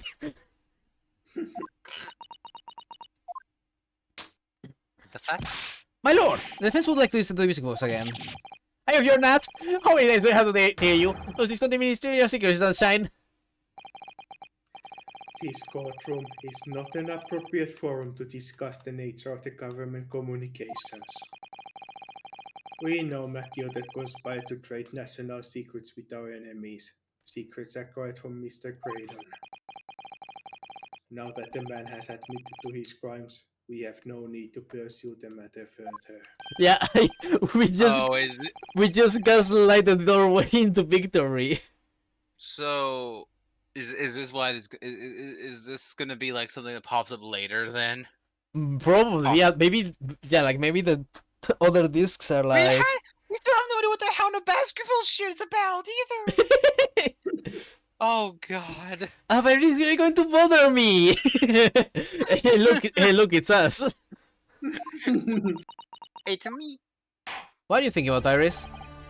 Mr. Strad, Yeah, my lord? what you have seen today here in this courtroom has been extremely disturbing. Falsified evidence, intimidation, perjury, a green catalogue of depravity. A public experience to befall any child. Come on, it ain't nothing I don't see most days in the back of slums. Beg your pardon? If you're awake, you pay for it. That's just how the life goes. Gina. Oh look, I reckon I've worked something out today. It wasn't fair, but if you want it to change, you gotta start at home. You gotta change how you are yourself. You know what's actually really fucked up? Well, that's very laudable this one, I would say. I really look forward to the board again, Mr. Strad, never gracing my courtroom with her presence again. You know what's actually really fucked up, come to think of it? What? Ashley and Tina aren't really so different. Eh. The difference is that Gina owned the kind of life she had while Ashley rejected it. Well, not really. Both of them do twisted stuff, but the thing is that Tina had us basically to turn herself a little bit from that life. Yeah, like at the end of the day, a single thing could change everything in one's life. See, Just having the support you need, imagine if Ash actually had like an actual legit friend, or a before all this shit. proper father figure or something. Or hell, even proper mother, considering she fucking left. Like hell, the Sorry. moment he saw Mr. Mason again, he literally has his perspective completely challenged when he saw that he was still completely unchanged from who he was Yeah. before. Yeah, and I remember he said like he actually gave him like quite a large amount of the money he got from it. Like he mentioned like what was it, like 200 out of 1,000, which already Like, is a lot. Honestly, I feel like if he had stayed with Mason a bit longer, maybe he would have found some level of like peace with the infancy he had. Like it kind of sucks because he was like close to kind of having the chance to be a bit better, but then McGilded took that chance away. The thing is, if McGillen had never approached him, he probably would have never done any of these terrible sequence of events. He was just trying to Oh, reach no. the top of communications and just live the rich Oh, yeah, life. Oh no, he was just gonna maintain, his income, his job, rank up. Because remember, he's an idol in the communications. That means he would have just gone through the ranks and probably been like one of the top bosses. He wouldn't that would have gotten him enough money and income, but he wanted that big money after McGilded offered it. Fucking Well, potato. McGilded, that goddamn potato. Well, it wasn't really the money, it was just that he used the money to forget his life at the slums. Yeah, but like he had an obsession with collecting money so that he would never fear going back to that life. Yeah. So, but if McGillen had never stoked the fires of that obsession, he probably would have been fine. Yeah, he probably would have just been chilling. I mean, he wouldn't have done any crimes at all at that point. It only was McGill when he started doing bad shit like that. Hell, it was McGill who showed him how to use money to your advantage to influence people to do things like that. Like him and Gina both believed that the world was just out to get them. Like Gina believes that all the adults are going after him, but you know that when she would grow up, she would basically just become like Ashley. Things like I mean, that. Yeah. on her, if she was left on her own, yeah, she could probably become something similar to Ash, I would say, when she grew up. That is what the injustice of poverty does most of the time, But she has an iris. and then it's too easy for other people to just blame them for being poor. Man, this series just touches so much about racism and classism that it's honestly insane. Let's be real here. Like this touches some deep shit. It does, and we're 4.5 hours in, and there's probably still like an epilogue or something. Now, with regard to the murder of Mr. Pop Windybank, proprietor of Broken Business of Bader Street, I hereby declare the defendant, Mrs. Gina Lestrade, not I need it. guilty. Fireworks, let's go! Fireworks in the courtroom, please. Yay! Fire hazard! Woohoo!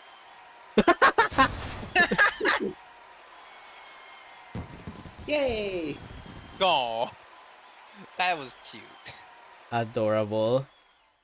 It's a shame Cleo wasn't here to witness this. Nyeh. I think they were busy. Honestly, I think they were just Genshin Impact the whole day. Oh well. I hope they're having fun. I saw Yeah. court is adjourned. So they would have been out asleep like 3.5 hours ago anyway. Probably. Well, This is how many at class today. Never mind. My blood is made of alcohol. On personal note, I must say that you surprised me, my Far Eastern friend. oh, Despite being Nipponese, you saw through the pretense of the malice that festered within that Englishman. And at the same time, saw through the crime of the surprising heart of your English client. You have a curious talent for judging character, especially considering our very different cultures. I don't think there's anything curious about it. Whether we are from the Empire of Great Britain or the Empire of Japan, we're all human beings. We're not so very different on the inside.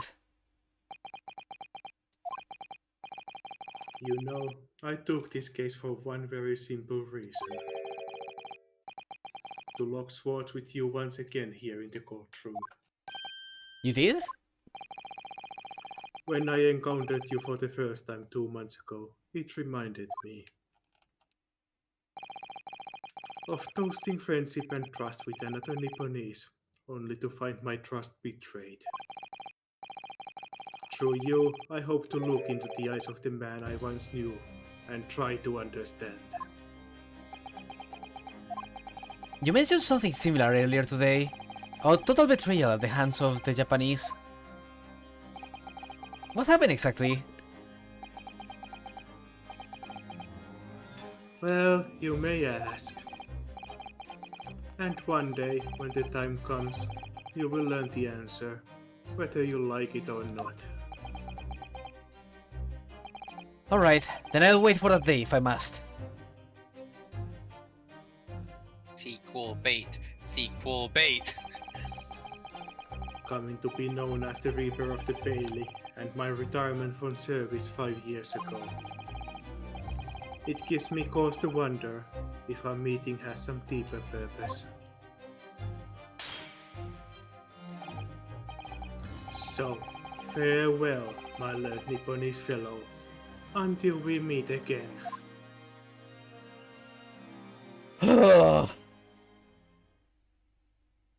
Oh boy.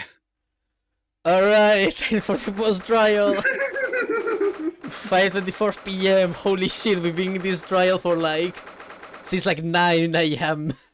It's been 4 hours and 40 minutes for this part alone. And it's been So 8 far. hours in the game. Ah, ah, ah. It's done. It's over at last. But where is Iris disappeared to?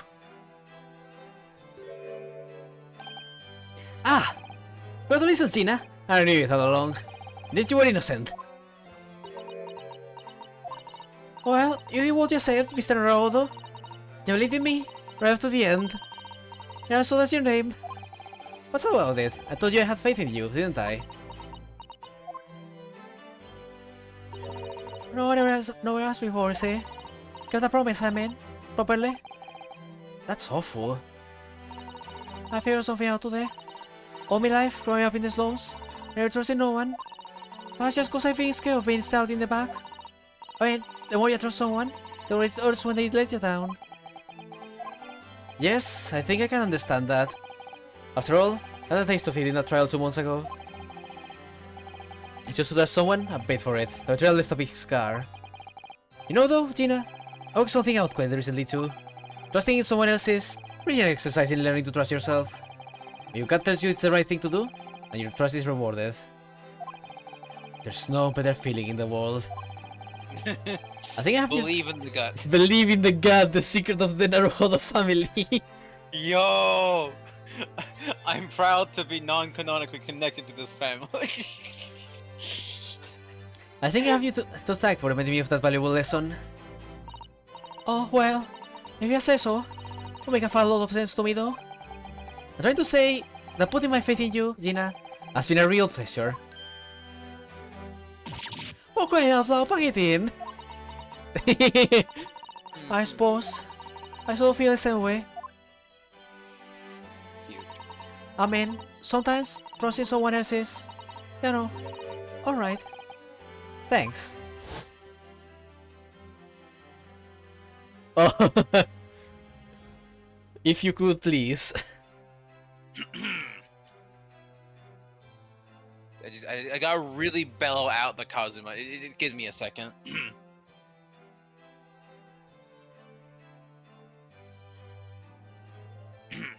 This is the way I see it, Ryunosuke. A defense lawyer is only as good as his faith in his client. And that comes down to how much faith he has in himself. After this experience, I'm starting to feel like I understand what you mean. Kazuma, am I living up to your expectations?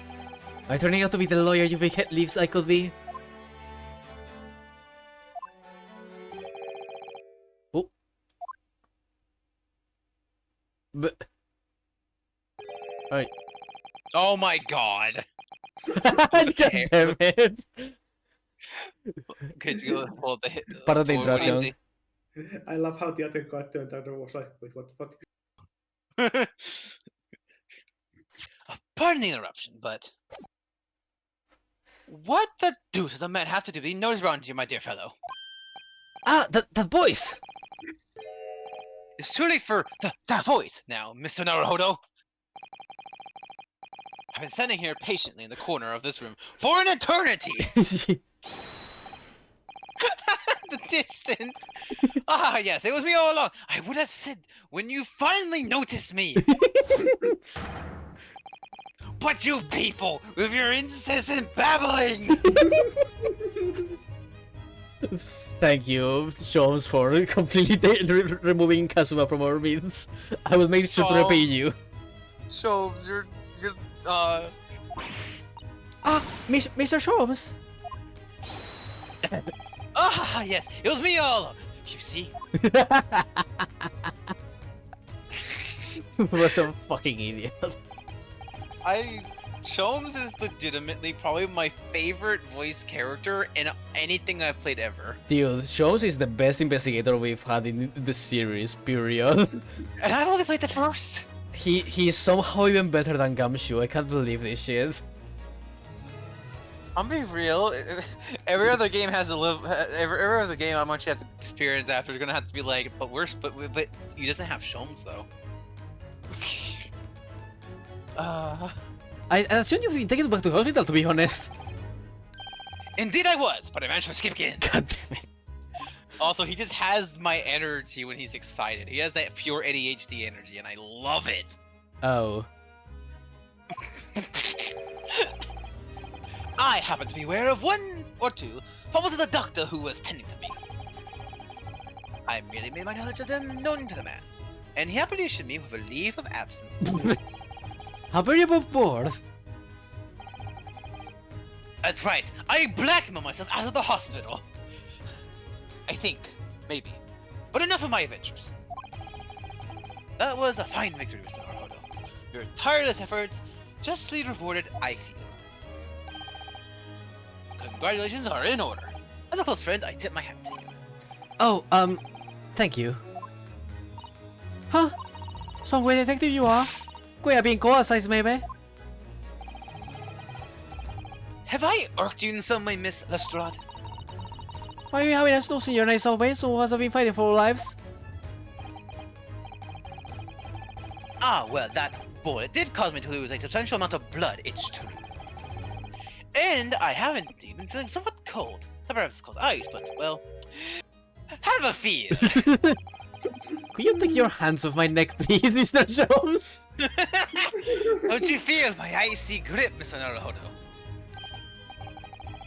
And in some way, I suppose congratulations are in order for you too, Miss Lestrade. What's that supposed to mean? Why so offended? Well, naturally, it isn't my intention to alarm you, but an inquiry in the trial with that particular prosecutor is perhaps a little precarious. Well done, Mr. Jones, not alarming the slightest. Oh, the Reaper, I mean. Considering who's found not guilty in a trial he was working on points update anyway? Is that it? The very point I was trying to make, you're going to die! Good job, you figured it out. As exemplified by the fate of Mr. McGilden, in fact. Honestly, if he hadn't burned the onions, I think he would have burned his own house. I'm gonna be honest. Let's be honest, he was going to burn one way or another. Ah, but of course, I pay no attention to such irrational drivel myself. Thanks. Yeah, well, don't bother me. Oh, really? Of course not. The way I see it, the Reaper's a bit like him upstairs. Him upstairs? You mean like God? Yeah, I'm upstairs, not what's what, right?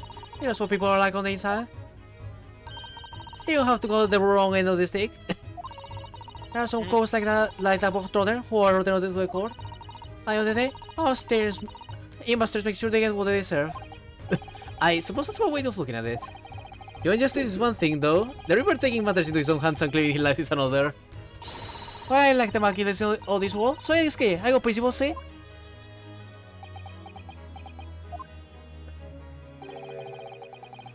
A trait in you which is to be admired, Miss Lestrade. Oi, just give me a raise, alright? As I was saying, congratulations are in order. The news of your acquittal was very welcome news to me indeed. The way he says congratulations are in order reminds me of how you say Nito to things sometimes, Peg. I'm gonna be honest. Neato, anyway. Yeah, exactly. That's literally... Congratulations are in order. Neato. It's exactly the same fucking vibe. Because it kind of is the same vibe. Because I feel like Shobes is just the epitome of my hyper and ADHD. It's like, cool, that's great, anyway. Neato. I'm glad that I'm giving you Shoma vibes and Shom's giving you me vibes now. That's the way I speak. You're both Herlock Jones and Phoenix. I don't know how to feel about this. I have the powerful gut feelings, but I have the ADHD of Shom's. Meanwhile, who am I anyways? Just some nobody. Pet. I don't think you read this line fully. The news of your acquittal was very welcome news to me indeed. Let me express my heartfelt congratulations. Gina. Gina? I don't know. Something like that? They've never pronounced it with text, so... Gina. You will now be Gina. I pronounce it Gina, but I don't fucking know. Well, and he's gone. There you are, Hurley. How long have you been there? Honestly, I went to the main entrance especially to meet you there. Iris, my dear, I do apologize. Okay, I do have to say something. Yes. Let's all regards for a moment. Sherlock's disguise was so good that even Iris didn't see through it. It's really good disguise, honestly, though. He's a master of disguise just like the original Sherlock Holmes. Like Iris, who actually has super detective skills. That's why he's secretly actually a rogue every time. Wait until I tell you what happened. This pair made utter fools of themselves. What happened? As you know, I have a penchant for disguise. I was hiding in this room dressed as the bailiff. But these dolls didn't know my presence at all. They had no idea. Can you imagine, Iris? Would you credit it? Huh? Oh wait, that's you. They. I'm not sure really. I beg your pardon. I'm sorry, Hurley, but you just don't have the weighty presence you seem to think you have. His power is in his words, not in his image. I've been stung. I've been hit by. I'm defeated. You know, I don't want Sir Clark to say anything. Just stand there silently, being crushed by this. Just- In fact, you really ought to be careful about that. It's gonna land you in trouble one I day. love how Herlock is just looking in the distance. I have been hurt in my teeth. But... I'll be careful. Ouch! See, this is weird to say it, but I don't think I honestly feel like it's rare, but I think I was the best choice to voice Herlock out of three of us. See, I told you it was a good idea when I chose you for it. I have good instincts. Yeah.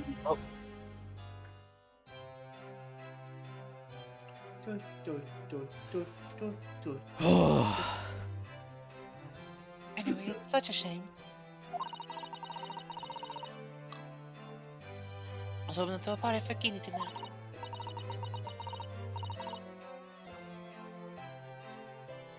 But you won't be able to come, will you? Oh, okay, I'm gonna be going nowhere for a while. You're just bother. I got stuff to make amends for, apparently. All the offenses. What was it again? Breaking and entering, taking the doctor stuff what was in log, blah blah blah. Yes, I think you'll find that basically being a pickpocket is the main offense. Yeah. Well, I mean, an offense. It's a job, isn't it? I don't know what, think don't tell so. No one tell her. Still, it has got me thinking all this. Maybe I should start looking for another line of work. I mean, you didn't start off as a lawyer, did you, Odo? Well, no, but I was never a pickpocket.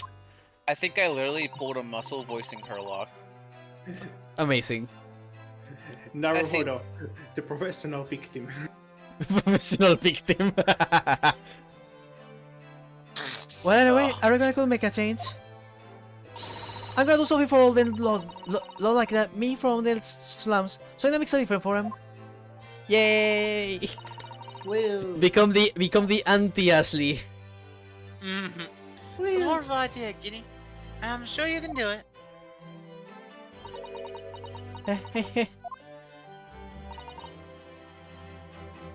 What is it?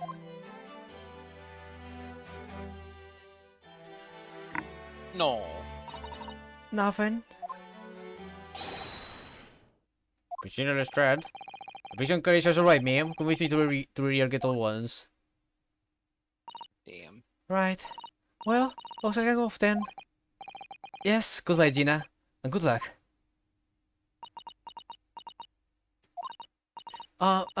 Odo? Yes? What the fuck? She's loading her weapon. Ah! What was that for? I don't know. I mean, I don't know what to say, so...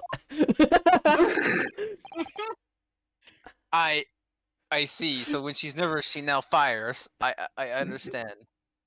Ah, indeed, as a fellow weirdo, I understand. Ah, indeed. Perhaps the situation calls for a phrase hitherto missing from your vocabulary, Miss Lestrade. Ah? On occasions such as this, I would recommend a simple thank you. Oh, Oh yes, it's good advice, Guinea. Now seriously, right, I see. Well...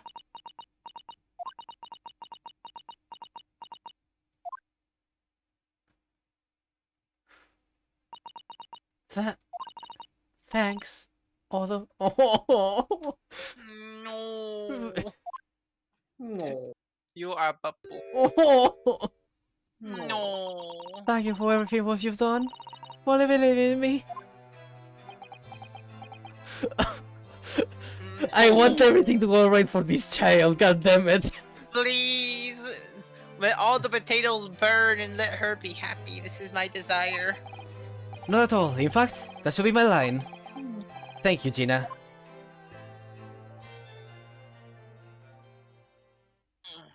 Ah, my poor little heart. No, I'm weak. Well, there she goes. Wonder if I'll ever see her again. Well, well, quite the indomitable pickputters.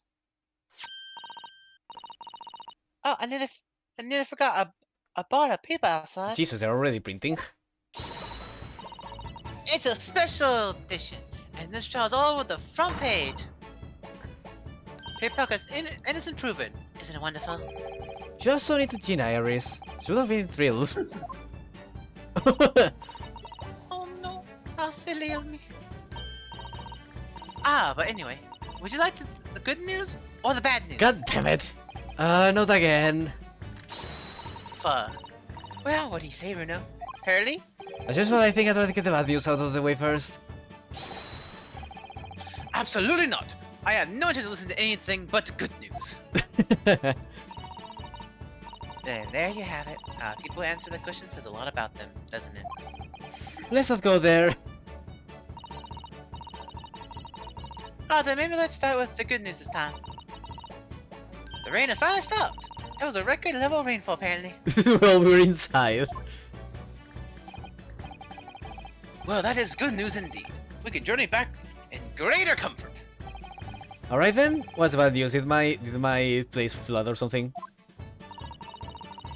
The huge on left the sea is very choppy. The channel in particular is awful, so sailing out of Dover has been delayed by a day or more. Oh boy, poor Susato. Wait, if it's delayed, does that mean... Wait, Dover? That's right. If we head to the station immediately, we may still make it time to wave Susie off. But there won't be a train, surely. We couldn't be that lucky. Who do you think I am, Mr. Naruhodo? Mr. Sholmes? I rushed to Victoria Station earlier and made arrangements for a special express. How much did that cost? You don't want to know. If we hurry now, we shall be there in time for dinner. And I know a fine restaurant that serves the most delicious baked soap. I don't... The really think it does it again. Indeed he does! And I happen to be aware of a number of the rail transport directors' foibles. God damn it, you fucking detective. Wink wink, nudge nudge, black What? maybe. I may make my knowledge of them known to the man, and happily laid on the locomotive. Elementary. I Elementary, I my see dear he's starting to Reyes. show some of the more criminal aspects of the original Sherlock Holmes. I will blackmail you for a train. Just an idea, but it might be wise to stop manipulating people that way. Who are we waiting for then? To London, Victoria! Make Saber talk again! Nah. 18th of April, 5:32 AM, Port of Dover, Quayside.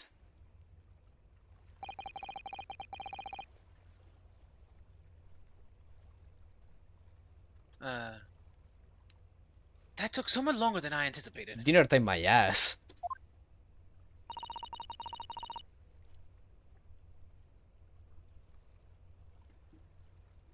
Susie's boat must be about to leave.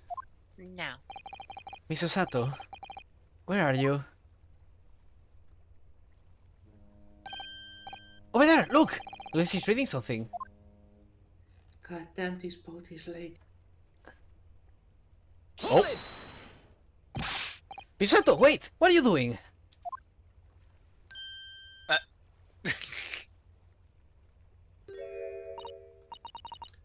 Mr. Naruhodo, what are you doing here?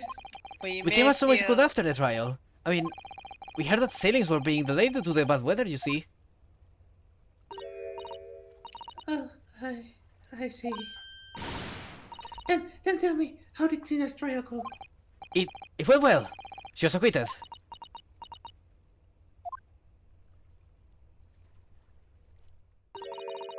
No. That's wonderful. Really wonderful news. My heart. Ah. My my heart. It died. Who you were about to throw into the sea? Was your encyclopedia of British law, wasn't it? Oh dear, I was hoping you hadn't seen that. I'm not worthy of practicing law in any way now. So I was saying my final farewell. You were saying goodbye to law? You? Susato-san? Would I be correct in assuming? It's because of the peephole, Mr. Sato.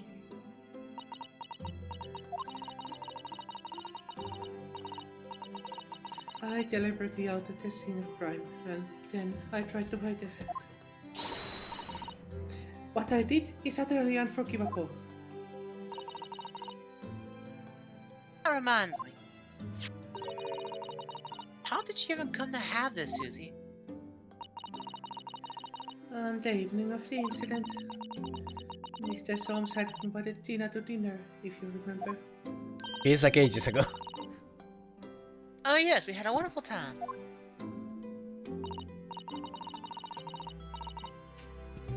Well, Tina gave us a little introductory lesson, didn't she?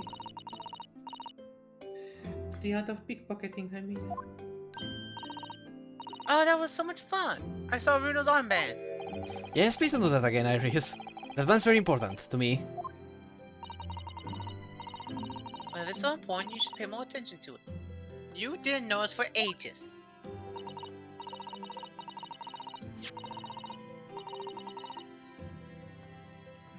On a whim, I thought it would be fun to see if I could take the cat flapomat, so I put it up my sleeve. Really? And then I rather forgot about it, until I found myself in Mr. Winterberg's shop with it later that night. I see. And then...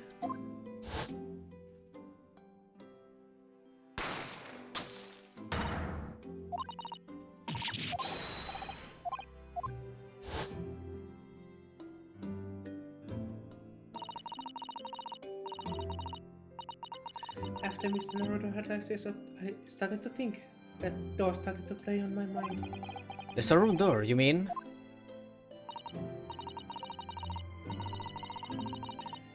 Yes, if Tina was anywhere in the shop, I realized it could only be behind that door. And at that moment, the little device I had up my sleeve sprang to my mind. I was so worried about Tina, I simply had to know. So use the cat flapomat to make the peephole in the door.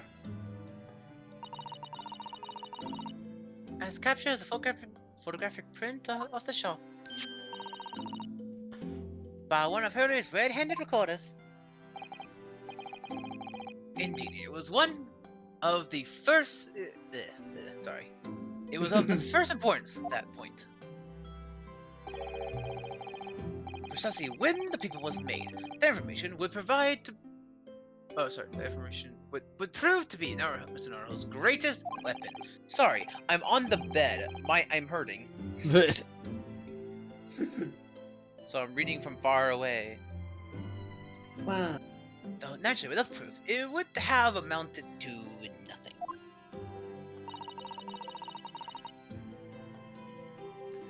But when I looked through the hole in the door,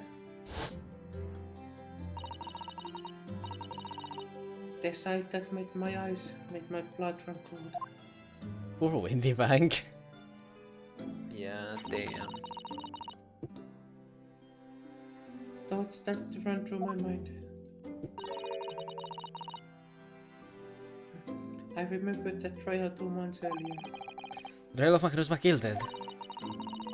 I thought about how he had manipulated evidence and averaged false testimony to secure his freedom. It made the British justice system feel very dark and sinister to me.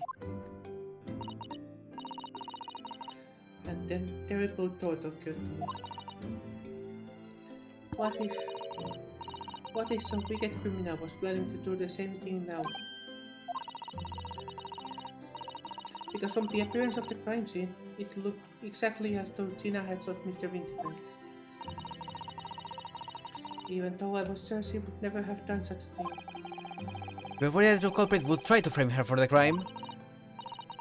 That's right, but then I realized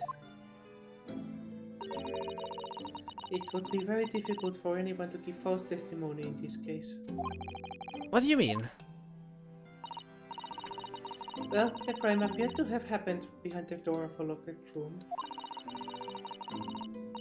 For someone to claim falsely to have witnessed it, there would have to be a way to see beyond the door. Ah, For which, people would be the very thing. Only the people I had met wasn't exactly there until after the crime had been committed, of course.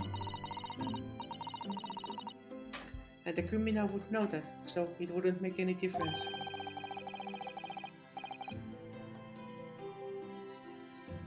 But what with a rather ingenious trap was there, was it not? a trap? Is that why she did it?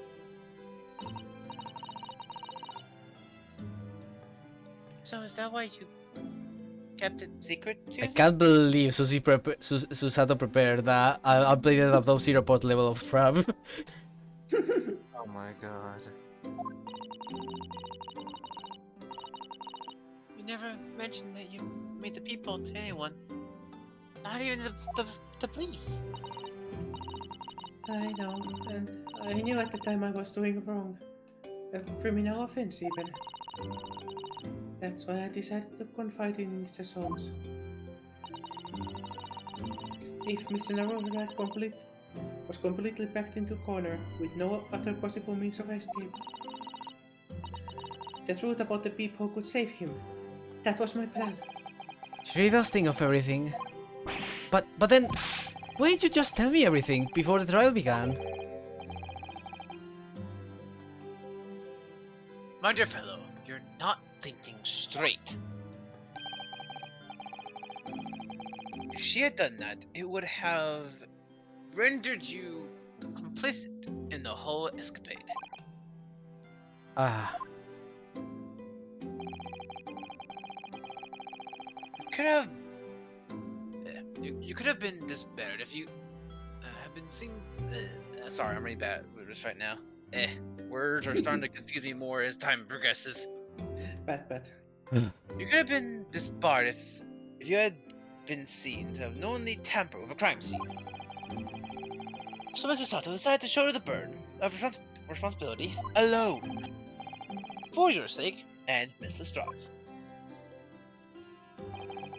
Miss Susato.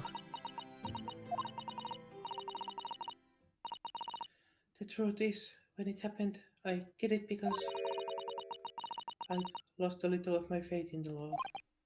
Oh, Fair enough. I was worried that the right person wouldn't be convicted of the crime. But the moment I allowed myself to think that is the moment I lost my right to call myself a judicial assistant. it's so interesting how this really parallels to what Edgeworth went through in the first game.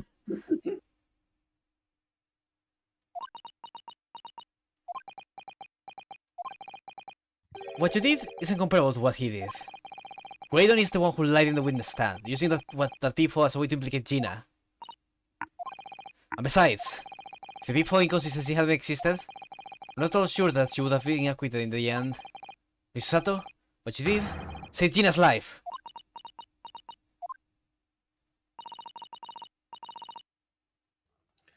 Well, with your kind words, Mr. Naruto, you saved me, too, for my regrets. Aww. She mushed this Susato like a burger. No, Borger Susato. We must all be thankful that Miss Lestrade's freedom has been assured. Eventually. Yes, exactly. Though some of the loose ends in that trial will continue to play on my mind I'm sure. But the revelation that the music box did contain secret messages to Mr. Naruto. What a triumph to work that out. I'm full of admiration. Well, actually, the argument wasn't quite as compelling as I thought it was.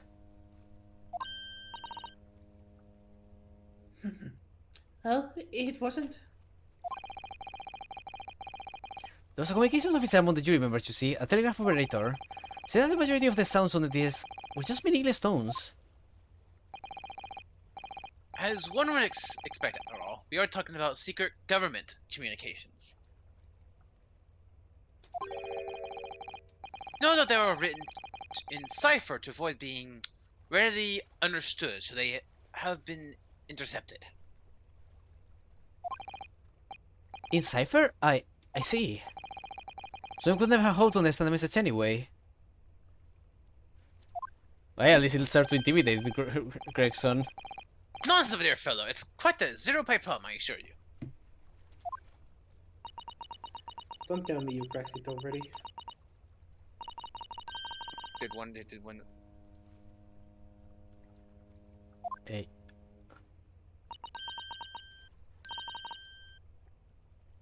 Asogi? Wait, what? What?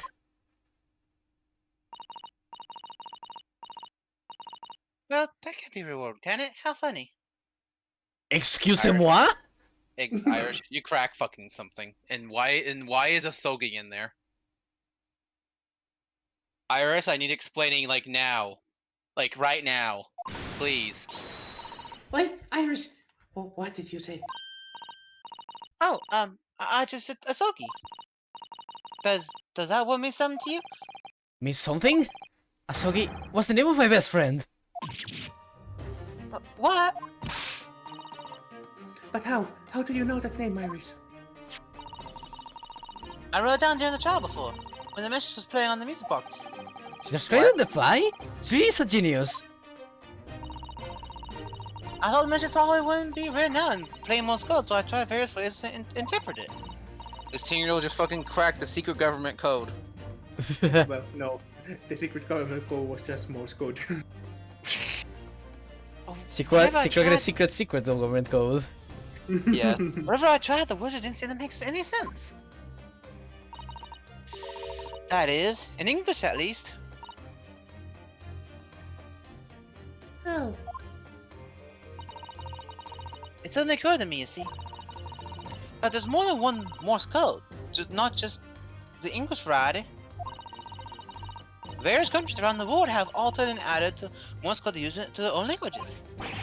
I don't believe it. Are you saying... That's right. I've only actually seen a chart of Japanese Morse code once before. But I think it's based on the I-Ro-Ha pentagram, isn't it? And you mean to say that in Japanese Morse code, no, it says Asogi? Yes, I think so. Sorry, but I don't remember all of the Japanese Morse code. What the fuck? Iris, would you let me see that? It's subtle, you know it. Do you know Japanese Morse code? Yes, I spent some time studying it. Why? I mean, it makes sense. She's supposed to be kind of like, she's supposed to have like general knowledge of stuff. Yeah, My fair. father was a professor. I didn't have a lot to do around the house. Because I'm quite sure Morse code will become ever more important for the international communications. Why the fuck is the British like code written in Japanese Morse code? This could be just another layer of defense that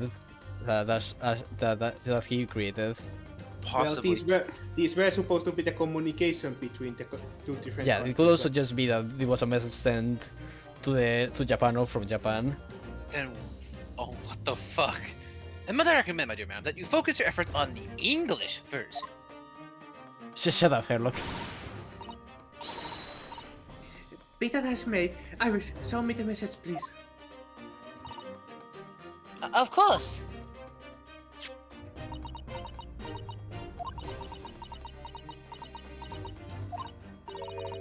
But what can this possibly mean? But I've seen that long sequence of supposedly meaningless dots and dashes.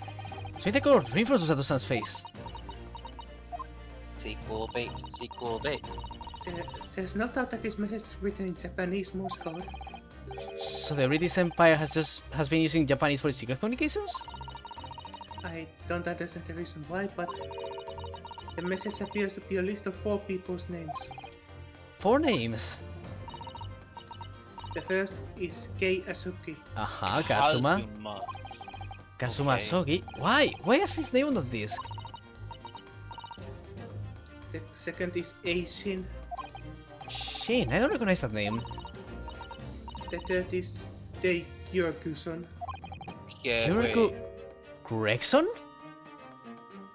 Tobias Gregson. It's what the I don't know the term for it, but I know what Yeah, there's a term for words that are like Yeah. that do that. yeah, like the direct writing of how you would pronounce an English word in Japanese. I know. Yeah. So unknown and Cosmo and Gregson are what the fuck? Ah, it would seem Tobias Gregson is the third man on the list. What's his name doing a secret government communication as well? And the last name? What's the matter, Miss Susato? It's just so strange, so unexpected. Oh, what is it, Susie? Don't keep us in suspense. Come on, tell me. The last name is J. Wilson. Fuck! What the fuck? It's going on. Why is Iris's dad in this? Associated with Tobias and Kazuma and an unknown on a secret British government.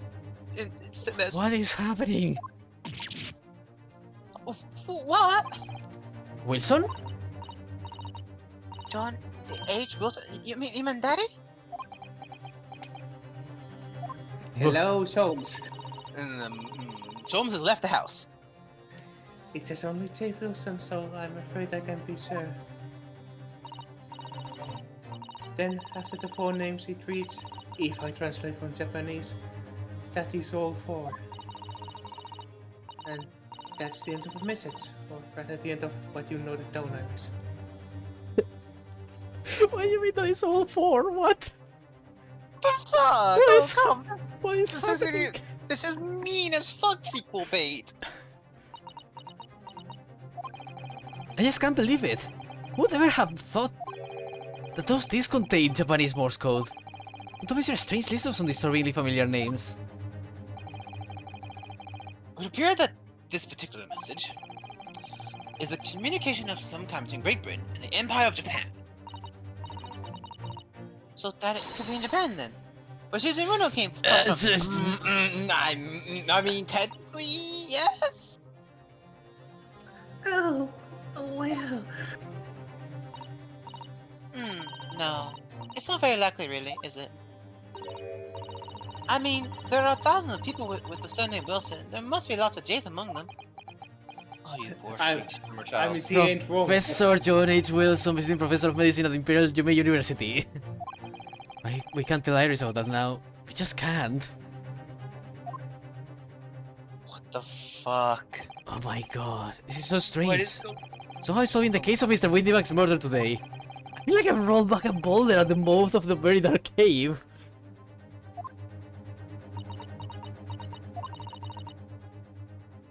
I do wonder if perhaps it's a dark cave that we shouldn't go wandering inside.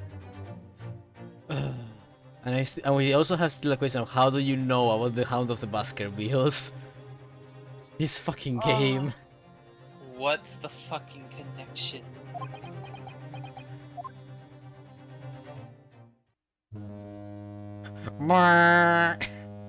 Honk. Fuck you, time to end the game.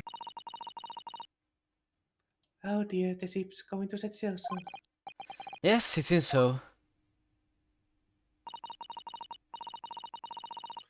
I'll sail on that ship, steamship, first to the port of Dunkirk in the France. And then I'll change onto the larger passenger vessel bound to Japan. You really go on then, Susie? We wish you a safe passage, Mr. Sutter.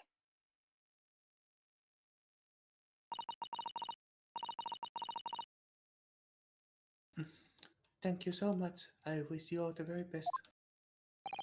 Miss Osato, I had hoped to have you always at my side, to guide me and support me. Mr. Naruhodo! Please, come back soon.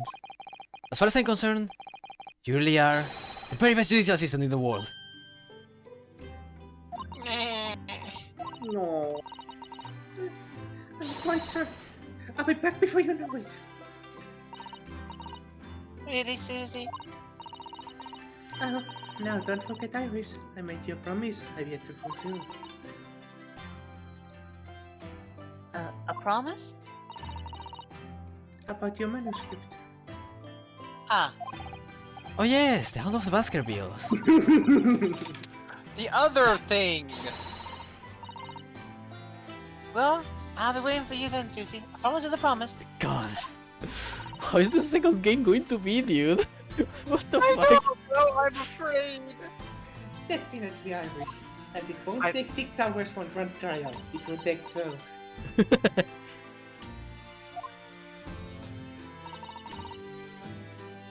Mr. Naruhodo, Yes? do you remember the first time we met? Yes, of course. In the SS Buria. When I was dragged out from that wardrobe, still half asleep. If I remember rightly, you threw me halfway across the cabin with us to start the takedown. You know very well that I'm talking about after that. It's strange, but being thrown together as we were in that case, I somehow felt straight away that you were the perfect person to continue Kazuma-sama's great legacy. Mr. Sato? And my instincts were right. I really want to believe... No, I'm certain. I'll be back soon. Farewell until then. Yeah.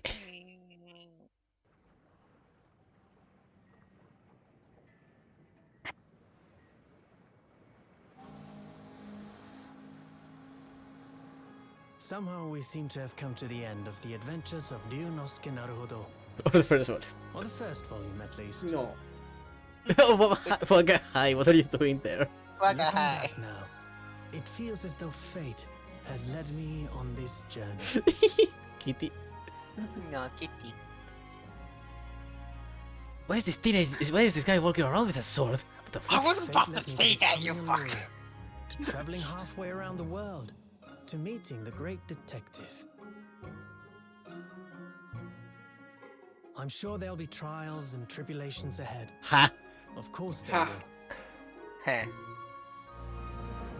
But whatever happens, I know I'll be able to turn my fortunes around. Look at that bitch. Heh. Where did you get After that from? all, It's his thing, and I have the obviously it was in his greatest pocket. friends in the world on my side. Oh, No. No. things have to truly turn around for this poor guy.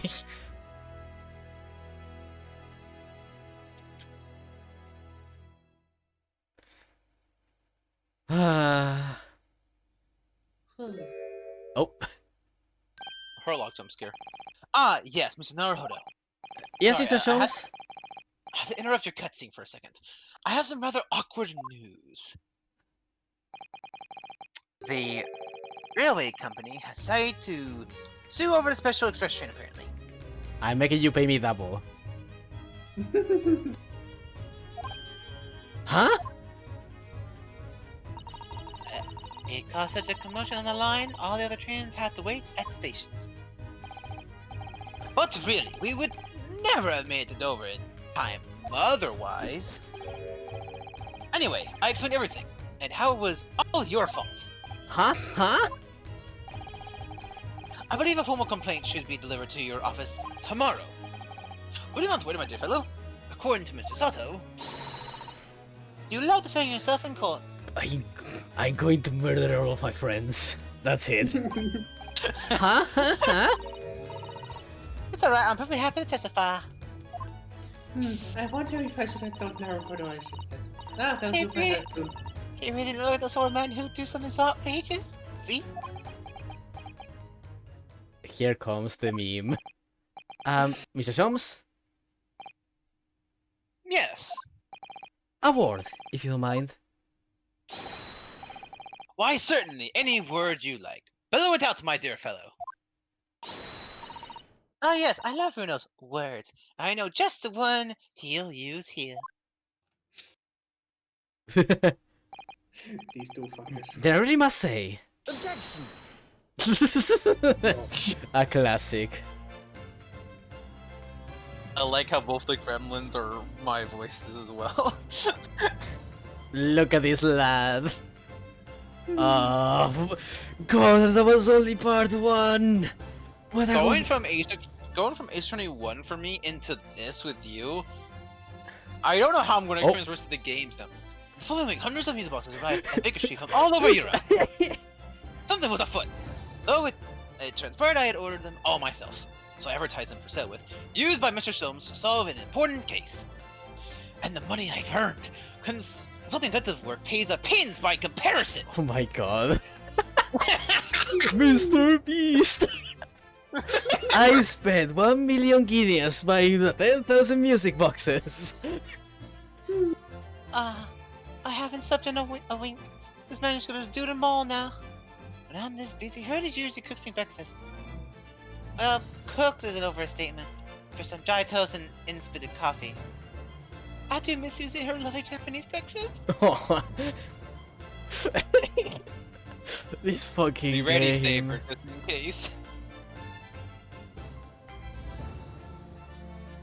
Oh my God. Witness, your testimony is riddled with contradictions.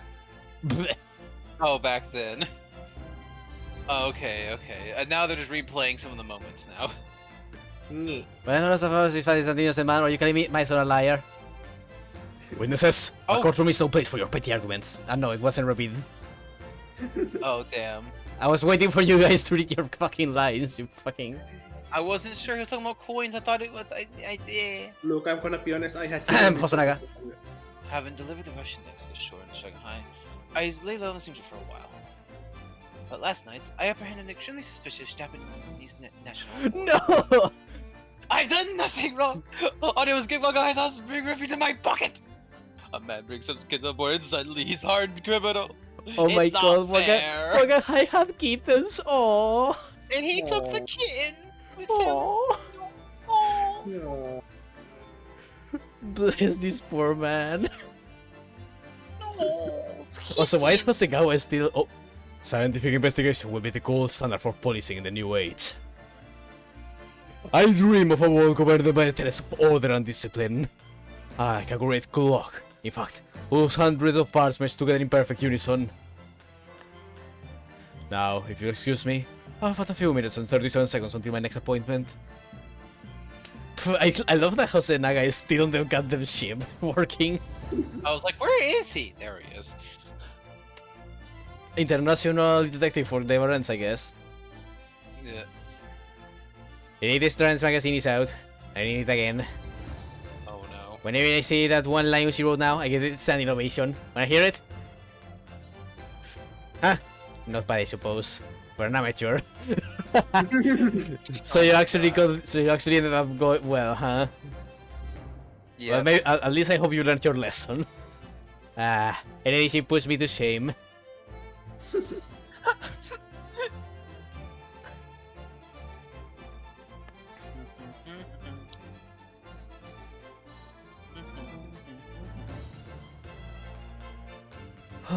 Oh hey. Saber.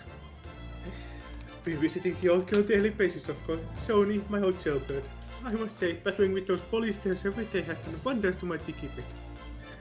Managing rather well with the housework too. Got this maid business taped up, I say. Hope the gossiping neighbors don't realize the man of the house is his own maid. Aww. He's pretending to be his own maid. Oh my god. He's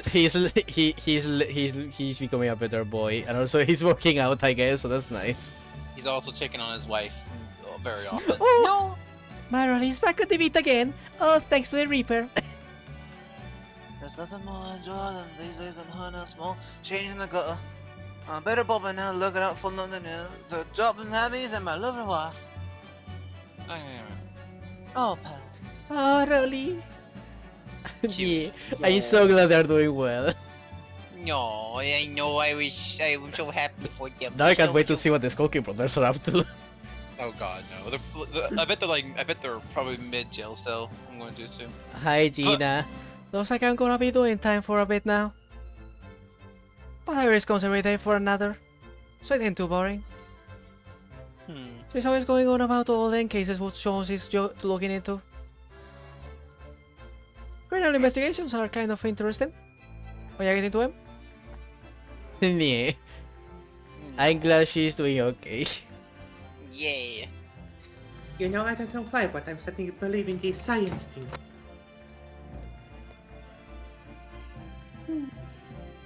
Oh, hello.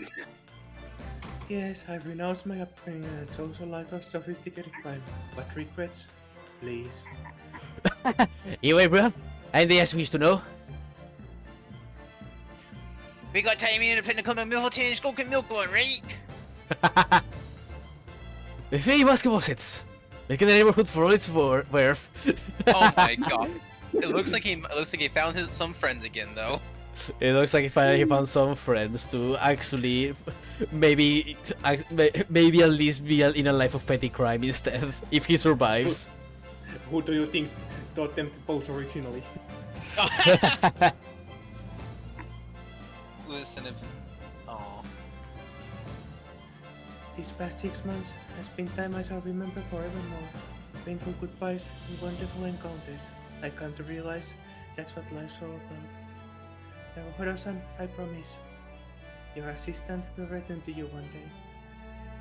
But for now, I'll leave you with many memories and a heartfelt wish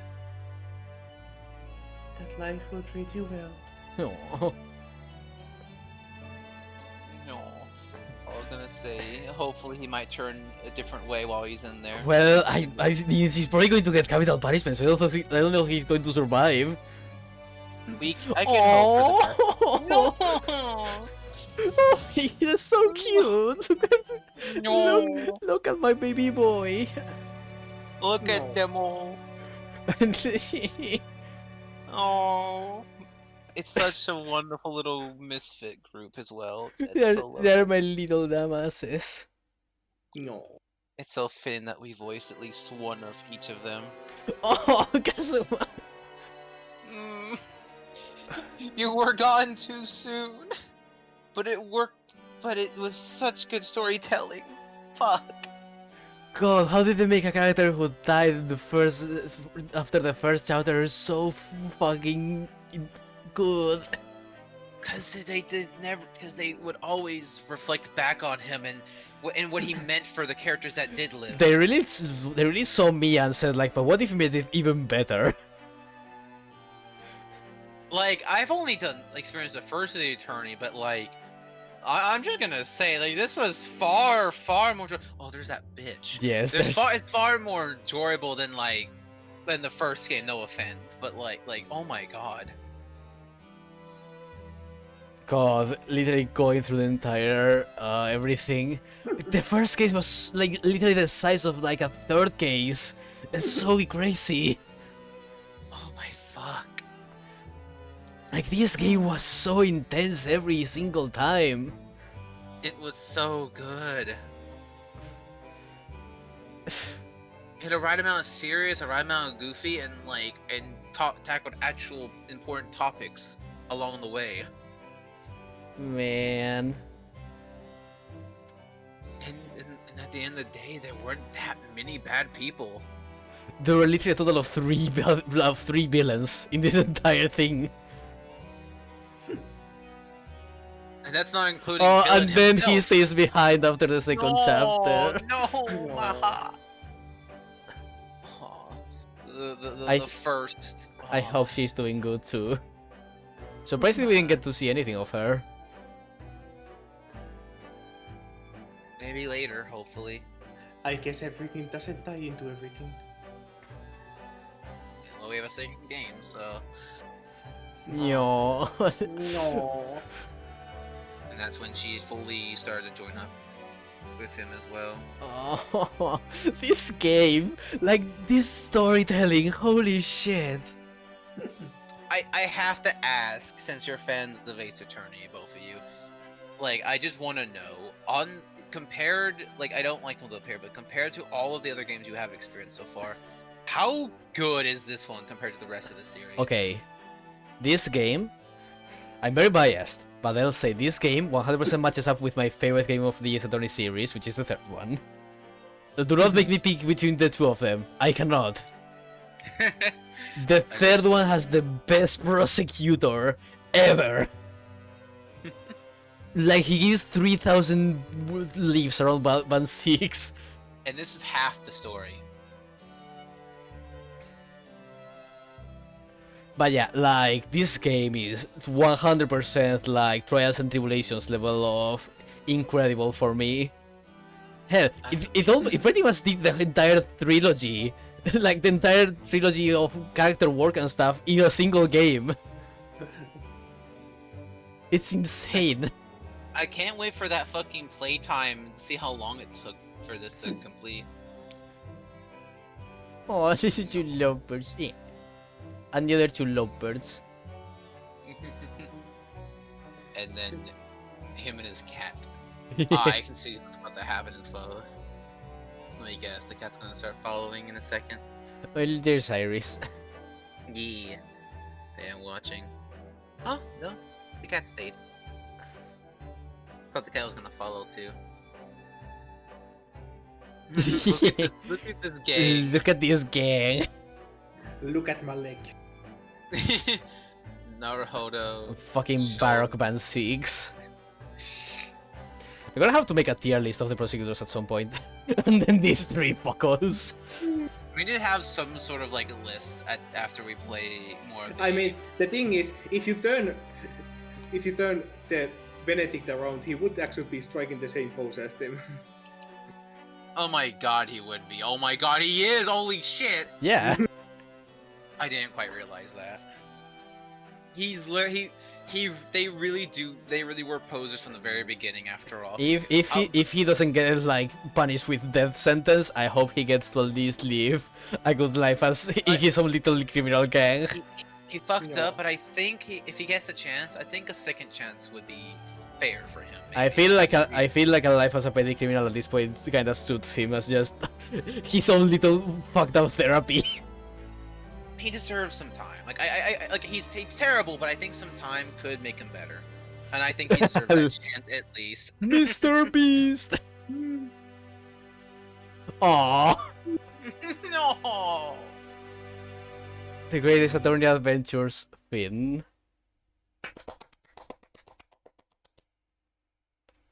I don't know if it's a good thing or a bad thing that I experienced this only after the first game and before. Oh, any the of second game is going to be oh, No. fleeting farewell. That forehead though. But yeah, the second game is going to be quite the shift. Yeah, I so. The third game is fucking masterpiece, though. I will tell you that. And, Aw. look at the intro now. And now we can select adventure. But Oh my god, it's over. It only took us 5.5 hours. with this, I'm going to end it for today. Don't forget, we have to check out those funny optional things later for fun. Yeah, we have to check the optional stories. I guess we could do that small stream at some point. But for now, man, fucking notifications. But for now, we're going to take a break. We really deserve it. And I have to decide whether to continue with the series directly or to take a small break. We will see. But let us move to the end screen. And this has been a lovely adventure. Good god, this game was better than it had any right to be. Thanks to everyone who's been hanging out, to Neon, to Cleo, to Ika, and to everyone else. And also to Pain. And to everyone else who has been lurking around or watching the pods. It's all been super lovely to just be able to do this, honestly. And I'll see you guys probably next week. Say goodbye. Bye. Goodbye.